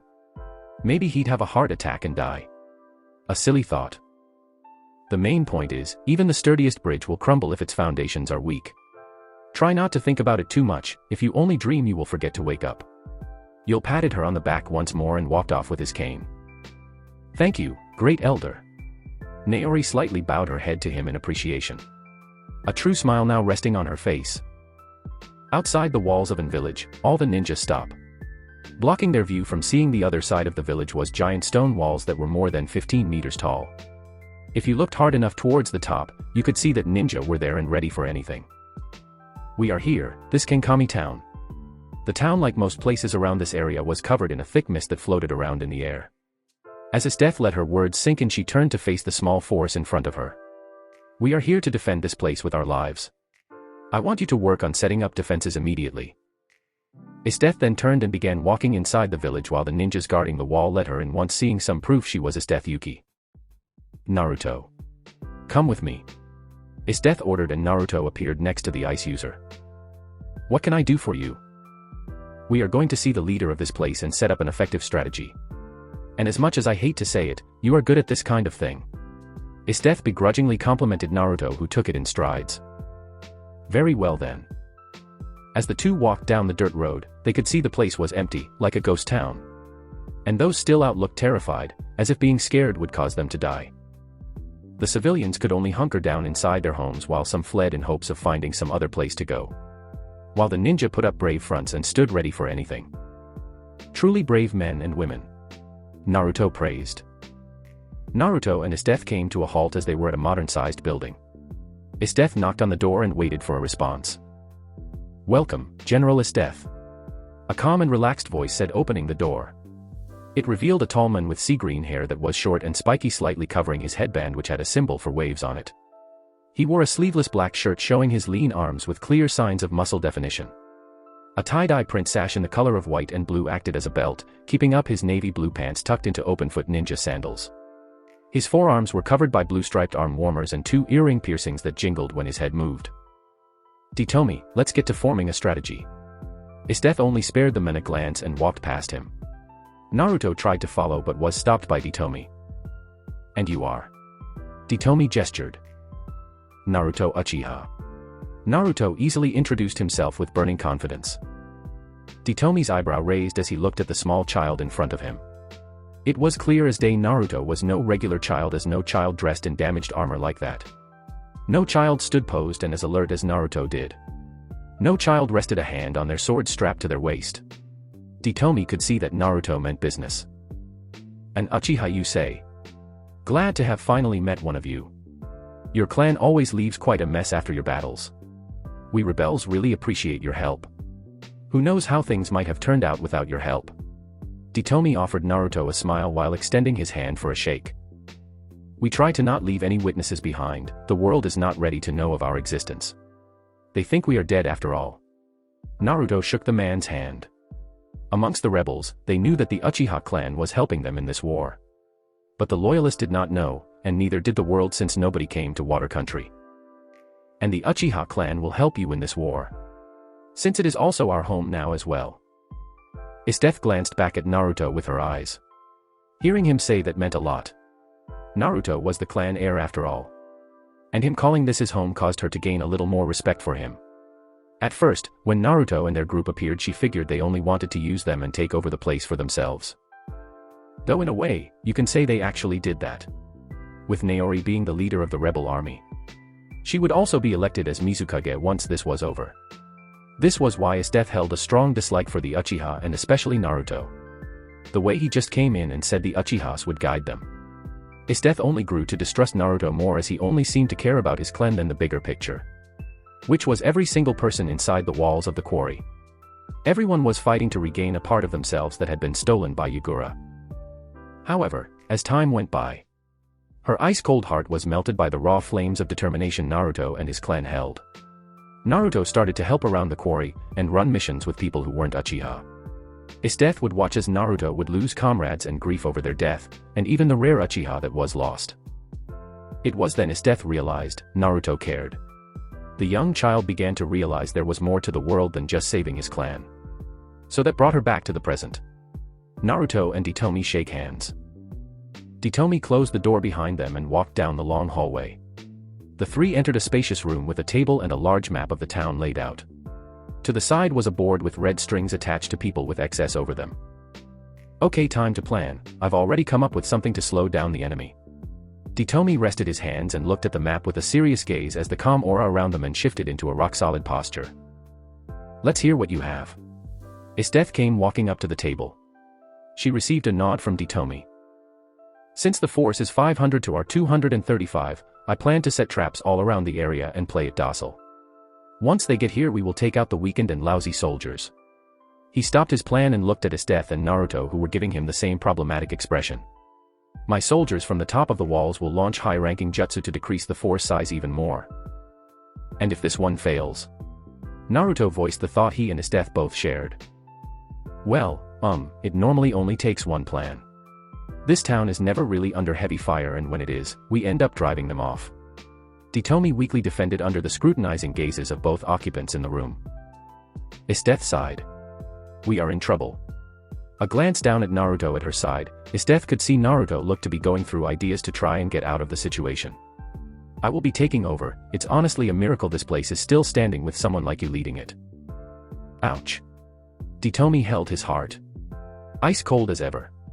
"But it would be better for everyone if someone of your expertise took over anyways."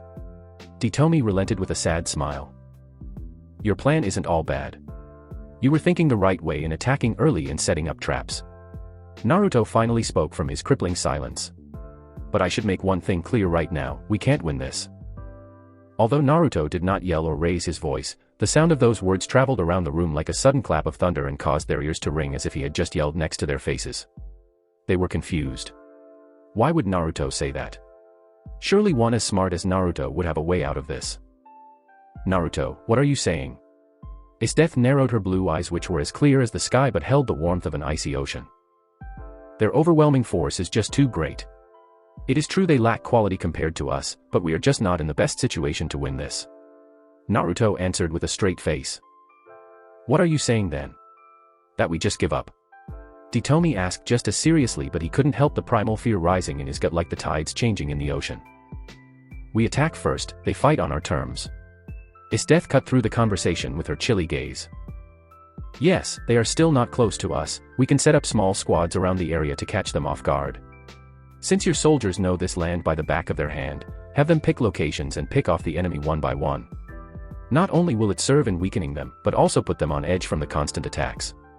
Naruto effortlessly voiced his plan, tossing the idea around in her head. Esteth hummed, drawing the two males' attention. That plan is actually solid. It still executes Ditomi's main goals, but just with a way better success rate and greater effect. I agree, I can go and quickly gather forces. Ditomi said. Before you go, is there anything else we can add to this plan? If so, let's make it quick, we don't have the luxury of time on our hands. They all paused after Esteth spoke up again. Everyone thinking of something to add. Naruto, can you cast a large area genjutsu? Esteth asked of him. Yes, I can keep it up as long as I have chakra in my body. More than enough time. When they get close to us, launch the hidden misjutsu and apply a genjutsu that will confuse them. This will serve to separate them as they approach. I'll do the rest from there. Roger. Now, let's go. With the final conversation being held, they all left the room silently. Arlin and the army were moving through the tree line fast while keeping their head on a swivel just in case one of those rebels popped out again. Looking back, he saw that the ninjas in his team looked tired and slightly injured. They had been separated from the large force they had been traveling in. Some of them even died from sudden traps or jutsu being slung at them. They had been traveling with no rest for a good amount of time with only 2 breaks. Maybe we should stop now. No. We can't take the chance of being ambushed right now, we need to first regroup. After Arlin tossed the thought in the trash, his senses picked up something in the bushes. Jumping at him from the trees covered by fog was a woman with long brown hair and a curvy body hidden by the mist ninja jounin attire. But what drew Arlin's attention was the large and wide greatsword in the woman's hand, aiming to run him through. Arlin quickly pulled out his sword and blocked the attack, which made him grunt and grit his teeth. Tatsubi Kiramari. What are you doing? Tatsubi's honey-colored eyes that were narrowed shifted and soon widened. Arlin. My bad. She retracted and stood back up. Arlin's face became void of emotions as he moved back from the women. Why did you try to kill me? It wasn't my intention, honest. I've just been on high alert ever since those fiends have been attacking us non-stop. I wanted to try and get the drop on them. Tatsubi gave a cheeky smile and a slight wave. She then became serious again. I've regrouped with the main army, now it's time to kill these fools and wipe their tainted blood from the face of the earth. Crazy bitch. Arlin thought. Okay, we're ready to move out. Here they come. Esteth said with crossed arms as she extended her sensor range. The woman was a sensor type and things like this came easy. Sitting down and letting his legs hang over the end of the wall, Naruto nodded. Okay, I'll go down and get things set up. Be quick, there is a lot of them coming, though they are injured, they can still move. Esteth ordered. Be careful, brother. Jinkasu called out, sitting against his sheathed sword stabbed into the ground. Naruto didn't say anything as he pulled the gun by from his back and used it to slide down the wall with unpracticed ease and relaxed features. That is when Jinkasu looked towards Esteth. Or more like her exposed breasts that he could see. But in order to not get caught, he proposed a question. You two seem to be getting along. Esteth humph. Don't think into it too much, we are just focused on the mission. Like you should be. Jinkasu slightly gulped. She didn't know, he was only looking for a couple of seconds. And he was sitting down, after all, he was just looking up at her face. Totally focus, calm mindset. Despite the boy's calm tone of speaking, Jinkasu was worrying about if Esteth thought he was peeking. Naruto landed on the ground and activated his fully evolved Sharingan.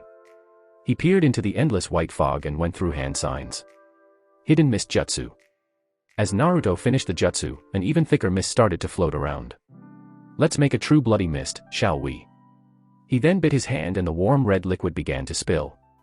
But it quickly began to evaporate into the mist and change its color from a cloudy white to a deep crimson red.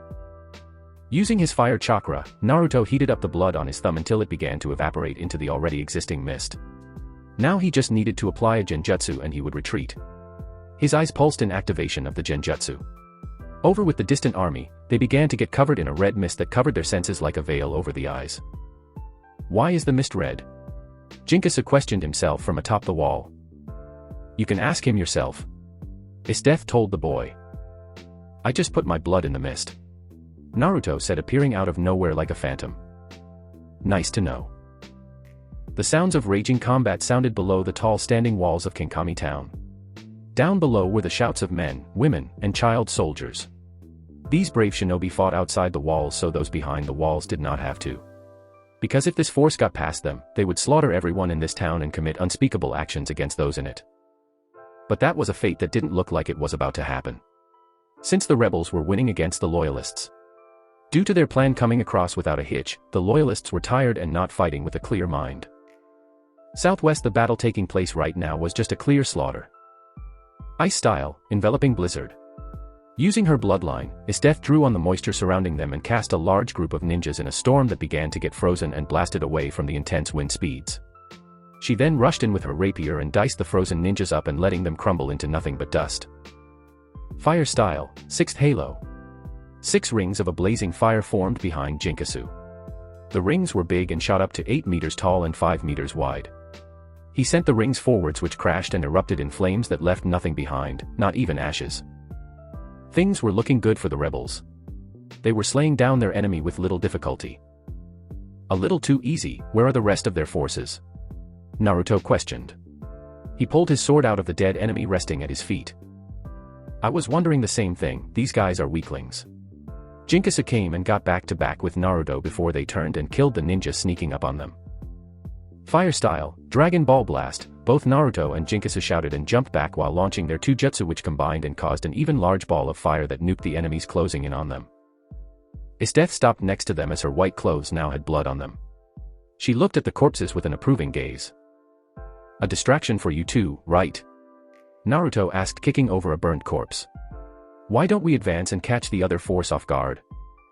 Yes, we've killed everyone here, and stopping the others before they even get here will be great. Estth then rose once a pillar of ice formed under her feet and caused her to raise. Everyone. We will be moving ahead while some of you will stay. A line of ice appeared on the ground and separated 2 groups, one side more stacked with ninjas than the other. Anyone behind the line? Stay back and defend this place. You are our last line of defense if we manage to fail. Estth got a yell of approval from the ninjas. The one picked to leave headed out and followed behind Estth as they moved towards the battle. The others are up ahead. Estth said, only loud enough for Naruto to hear. There is also Arlin. Now Naruto understood why Estth only said it loud enough for him to hear. But Naruto would not run. This was the last time he and Arlin would fight. He'd make sure of it. Alright, I will handle him on my own. Naruto said, keeping pace beside her on the wet grass. Estth looked towards Naruto and for a second, her icy demeanor cracked, showing a ripple of care in her eyes that were like Arctic glaciers. Don't die. If you do, it will only prove my point. That weaklings die and the strong prevail. Naruto said, smirking back towards the woman. On this mission, they grew closer and the dislike of being next to her had begun to leave. They weren't friends, but maybe down the line. The enemy is just ahead, do not falter now. For this victory will only bring us closer to our victory. Estth yelled, attempting to boast the spurts of those following her. Brother Jean, I'll be going. If things get risky, return back to the quarry. Naruto gave Jinkasu an order in a stern tone that left no room for argument. But dash. No. Just retreat if things go bad. The Uchiha cannot lose someone like you. Naruto cut off Jinkasu without looking at him. No, that's not fair. The clan needs you, your mother needs you. If anyone should retreat, it should be you. Someone with eyes as special as yours cannot be lost. Jinkasu tried to argue his case to his brother. And it will all mean nothing if we both die. And as for my mother, Naruto began to say, but stopped. What could he say? He loved his mother and would do anything in the world to make her happy. Words couldn't describe how he would feel if she died. But there was a chance he might die today or any day for that matter. It was something his mother knew as well. But his mother was strong, the strongest person he knew. Tell her that I am sorry, and I love her with all my heart. Naruto then leaped towards the woods beside of him. He needed a secluded place to fight Arlin, with all his power. It didn't take long for Arlin to make his way towards Naruto. Already ready, Naruto's Mangekyo Sharingan spun just as calm as he was. Arlin could not defeat him, he'd already won this battle. Charging in head first as always, he's no better than a bull. Naruto thought, and as he saw Arlin coming towards him with clear intent to murder shining in his eyes. Naruto snapped the gunbai in front of him as it glowed white as Arlin made impact with it. You'd think after all this time, you'd know not to run into this. Shut your mouth. Arlin snapped angrily at Naruto. He was tired of hearing those smart-ass remarks from him. Uchiha reflection. The glowing gunbai pushed Arlin back and applied the force he had just used onto Naruto, right back onto him with double the power. This force of the attack blew Arlin back several meters and even slammed him through a couple of trees, ripping them straight out the ground from the force. Damn it. I've got to calm down, the little brat tries to rile me up, so I've got to stay focused. Arlin thought as he took a deep breath. No time to breathe, just fight. From above, Arlin saw Naruto going through hand signs. Uchiha style, purple flame lighting. Naruto blew out a huge amount of fire that was covered in jumping purple electricity. What is that? He's created another new jutsu.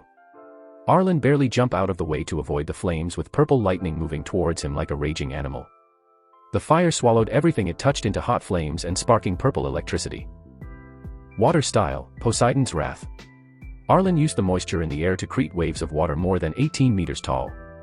The waves was so large it cast a shadow along the whole forest. Nothing more than child's play. Naruto activated Kamui and dashed towards the wave about to crash on him and his jutsu. It was even flood the forest completely. The waves crashed on top of the jutsu Naruto launched, and the two powerful A-rank jutsu battled for supremacy against one another. It was a feat in itself that Naruto created such a powerful jutsu to fight off Arlin. Normally fire would always lose to water, and for that reason alone, Naruto created this jutsu. Covering the fire like a protective blanket, the lighting would clash with the water first and potentially cancel out the jutsu. If the opposing jutsu was strong enough, it might also cancel his lightning, but that is where the fire would come to play. It would move forward and burn anything to ash that got in its way. Naruto appeared in front of Arlin, who threw out a punch, but was surprised when his hand phased through Naruto. Taking this to advantage, Naruto materialized again and punched Arlin in the back of his head. That pesky jutsu again. I still have not found a way to counter it. Arlin turned around with a spinning elbow that was blocked by Naruto with little ease. Unbothered by the block, Arlin brought his follow-up left hook. Already seeing the attack coming, Naruto ducked under the attack and sent a crushing gut punch to Arlin, who felt a bruise already begin to form at the point of impact. Too predictable, you haven't changed at all. I bet that's the reason your sister died, couldn't change, and paid the price for it. Naruto mocked and looked down cruelly towards Arlin, who was clutching his gut with one hand. You bastard, don't you speak about her. Or did you forget who else couldn't keep up? Arlin angrily snapped back. Naruto knew what he was trying to do. Mentioning his father would only serve to make things worse on his end after all. Pathetic, you're merely talk. Naruto then moved forward with intent to punch Arlin in the face. Arlin dodged and parried Naruto's punches, but not as easy as he would have liked to. The boy was fast and also strong, he wasted no movements. Arlin suffered more hits than he could land on Naruto, which served to make him angry. Dodging left and right, Arlin began to get used to Naruto's attack pattern and flow. He had seen it plenty of times after all. You're too slow, I can read your movements. Arlin blocked Naruto's onslaught of punches and taunted. He's not wavering, despite me blocking his attacks now. Arlin sidestepped and kicked Naruto in the side. The boy didn't so much as grunt from the heavy attack. He caught Arlin's left leg and delivered a quick elbow jab to his ankle. That will slow him down a bit, Naruto thought. His plan was to slow Arlin down so he could land more blows and decisive attacks. But no matter what, this battle was going to be hard. Arlin grabbed kunai from his pouch and launched them towards Naruto, who clutched Arlin's leg and tossed him like a bag while dogging the kunai, all in the same action. Arlin skidded across the ground and sunk his black sword in the ground to stop himself. Once he looked up, Naruto was in his face and with a lighting-covered sword. Arlin managed to block, but the ground under him cracked and sunk under the great force of that attack. His ankle buckled, causing his left leg to falter a bit. And Naruto picked up on this. Like a hungry shark smelling blood, Naruto applied a greater amount of force and used chakra this time to push Arlin back. Naruto rushed forward and sent arcs of crescent-shaped lighting toward Arlin. It was a modified halo dance. Just using lighting this time. Arlin barely managed to block as Naruto didn't give him much time to move as Naruto sent attack after attack. His kenjutsu had also improved as Naruto used those two swords like a pro and had no weak points he could spot. But Arlin would kick things up a notch. He jumped back and used spawned a thick mist. "I can still see you." Naruto called and saw Arlin split his chakra, which meant. From behind, Arlin tried to jab him in the back with his sword. Naruto quickly took the thing's head off. Instead of blood, water came out and splashed him. A water clone. Naruto tried to move but found he couldn't. The water had now become hard and locked his feet in place. Another water clone rushed in, but he wasn't alone, as 5 Arlins made their way towards him. They were closing in on him and Naruto felt his eyes tingle and a sharp pain rippled through his eyes. Fire crept around Naruto's body before it changed color from simple orange with a shining white that caused even the richest snow to appear green with envy. All the clones felt as their attacks connected with something, only to widen their eyes as they witnessed their weapons being blocked by a white skeletal ribcage. The thing looked to be made from fire itself as it protected Naruto, who looked more excited than anything. An arm made of white bones extended from the side of the ribcage and swatted all the clones away like simple house flies. Naruto then walked as the ribcage followed him. "Feast your eyes on one of the power of the Uchiha," Naruto said as his lips twisted upwards to show an evil grin towards Arlin, who could only look on puzzled. "What is that?" Arlin asked as he clutched his sword and moved forward to attack Naruto, only to see his attack not even cause the thing to flinch. That's when that arm came down and swatted at him faster than he could dodge. "It's called the Susanoo, a power only those with the Mangekyo Sharingan can achieve," Naruto said, smirking. "But on the inside, this pain is unimaginable, every cell in my body is screaming in protest. Must be the side effect of using such a power. Why didn't Madara-sama write this down in his notes?" Naruto also noticed a change in his vision. The world was now blurry, as if he was looking at the world from underwater. He could still see though, so he would still continue to fight. But he couldn't stop the smile that spread on his lips. It was about time he got his damn Susanoo. Naruto moved forward in a mad dash towards Arlin. His Susanoo threw out a punch that caused the ground to explode into rubble and debris to fly everywhere. Water style, giant vortex jutsu. Arlin launched the A-rank jutsu towards Naruto, who merely gave a bloody smirk. The jutsu clashed with his Susanoo that did not even budge an inch. Naruto amped up his chakra and clenched his fist. He needed more of this power to crush his foe. The Susanoo, as if hearing his call, began to grow. Muscle fibers and skin tissue all made from white fire began to appear and enlarge the demonic visage in front of Arlin. The Susanoo now had an upper body and cast a rather large shadow over him. The thing had a face stray from hell, as it was a skeleton with golden glowing beams of light in its empty eye sockets. 2 horns rose from its forehead and a glowing white loop wrapped around its forehead. It looked to span out in shape of small kunai and went around the forehead of the Susanoo. What a vicious feeling chakra, it's so dense and cold. This little brat, a stain on the world just like his father. Arlin thought before building up his chakra and shooting a dragon made from water towards Naruto. Too weak. A glowing white flame appeared in Naruto's hand before being held like a sword and swung at the dragon, blowing it away like nothing. Right when Naruto was about to advance, he felt a sharp sting in his eyes and his Susanoo began to fade and fall apart. Naruto gripped his eyes and felt the anguishing pain. It felt like someone jammed kunai covered in fire into his eyes. No. Not now, I have to beat him first. Naruto ranted inside his mind. He removed his hands to see the world blurry and unclear, like looking through a cup. It was because of his senses being scrambled right now, that Arlin snuck up behind him and delivered a punch to his head. Naruto had to turn around quick and pull up one of his swords and block. Arlin moved in and was relentless in his assault as Naruto found it hard to avoid all the sword swings. This caused him to suffer small cuts and nicks. Arlin took this chance to mock Naruto and possibly provoke him into fighting sloppy. Is that it? You are nothing without your eyes. Arlin said even thought it wasn't true. As Naruto had faced him many times without his Sharingan and would still best him in taijutsu. Mocking him as somehow, Naruto was still able to predict his movements and land blows. Even you know that isn't true. Naruto rose to his feet and rolled his neck. A flick of his wrist, Naruto sent one of his swords flying towards Arlin covered in purple lighting. Arlin blocked the sword but was not expecting Naruto and the sword to switch places. From this surprise, Arlin suffered a deep cut along his chest that splashed blood on Naruto's face. Just a simple substitution, I just used my chakra on my sword as a bigger target to switch with. Naruto informed the bleeding man in front of him. Arlin held his bleeding chest and clicked his tongue angrily. No matter, time to use the elements. The water around them started to form. Water style, water dragon missile. Arlin launched a giant dragon at Naruto who flashed from his previous position. Water style, water trumped. Naruto was blasted with the jutsu that ripped at his armor and body. The water pressure was intense and carried a lot of force behind it. I think you are forgetting something, Naruto said once he landed and recovered from the attack. And what's that? I hold the advantage. Naruto's chakra flared around him and kicked up a storm. It felt good to fight all out and release what he was fully capable of. Nothing was holding him back at this moment. The sky got dark as thunder sounded above them. Lightning style, Imperial Thunder. A purple bolt of lighting raced down with all its might and connected with its target who screamed out in pain.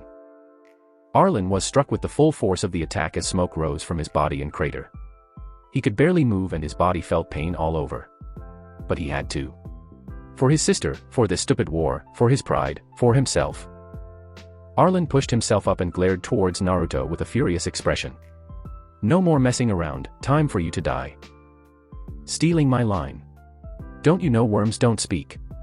Naruto's body began to blur after his words and around him were copies identical to him. Naruto was using the body flicker jutsu along with a little something else. No matter how many versions of you there are, I'll kill them all. Arlin advanced and drove his blade through one of the clones. I can feel it, these copies have mass. Arlin found a punch meeting his jaw, rocking his head the other way. He's even faster, how can he still be improving even during the heat of battle? I'm not holding back on him. Arlin asked the million-dollar question. Even a high A-ranking ninja would have trouble taking him down at this point. Naruto really was a genius prodigy. Someone like this would cause mass havoc on the world if not stopped. Arlin noticed another Naruto rushing towards him and he went to cut him open, only to notice his blade simply passed through the clone.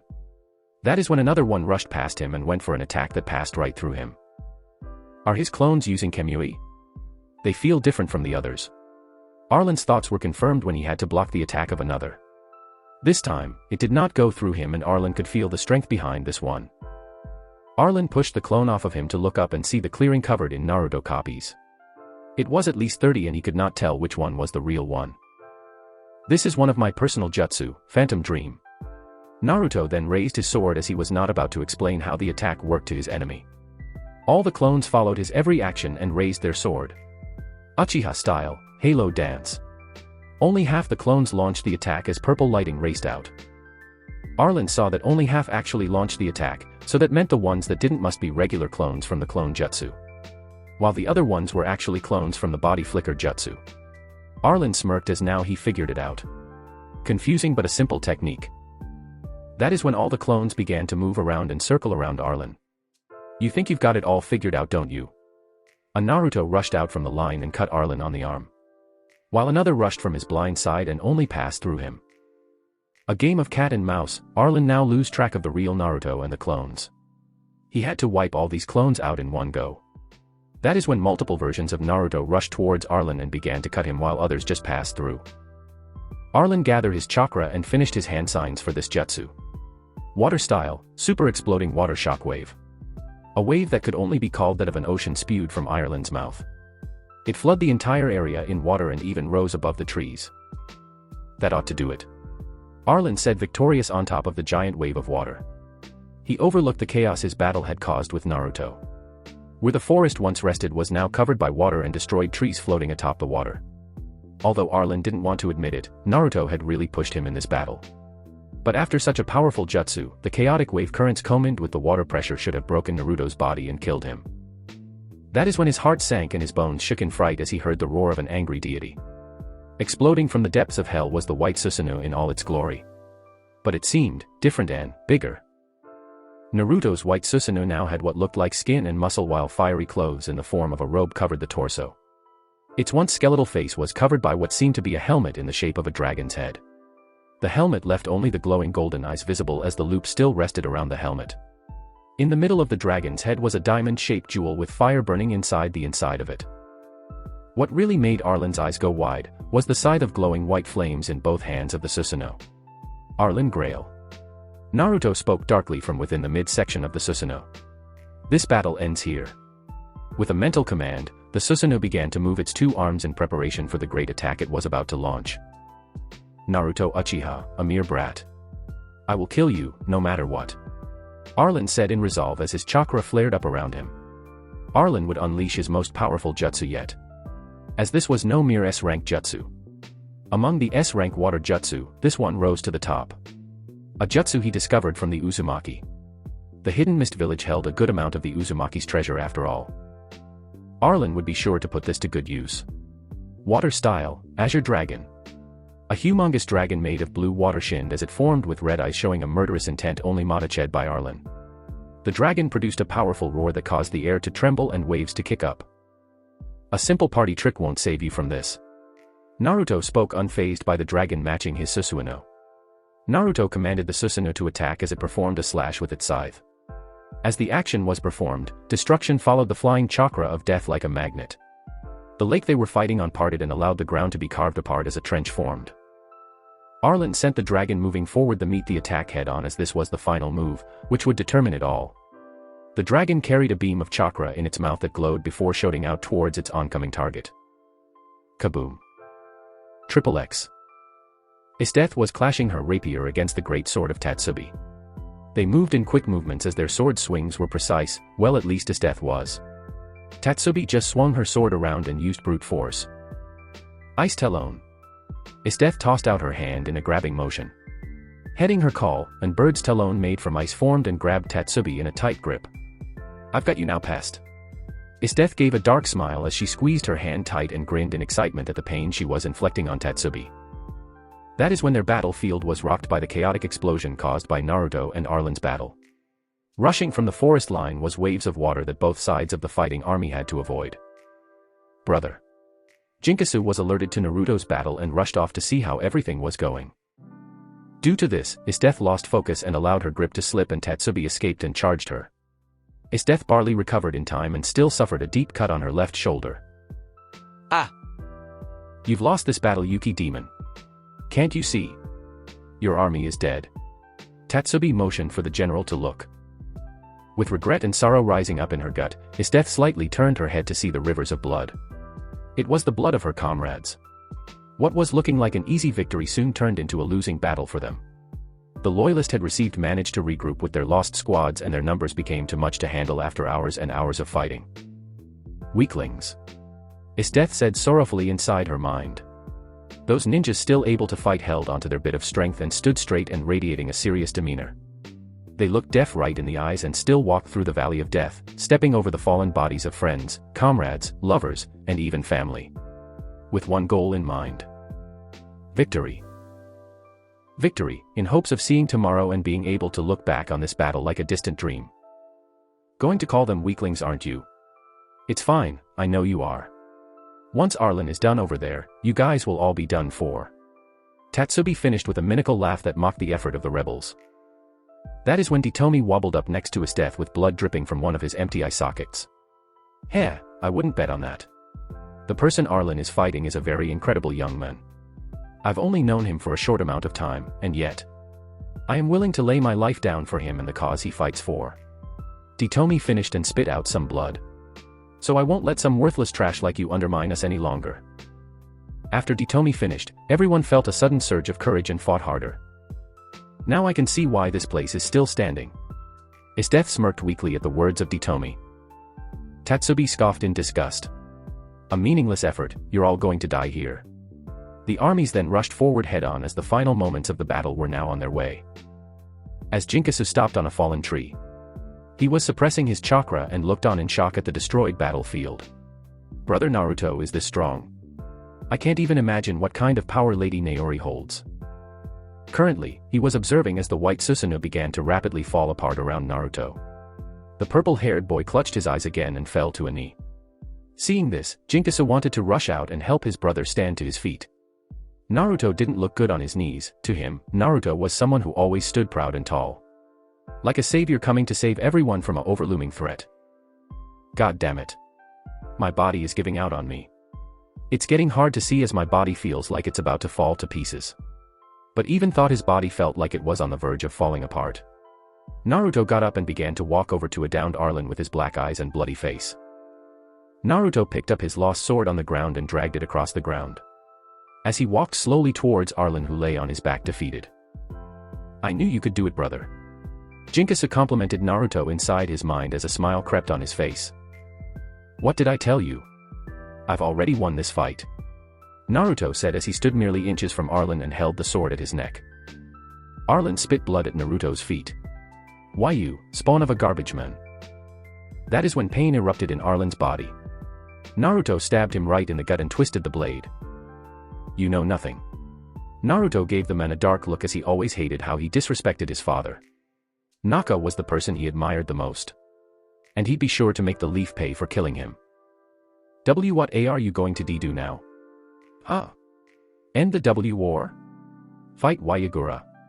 Save your pathetic clan. What was your role in coming here in the first place? Arlin was barely able to speak as the pain became too much and his life began to slip. Naruto looked down on Arlin. My role, we came here seeking a new home.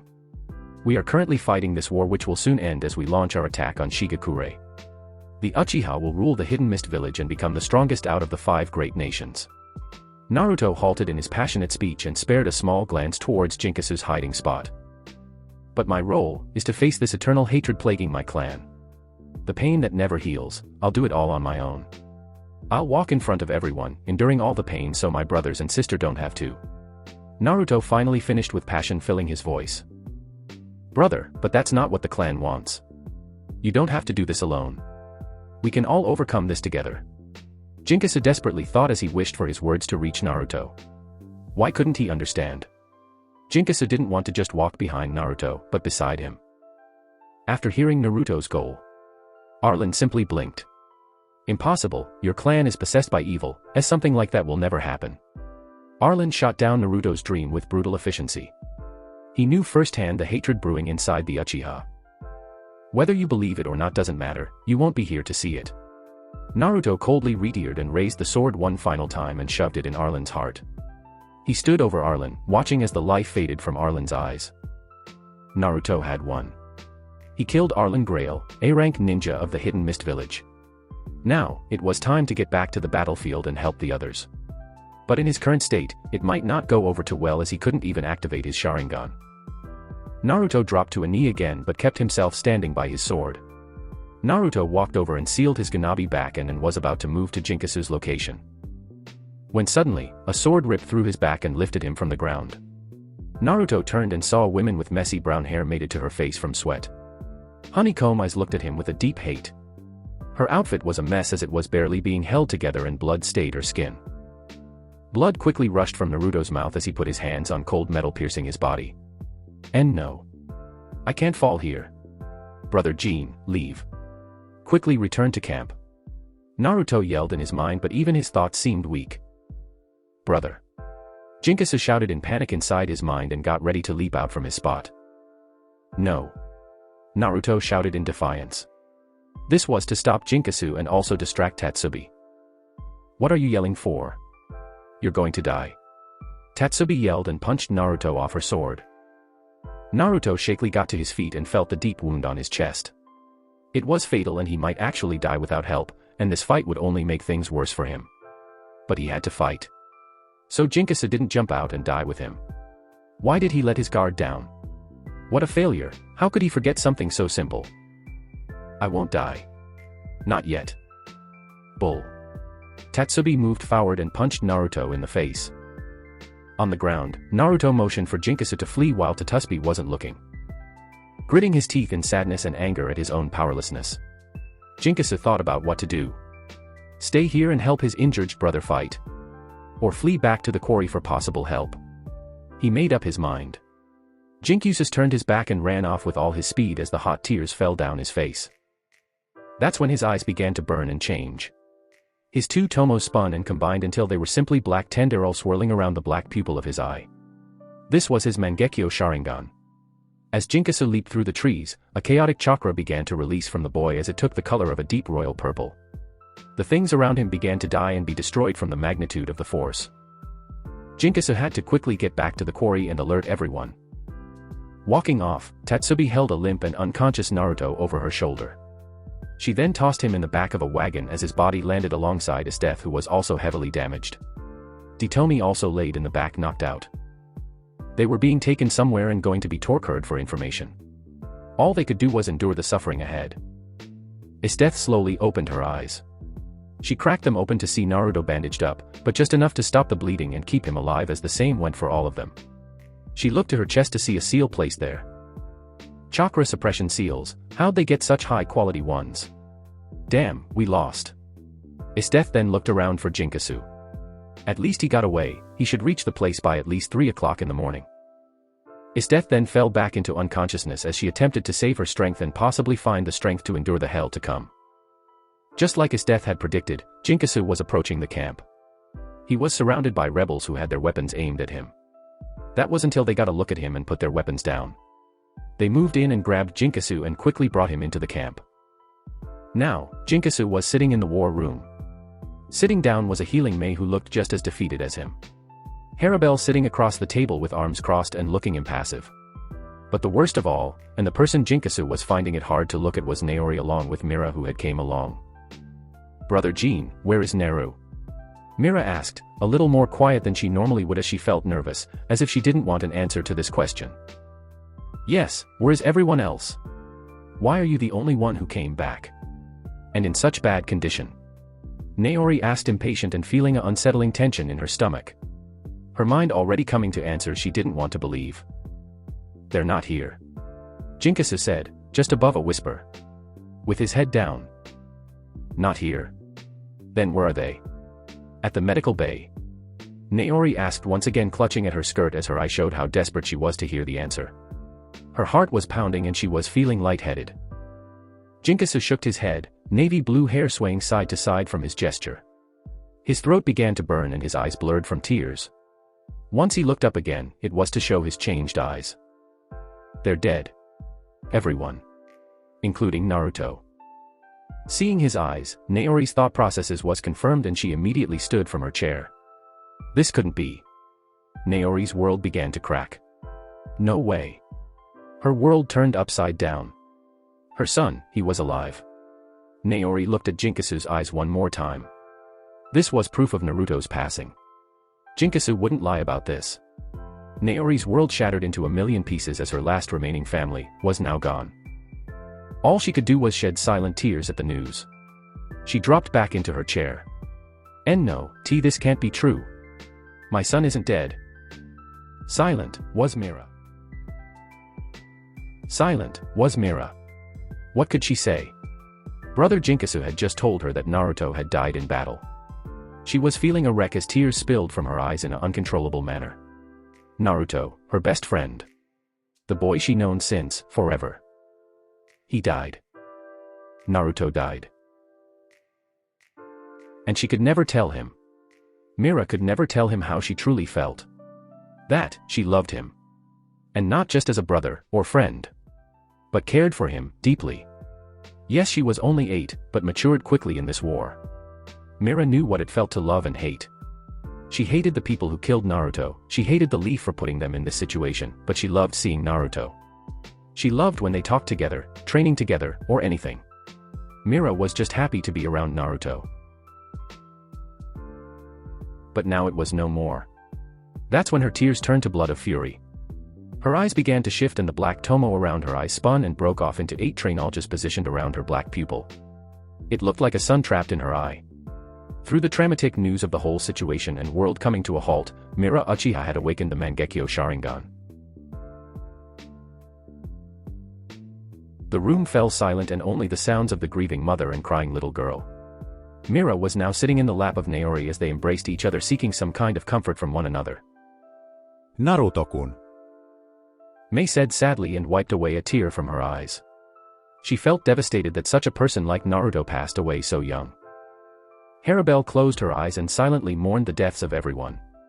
Naruto, Uchiha, Estth, Yuki, you two will be missed. They all became silent and just wondered how to move on from such a devastating loss like this. Naori had to inform the clan as they would be devastated and want to seek vengeance, which Naori wanted to do and was going to do. Now, they could only get over this struggle and hope to still win this war. In the names of their fallen comrades.